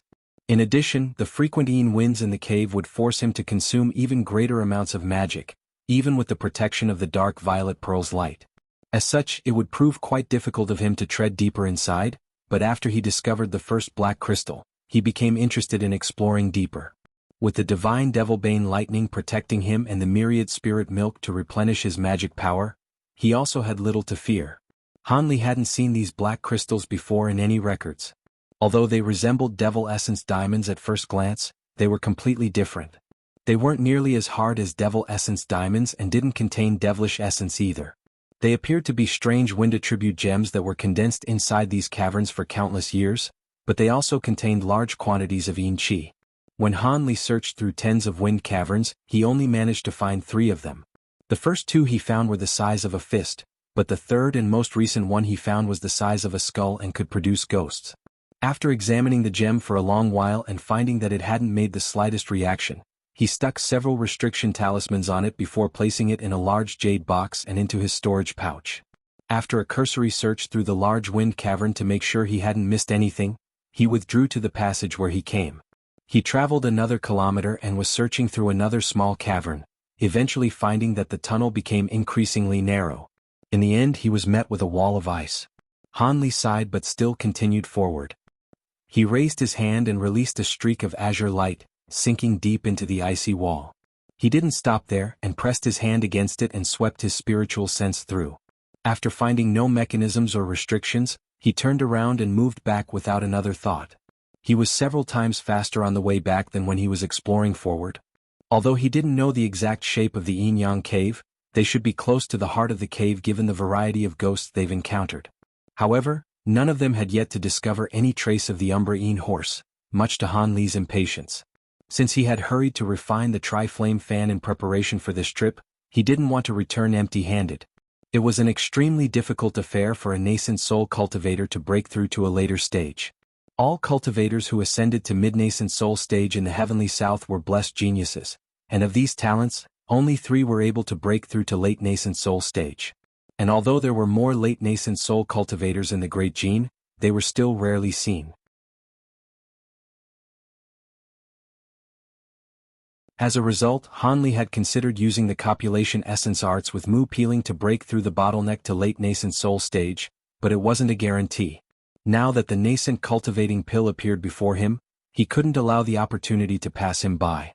If they truly couldn't find the Umbraine horse, he would have to see if he could acquire the medical formula of the nascent cultivating pill from Old Man Fu. Although his chances were slim, if he could acquire the formula, he could try looking the Umbraine horse elsewhere. After all, there were many places in the world where Yin Qi naturally gathered. Han Li's mind mulled over this matter as he flew through the tunnel. But suddenly, his expression stirred and his attention turned to his front. A flicker of green light flashed in front of him and was flying in his direction. He instantly waved his sleeve in response, releasing a mist of azure in front of him.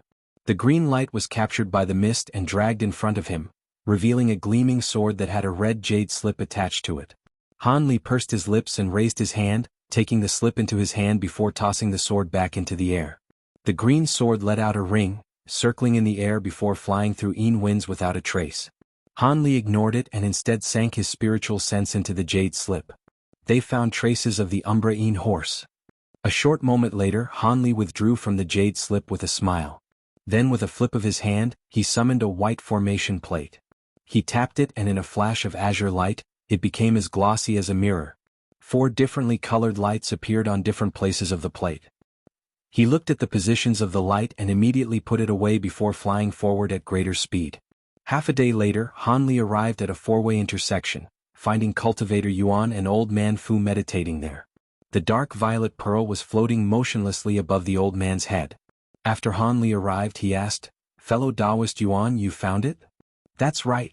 Cultivator Yuan chuckled and his face wore a trace of excitement. "The Umbraine horse is in this passageway, but it is extremely cunning. I wasn't able to capture it and could only block the way out and wait for you all to arrive." "Good," Han Li nodded with a smile. "So long as we know of its whereabouts, it will only be a matter of time." Old Man Fu happily said, "Junior Marshal Sister Chang and fellow Taoist Bai are still quite far away. Let's wait. When we're all present, the capture will be easier." When Han Li heard this, he felt relieved and also took a seat. Several hours later, the black-robed woman and Bai Yaoi rushed over. After they heard the news, they were also overjoyed. With several simple spell formations placed down at the passage entrance, they promptly set off inside. Not long after, a dark light suddenly flashed from the ground underneath, followed by the emergence of 3 pitch-black dried corpses. The chests of the corpses were all hollow and their bodies lacked any flesh, but their eyes shined with a chilling green light as they stared in the direction of Han Li's party without the slightest emotion.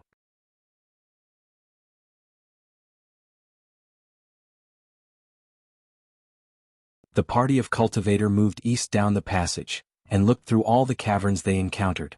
In order to be careful, 3 of them would search while 2 of them would remain behind and guard the tunnel, preventing the Umbraine horse from escaping. Not long after, the party arrived where Cultivator Yuan discovered the horse, an unremarkable small cavern. This time, the black-robed woman and Bai Yaoi were guarding the tunnel as the others went inside. When they entered, they discovered something strange. Not only were the Yin winds extremely weak, but they even felt comfortably warm. There was also some soft sand and a pile of rare warm jade in the corner. There was also a faint fragrance lingering in the air that resembled a mix of sandalwood and medicine. Upon closer inspection, they also found imprints on the ground that resembled that of a horse hoof but several times smaller. This is truly it, the Umbraine horse. With the hoof prints and the fragrance, Old Man Fu rubbed his hands together in excitement. With a trace of red light shining from his face, Cultivator Yuan said, "Since Brother Fu said this, it must be true. Let's pursue it. The passage forward isn't very wide. Although there may be further forks in the tunnel, so long as we slowly track it, we'll eventually force it to appear." Old Man Fu nodded. "Yes, that's reasonable. We'll..." Suddenly, he was interrupted by the sounds of an explosion, and the earth beneath them became unsteady as the cave quaked with ferocious roars. In the 3's alarm, their bodies glowed as they shot off in the direction of the noise. In the blink of an eye, they trailed back the way they came. The 2 women were looking ahead of them with shock as the thunderous footsteps shook the ground, each step more brutal as if the source was growing closer. An astonishing roar then sounded out. The 5 cultivators all exchanged a glance and each took out their magic treasures, awaiting what was to come with readied stances. Although the blacking winds prevented them from seeing very far, blue light flashed from Han Li's eyes, allowing him to view the ghost that was 300 meters away. He couldn't help but gasp cold air at the sight. It was a huge wolf that was covered in green fur. It was 10 meters tall with a head the size of a small building and huge crimson eyes. Its 4 claws were as sharp as blades, cutting into the ground with each step. But what was most alarming to Han Li was the green corpse flames that would spew out from its mouth each time it opened. Whenever the green flames touched the ice walls, it would leave deep and uneven grooves glowing with green light. A corpse wolf? The name suddenly lit up in Han Li's mind, but a common corpse wolf should only be a common ghost. Even larger corpse wolves shouldn't be this gigantic. The sheer size of this monster was far beyond the scope that was recorded and possessed a cripplingly intimidating aura. Just as he was about to warn the other 4, his eyes suddenly caught sight of something burrowed in the huge wolf's head. That's the Umbraine horse. What does Brother Han mean? Astounded, Old Man Fu turned to look at Han Li. The formidable ghost ahead of us and the horse are together, Han Li briefly replied. The Umbraine horse? The others revealed joy when they heard this. They could faintly see the giant wolf through the Yin winds then. Although they couldn't grasp its true form, the magnitude of the monster caused their hearts to tremble, and the joy on their faces quickly vanished. The black-robed woman sullenly flicked her fingers, releasing over 10 spheres of white light. The spheres didn't strike the huge wolf but flew upward instead and burst high in the air. Dazzling white light lit the tunnel and allowed them to see the wolf's sinister form. Their faces unconsciously changed. Given their vast experience, they could all tell how formidable this enemy was. But in that instance they also saw something white lying down on the wolf's head. Although it was half submerged in fur, it appeared to be a white horse head with green eyes. Everyone be careful. We cannot allow the Umbraine horse to escape. This corpse wolf should be a variant beast. Although it will prove troublesome, it should be an easy task for the 5 of us to slay it. Fellow Taoist Bai, you are in charge of capturing the Umbraine horse. With that said, Old Man Fu slapped his storage pouch and released chains that shined with black light. It flew forward and wrapped around the giant wolf like a snake. The others were quick to take action as well. The black-robed woman released 3 scarlet flying swords. Cultivator Yuan took out a jade pendant, producing several winged scorpions, and Han Li spat out several flying swords that swept forward in a wave of light. During this time, Bai Yaoi flipped her hand and summoned a translucent net. In a glimmer of ice, the net transformed into white mist, and enveloped the Umbraine horse on the wolf's head. Although this was the first time they had acted together, the sheer amount of power their treasures displayed was overwhelming. The Umbraine horse quickly reacted. As soon as it saw the incoming attacks, it leapt off the wolf's head to conceal itself once more. As for the corpse wolf, a glint flashed from its eyes, and its howls came to a halt. It gaped its mouth, releasing an unfathomable stream of dark green inferno to meet the oncoming magic treasures.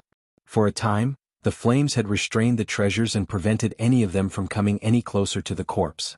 It was too late for the winged scorpions to dodge, and they were turned into ash after just a moment. The white net released to capture the Umbraine horse was also restrained by the green flames. When Bai Yaoi saw this, she let out a cold snort. As the North Night Palace was a place of eternal snow, all of her techniques and treasures were ice attributed, and she held these flames in utter contempt. Before any of the others had taken further action, Bai Yaoi held her hands in an incantation gesture and the light around her body flared, releasing a wave of white qi. The gorgeous, glittering light made her appear like a goddess of ice afloat in a blizzard. As temperatures suddenly plummeted, the black-robed woman and cultivator Yuan couldn't help but tremble. The huge wolf seemed to sense that matters had turned for the worse and took a deep breath before spitting out even greater flames. At nearly the same time, Bai Yaoi spat out a crystalline fan, circling once around her before dropping into her hand, empowering the cold light surrounding her. Then with a wave, the air shrieked as the glacial winds swept forth, carrying countless shards of penetrating ice. Green and white power clashed, drowning out the magic treasures in the flare of their collision. The explosions that resulted caused the cave to tremble. The corpse wolf's flames were truly formidable, capable of evenly contending against its natural nemesis. When Bai Yaoi saw this, her face flushed red with rage. She waved her fan once more and rose winds of even greater power. As the battle unfolded, the others didn't simply remain idle. The old man promptly pointed at the chains he had summoned. With a bang, black flames coiled across them and they blurred, transforming into several tens of indistinguishable copies, instantly forming a huge net above the wolf. As for the black-robed woman, she muttered a spell and released 3 red flying dagger. They shook before merging together into a single 3-meter-long sword and cleaved forward in a sword streak. Cultivator Yuan withdrew the jade pendant in his hand and replaced it with a blue gourd. It spat out a dense purple mist that slowly spread towards the wolf. Having seen the others employ their great abilities, Han Li raised his brow and casually shook his sleeve. A red line flashed out before fading away from sight. With so many attacks suppressing it, the huge wolf wasn't able to endure. The black flaming chains and red sword streak gradually pushed back its corpse flames, making way for the dense purple mist to arrive. Although it wasn't very intelligent, it could feel that danger was approaching. Its body flickered with green light, and its figure suddenly shrunk as the fur on its back turned erect. Then with a roar, a dense barrage of green light launched from its coat, enveloping the 5 present. The cultivators had anticipated this, but none of them dared to underestimate the attack and had employed their own abilities to block it. In that moment of delay, the wolf turned tail and fled, leaving the cultivators in shock.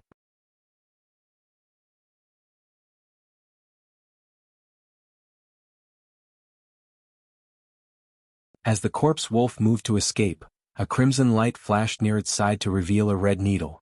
It flickered and pierced through the green flames, protecting the wolf's body in a crimson line, cutting through with incredible sharpness. In the huge wolf's alarm, it attempted to turn its head and avoid the attack, but the needle had already pierced through its neck. A deafening painful howl followed, and the black chi that gathered around its legs disappeared into the nearby Yin winds. When the group saw this, they rejoiced. "Pursue it!" someone yelled. The party then began to glow, intending to quickly fly after it. However, a cry sounded out from a pouch at Han Li's waist. Although it was soft, Han Li's expression vastly changed and he flicked his hand, shooting several azure sword streaks at an area over 30 meters away. As the attack drew closer, a dark light shined from the ground to reveal several jet-black figures. One of them had easily repelled the sword streaks with a flick of their finger. Afterwards, Yin winds began to erupt with great strength and the 3 figures were partially concealed. These 3 were the same dried corpses that had appeared at the intersection that the cultivators had passed. It was unknown what they conspired or how they evaded the spell formations that had been placed, but they managed to tail them with profound concealment. Just as Han Li and company were about to give chase, one of the dried corpses had revealed a trace of its aura in a moment of carelessness, allowing Han Li's weeping soul beast to detect it. These dried corpses were entirely shriveled and were of differing heights. Han Li even recalled having seen one before, as he had struck it with lightning and turned it to dust. While Han Li betrayed shock from his face, the others all let out a cry of alarm. "How can that decayed corpse move?" The black-robed woman shouted out in astonishment. "When I discovered it, it was without life." Bai Yaoi was also particularly surprised as she had discovered one alongside Han Li as well. "You recognize these ghosts? We can't deal with them now, we must first give chase to the Umbraine horse. Fellow Taoist Han and junior martial sister Chang, deal with these ghosts for the time being. The rest of us will chase after the horse. If it conceals itself once more, it will be difficult to find again." Although Old Man Fu was greatly alarmed by the appearance of these 3 mysterious ghosts, he obviously prioritized the capture of the Umbraine horse. From his point of view, Han Li and his junior martial sister shouldn't have a problem dealing with these 3 strange refined corpses, neither would his 3 have any problem with the corpse wolf. None of the other party members had raised an objection as well. After the black-clothed woman curtly agreed and Han Li nodded, Old Man Fu and the others flew in the direction of the corpse wolf without further hesitation. Han Li then put away his flying needle, and stood beside the black-robed woman, both of them coldly glaring at the dried corpses. Although Ghost Dao techniques were abnormally sly by nature, he found it incomprehensible that one of them was able to survive a strike from divine Devilbane lightning. Nevertheless, he still maintained a calm appearance, despite the increased vigilance in his heart. As for the black-robed woman, she was an elder of the 9 Serenities sect and possessed much understanding of both devilish and ghost techniques. Not daring to underestimate these corpses either, she had her giant red sword revolve above her in a display of dazzling glamour, protecting her rather than attacking. The 3 corpses facing them were the first to move. The taller of the lot took 2 large steps forward and opened its mouth to spit out a gray thread towards the woman. "You're courting death," she snorted with a sullen appearance. With a flick of her sleeve, over 10 fireballs shot out in succession. Soon after, she pointed to the huge sword above her head and it sliced through the air, releasing a crimson sword streak. She believed that this unremarkable thread was simply condensed corpse flames and that fire techniques should be able to restrain it. But then, the thread passed through both the fireballs and the red sword streak without resistance, thoroughly absorbing their entire being with just a touch, and continued to rush forward without any sign of slowing down. The black-robed woman swept her sleeve in alarm and produced a small green shield in front of her. It glowed with light and massively expanded. At nearly the same time, the huge sword above her head chopped down towards the gray thread. The black-robed woman believed that since the thread was able to absorb attacks of spiritual power, physical treasures should be able to block it. As predicted, the gray thread stopped upon being struck with the huge sword. The beautiful woman rejoiced and thought to activate the sword's abilities, but then the gray thread suddenly blurred and multiplied into 100 copies of itself, quickly moving to restrain the huge sword. Afterwards, a strange dark light glowed from the threads, fusing together with the sword's red light, slowly overwhelming it and turning it black as if it were being corrupted. The woman also felt her mental connection to the sword grow dull. Her heart sank and she slapped her storage pouch without another thought, summoning a dermic wheel into her hand. But before she could use it to free her sword, thunder rang out, followed by a bolt of dazzling lightning. The golden bolt struck the gray threads in rumbling wrath and freed the large red sword. "Many thanks, Brother Han," the woman hurriedly uttered before forming a hand gesture and recalling her sword into her sleeve after splitting into 3 red streaks. With her weapon freed, Han Li didn't pay any further attention. Rather, he was staring at the air with a tight frown. The gray threads he had scattered apart condensed back into its original form after only a short delay. As for the other 2 dried corpses, they hadn't yet taken any action. When the black-robed woman saw this, her expression turned unsightly, but she continued to look at the gray thread in the air. "This isn't ordinary corpse chi but that of a baleful corpse chi. Could this be a ghost fiend thread?" she cried out with a deeply pale complexion. "Baleful corpse chi?" Han Li found the name familiar and after a moment of thought, he recalled it being mentioned in the Great Development Treasure scriptures. His expression wavered for a time.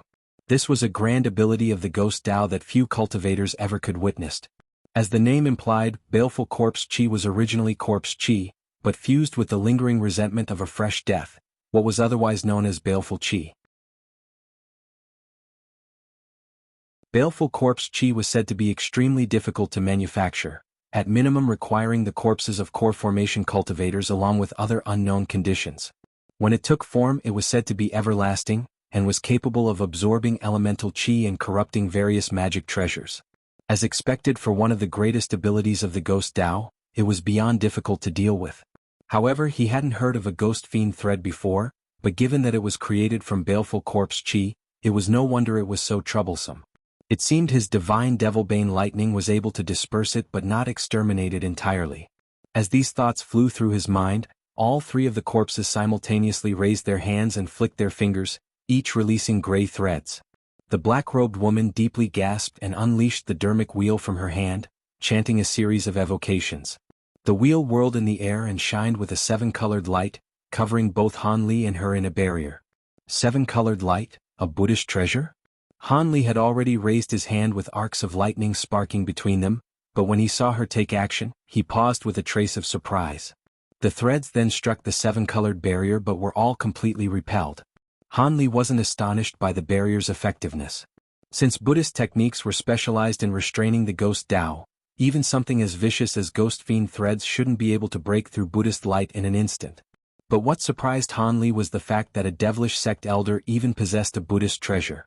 The 3 hadn't stopped their attack after seeing that their threads were repelled. Instead, their fingers stirred and countless gray threads began to take form in the air and weaved countless layers of threads on top of the 7-colored barrier, as if intending on thoroughly trapping the 2 within it. A cold glint flashed from Han Li's eyes and he slapped his hands together, raising them to release 2 dense arcs of golden lightning at the barrier of light protecting them. As loud crackles sounded out, a net of lightning appeared on the surface of the barrier and instantly dissolved the gray threads. The 3 corpses didn't seem to care when they saw this. They simply shot out more ghost fiend threads from their hands and restored the form of the gray chi that had been scattered. "Fellow Taoist Chang, open it up." With that said, thunder rang from Han Li's back, revealing a pair of silver wings. She thought to persuade him otherwise, but after seeing the wings, she immediately uttered an incantation and created a fine opening in the barrier. His wings flapped and he disappeared in a flash of silver light. The three corpses suddenly stopped when they saw this and began to look around. Then the light flashed once more meters behind them to reveal Han Li. The corpses instantly flicked their fingers in response and shot dozens of gray threads at him. Han Li didn't remotely attempt to dodge, instead opening his mouth to spit out 3 golden streaks in the direction of each corpse. 1. 8-spoked will commonly associated with Buddhism. 2. Monarch Soul Divergence's autobiography and collection of techniques and secrets. He gave it to Han Li before he passed.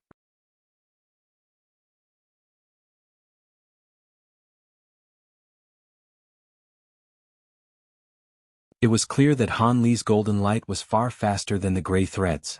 In sharp gusts of wind, the 3 small golden swords pierced through the corpses' abdomens. At nearly that same moment, the ghost fiend threads had arrived in front of Han Li and were about to strike him. However, Han Li let out a shout and a ring of 7-colored light suddenly appeared around him. When the threads touched it, they became disconnected from the world. When the black-robed woman saw this 7-colored light, she was stunned. Han Li then expressionlessly pointed at the 3 dried corpses in the distance. 3 bolts of lightning escaped from the small swords, followed by loud pangs of thunder, each of them covering the 3 corpses in a net of lightning. Before the corpses could even let out a groan, the lightning turned them into clouds of black dust, continuing to tear at the dust clouds and prevent them from reforming, but it appeared that the corpses were undying in the face of the divine devil-bane lightning. Han Li frowned at the sight of this. The black-robed woman rejoiced upon seeing him restrain them and happily put away her light barrier. She flew over and proposed, "These refined corpses had fused baleful corpse chi with their own bodies. I fear we won't be able to kill them. We'll have to use restrictions to seal them for the time being. There is no need to waste such effort. It is unknown what strange abilities these ghosts have. Common restrictions might not be able to seal them. Rather, let's just finish them off." Finish them off? The black-robed woman wore an odd expression, and before she realized what he meant, Han Li slapped his storage pouch and a streak of black light flew out, circling once around him before revealing itself to be a small monkey, the Weeping Soul Beast. It was awakened by the smell of corpse chi and immediately reveled in excitement. It let out a snort with its large nose without any command, releasing a hazy light that easily absorbed the clouds of dust from within the net of lightning and brought it into its mouth. After a few eager gulps, it held its hands on its stomach with satisfaction and joy. The black-robed woman was dumbstruck by these events. There were only a few spirit beasts in this world that were capable of devouring ghosts, but she had never heard of a small monkey capable of consuming such powerful ghosts. The closest thing that came to mind was the jade-eyed ape, but its appearance didn't match in the slightest. As the black-robed woman mulled, Han Li was relieved to find that the Weeping Soul Beast wasn't negatively affected by absorbing the 3 dried corpses. But rather than immediately withdrawing the beast, he beckoned to, promptly having it obediently jump on his shoulder. Han Li glanced at the black-robed woman and said, "Let's go, perhaps Brother Fu has already finished capturing the Umbraine horse." Suppressing her curiosity towards the monkey, she smiled, "Most likely, that corpse wolf has already been injured by you and shouldn't be able to run far." Han Li returned the smile, but before he could say anything, he felt his body tremble. The two of them exchanged bewildered glances, and each summoned a formation plate in their hands. Han Li took a deep breath and solemnly asked, "Fellow Taoist Yuan's marker is gone. Fellow Taoist Chang, do you know what's going on?" "My marker on fellow Taoist Yuan is also gone. How could something have happened after only a short time separated?" The black-robed woman spoke with disbelief. "I'm not sure," Han Li answered. "It is possible that the others encountered a formidable enemy, or that fellow Taoist Yuan was careless and became trapped in a restriction. In that case we must hurry. Their markers show them to be nearby," the black-robed woman said with a trace of worry. Han Li indifferently nodded and the two set off in streaks of light.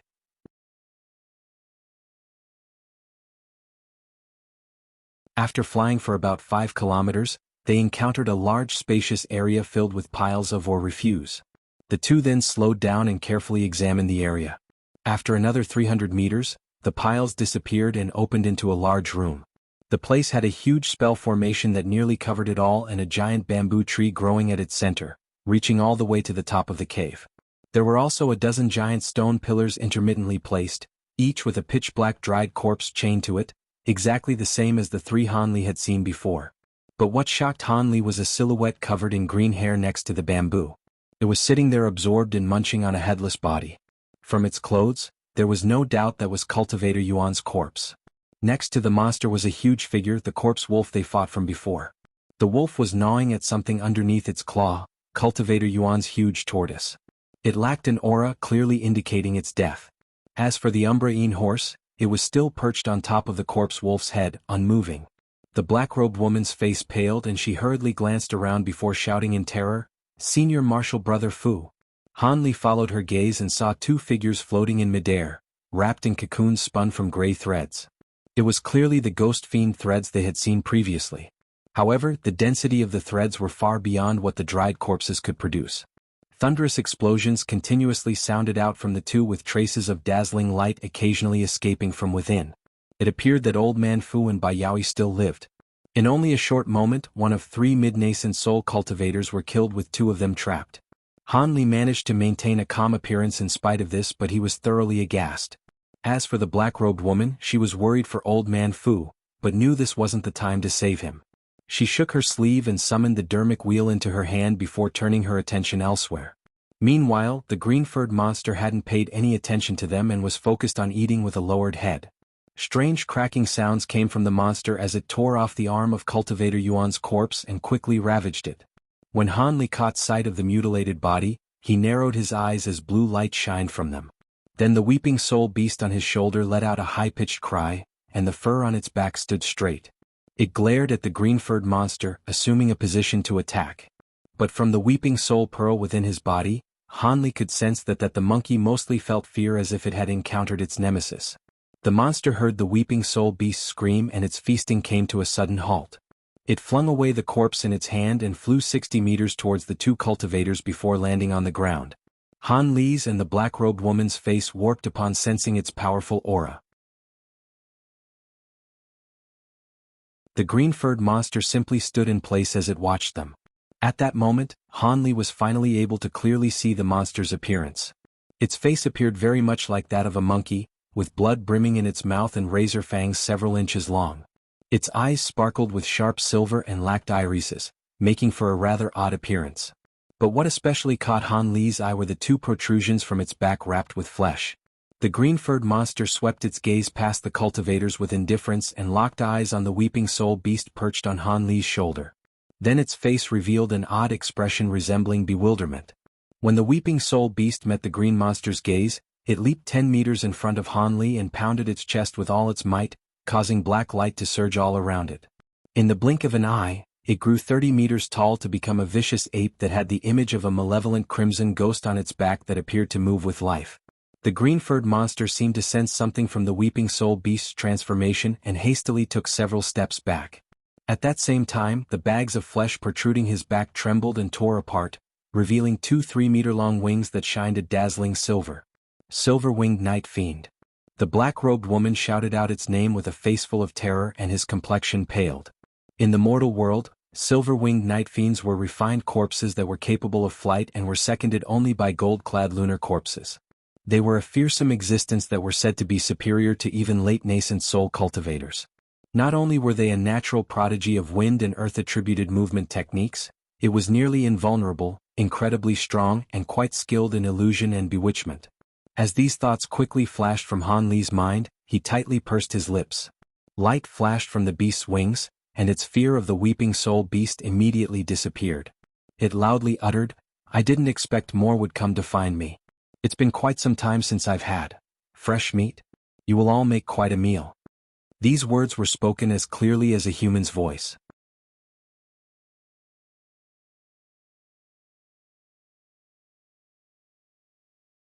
Han Li's mouth twitched upon hearing this and he quietly raised his hands without another thought.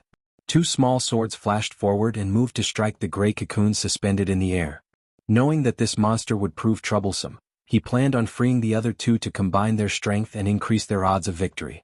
The silver-winged night fiend simply sneered in the face of his efforts.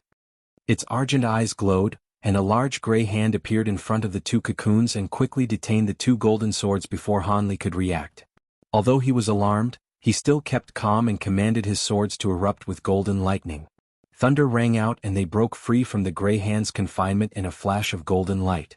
However, a dense barrage of threads shot out from the cocoons, covering the swords once more, and the scattered portions of the large hand began to quickly reform. Han Li frowned and clenched his hands in a fist, released arcs of golden lightning from his body in a cataclysm of thunder. With a net of lightning dancing around him, he appeared like a god of lightning that had descended upon this world. When the weeping soul beast glanced at Han Li, it couldn't help but reveal amazement on its face. "How interesting," the silver-winged night fiend said with an emotionless tone, "to actually be able to break my ghost fiend threads. You must be the one who destroyed my doppelgangers. Indeed, and you are unexpectedly capable of human speech. You must be quite intelligent, so you should know what's in your best interest." Han Li glanced at Cultivator Yuan's remains and then pointed at the Umbraine horse at the side before coldly stating, "If you hand over that Umbraine horse and release my 2 comrades, we will immediately depart." Then, the giant transformed weeping soul beast snarled and a piercing crimson light shined out from the malevolent ghost image on its back. Without the slightest hesitation, the night fiend answered, "You can have that little animal, and I might even consider allowing you and your comrades to leave. You'll truly agree?" When the black-robed woman heard this, joy lit on her face. At the moment, her dermic wheel was already summoned in the air and glowing with light. Han Li remained silent when he heard this. "I will agree to all these conditions, so long." The night fiend then pointed its fur-covered fingers at the weeping soul beast and said, "As you leave that spirit beast behind." The black-robed woman was greatly surprised to hear this. "In your dreams?" Han Li coldly smiled. "Then you can forget about leaving. I will feast on your flesh." The night fiend's face warped with hostility and his fangs extended several times in size, followed by silver flaring from his eyes. "Be careful of its bewitchments." Old Man Fu's faint voice sounded out from one of the cocoons. However, his warning came too late. Although Han Li was using his bright-side spirit eyes, he unconsciously closed them in the face of the blinding light. The black-robed woman was dazed and was forced her to close hers too. "Not good." In the instant his eyes closed, Han Li let out a cry of alarm. By the time the two opened their eyes, their surroundings had changed. All traces of the cavern had disappeared and were replaced by a gray haze. It was unknown where the silver-winged night fiend was lingering. "A high-grade bewitchment," Han Li muttered. "We'll only know after we test its strength," the black-robed woman said with a raised brow. Worried about Old Man Fu's weakened voice, she lost her patience and pointed to the dermic wheel floating above her head. It glowed with brilliant light and several beams of rainbow light shot out, disappearing into the haze without effect. She grew more sullen and flung a spirit beast pouch from her waist before clasping her hands in an incantation. The bag trembled and released a group of winged serpents in a mist of scarlet light. The serpents were each about a foot long with a crest on their head. Their bodies were a slick and translucent red. As she muttered, she struck the serpents with several crimson spell seals. Suddenly, the serpents opened their mouths and wildly spouted out fire that condensed into a roiling sea of flames. Han Li hadn't moved to assist her, rather taking this opportunity to observe with his bright-side spirit eyes. In the instant a 10-meter wave of flame took form, the gray haze above them suddenly rolled away like a gust of wind to be replaced with mist as black as pitch. Silver light flashed from the dark mist, followed by the appearance of 2 massive demonic eyes. They were 3 meters long and shined radiantly. It was unknown whether it was a transformation or illusion. A cacophonic cackle cleared, with the silver light bursting out from the huge eyes, striking the sea of flames. Both the raging inferno and the flying serpents had all disappeared upon contact as if they never existed. Han Li remained calm upon seeing this, but the black-robed woman released a red streak with an alarmed expression and repeatedly chopped at those piercing eyes in front of her. Then she felt her heart sink. It was now clear that this technique was powerful far beyond her expectations, and hadn't the slightest hope of breaking it. The strange cackle continued to grind without end and with greater volume, now more thunder than laughter. In the time being, even more eyes began to appear, each one just as large as before.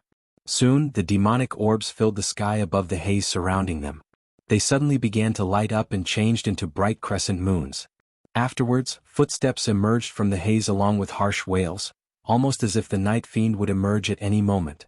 These overwhelming circumstances unnerved the black-robed woman and she asked, "Brother Han, do you have a method to dissolve this technique?" If this mysterious fellow Taoist Han wasn't able to dispel this technique, she had resolved herself to consume a large amount of blood essence to employ a secret technique. Instead of replying to her, Han Li raised his hand and released a dense bolt of golden lightning. In a clap of thunder, it struck one of the crescent moons in the haze. A resounding explosion sounded out as the golden lightning ruptured along with the crescent. At nearly the same time, the other eyes collapsed into endless streams of silver dust, filling their surroundings with blinding light. The black-robed woman suddenly felt her world spin around her and couldn't help but close her eyes once more. By the time her senses returned to normal, she discovered that she was in the cavern once more without a trace of mist or light to be found. She felt greatly relieved to be freed of the bewitchment and managed to collect herself. The silver-winged night fiend was now across from them, at the base of the bamboo stem, and remained still. However, his wings were folded in front of him to block the dense bolt that Han Li had released. With crackles and light still sparking from the wings, he grimly looked in Han Li's direction. The black-robed woman now spotted a pitch-black mirror held in the night fiend's green hand. It wasn't large or remarkable but glowed with a wicked inky light. If a person looked at it, they would sense their mind sinking in. Now that's baffling. You were able to find me from within the illusion. With the assistance of the evil moon mirror, my silver eye bewitchment should near twice in power. Even more formidable spiritual sense shouldn't be able to see past it. Could it be you've cultivated an exceptional spirit eye technique? After this was said, the night fiend waved its wing and limped the remnant lightning to the side. When Han Li heard this, he coldly smiled. In utter silence, he shook his sleeve and released several tens of golden flying swords around him with a clear ring, gathering to his front as a wave of gold. Meanwhile, thunder rang out from his back with the appearance of a pair of silver wings. Not stopping there, Han Li took a deep breath before spitting out a snow-white pearl covered in twirling purple flames. As soon as it appeared, the temperature in the cavern steeply dropped. The silver-winged night fiend was indifferent to the appearance of Han Li's flying swords and only slightly surprised at the appearance of his wings. The snow crystal pearl wrapped in purple apex flames, however, caused its face to grow solemn as it recognized the formidable threat. Then for a finishing touch, Han Li slapped his storage pouch, filling the air with a swarm of golden beetles, clasped his hands in an incantation gesture, summoning a barrier of 7-colored light around him, and flipped his hand to summon a glowing purple mirror in the air. Apart from his greatest killing measures, he now displayed the full might of his long-gathered power. Now that he faced a fearsome enemy that was superior to even a late-nascent soul cultivator, he couldn't afford to hold back.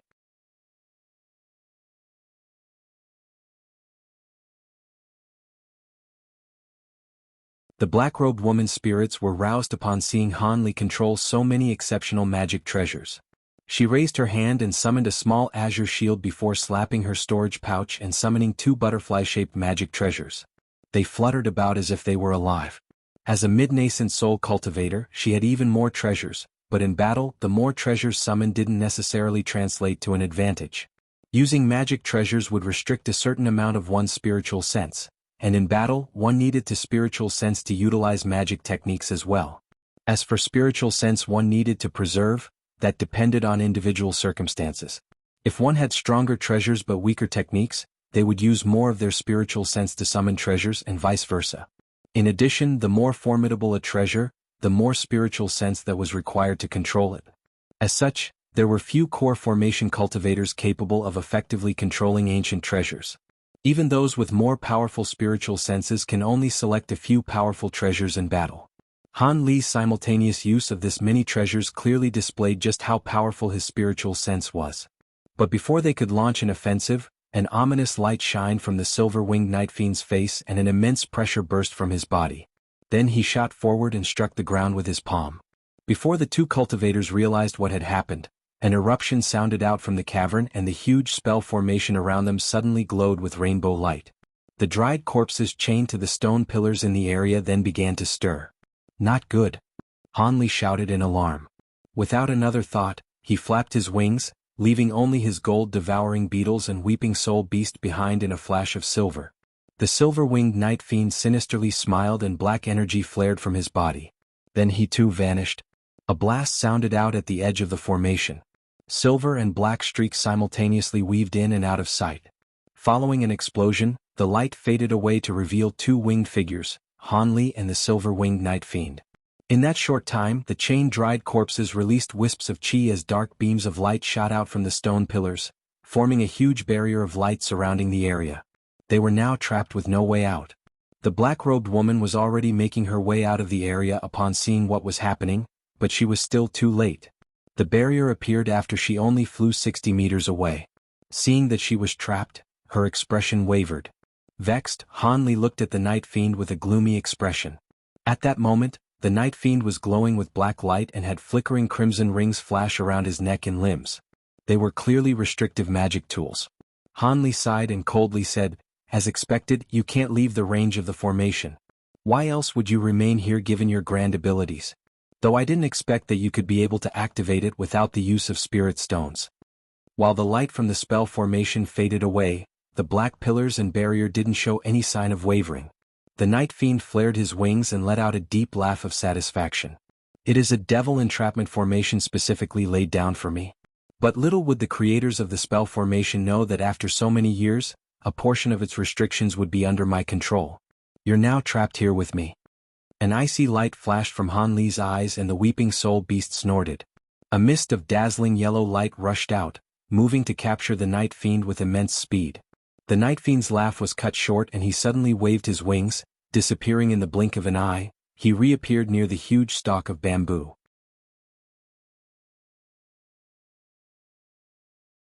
But with a wave of the weeping soul beast's head, the yellow light pursued after the Night Fiend relentlessly.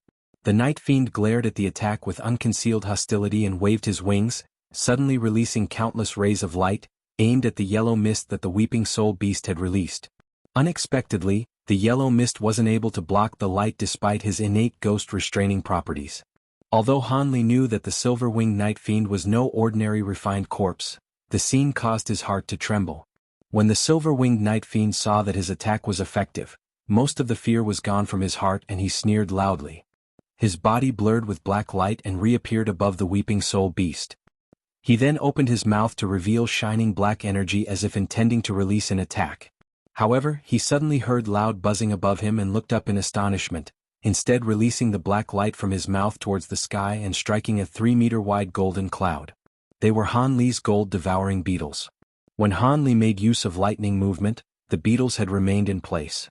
Now that the Night Fiend appeared near them, he ordered them to attack without reservation. The black beam was corpse chi that the Night Fiend had refined for countless years. Not only was it incredibly corrosive and cold, but it even contained vicious corpse poison. The gold-devouring beetles were normally resistant to poison and other effects, but upon contact with this light, the beetles began to fall from the sky in troves. A third of their number had been reduced from this single strike. The rest all scattered and were no longer concentrated in a single place. In that brief moment, the weeping soul beast had already launched another attack, releasing one more yellow mist with a snort.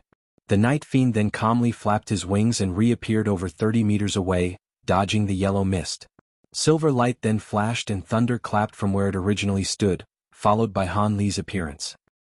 He wordlessly waved his arm and had his flying sword sweep towards the silver-winged Night Fiend in a golden tide. The purple mirror circling above his head shined with light and shot a purple ray after them. Meanwhile, he stealthily flicked his finger from his sleeve and a red line briefly appeared. With that done, he glanced at the gold-devouring beetles lying on the ground. Their wings suddenly stirred and they buzzed to the air once more, much to Han Li's relief. However, they appeared quite weakened from the previous attack. Additionally, the black-robed woman had used this opportunity to command her 2 white jade butterflies to attack. The 2 jade butterflies flared with white light before expanding to the size of a person. Then with rapid waves of their wings, a white tornado appeared in front of her. After an incantation, the tornado transformed into 2 white flood dragons that charged towards the Night Fiend with overwhelming momentum. But when the Night Fiend saw so many attacks heading in his direction, he sinisterly smiled. He held onto the evil moon mirror in one hand and summoned a fist-sized ball of light with the other. The ball was gray, but it contained a cold, serene shine. He icily glanced at the attack that would first strike, the golden sword light. He slapped his hands together and the ball of light vanished into the mirror. Soon after, black radiance flashed and countless similar balls of light rushed out and quickly fused together. In the blink of an eye, a 10-meter-wide ball of light appeared with the silver-winged Night Fiend at its center. As the sword light swept across it, it fiercely struck the ball. With a soft bang, the huge sphere popped like a bubble, fragmenting into many smaller balls. The golden light swept past the Night Fiend and flashed as several tens of flying swords shredded him to countless pieces. Afterwards, the sword lights shot out from the many small orbs of light in the vicinity. When Hanli saw this, he felt alarmed and doubt sprung up from his mind. There was no way he was able to kill the Night Fiend with only his flying swords. As expected, an inconceivable scene occurred. The small balls of light gathered together and reformed into another huge ball. The shredded Night Fiend was also perfectly restored inside. Hanli frowned. The purple ray of light and the two wind dragons then aggressively struck, resulting in the same scene. The huge light was destroyed and scattered, only for it to become whole once more. The silver-winged Night Fiend looked at the cultivators with an icy smile, but he didn't take any action. Rather, he simply waited as balls of light flashed from the mirror in his hand, causing his surrounding light to grow even stronger. A grave expression appeared on Han Li's face. Although he didn't know how that light barrier worked, it was anything but good. Aghast, the black-robed woman instantly formed an incantation gesture and controlled her wind dragons to circle in for another attack. They easily shattered the light once more along with the Night Fiend's illusion, but this time the wind dragons didn't depart after their initial attack. Instead, its jaws gaped open and released countless blades of white wind in every direction, preventing the balls of light from condensing back together and scattering them to even smaller pieces. For a time, howling winds raged at the core of the sphere. Hanli didn't have his flying swords join in on the attack. He instead narrowed his eyes, blue light flickering from them, and observed everything. You're tuning in to the Sword Dance in the Vast Sky YouTube channel. Don't forget to subscribe and join us on this journey to catch the most captivating stories.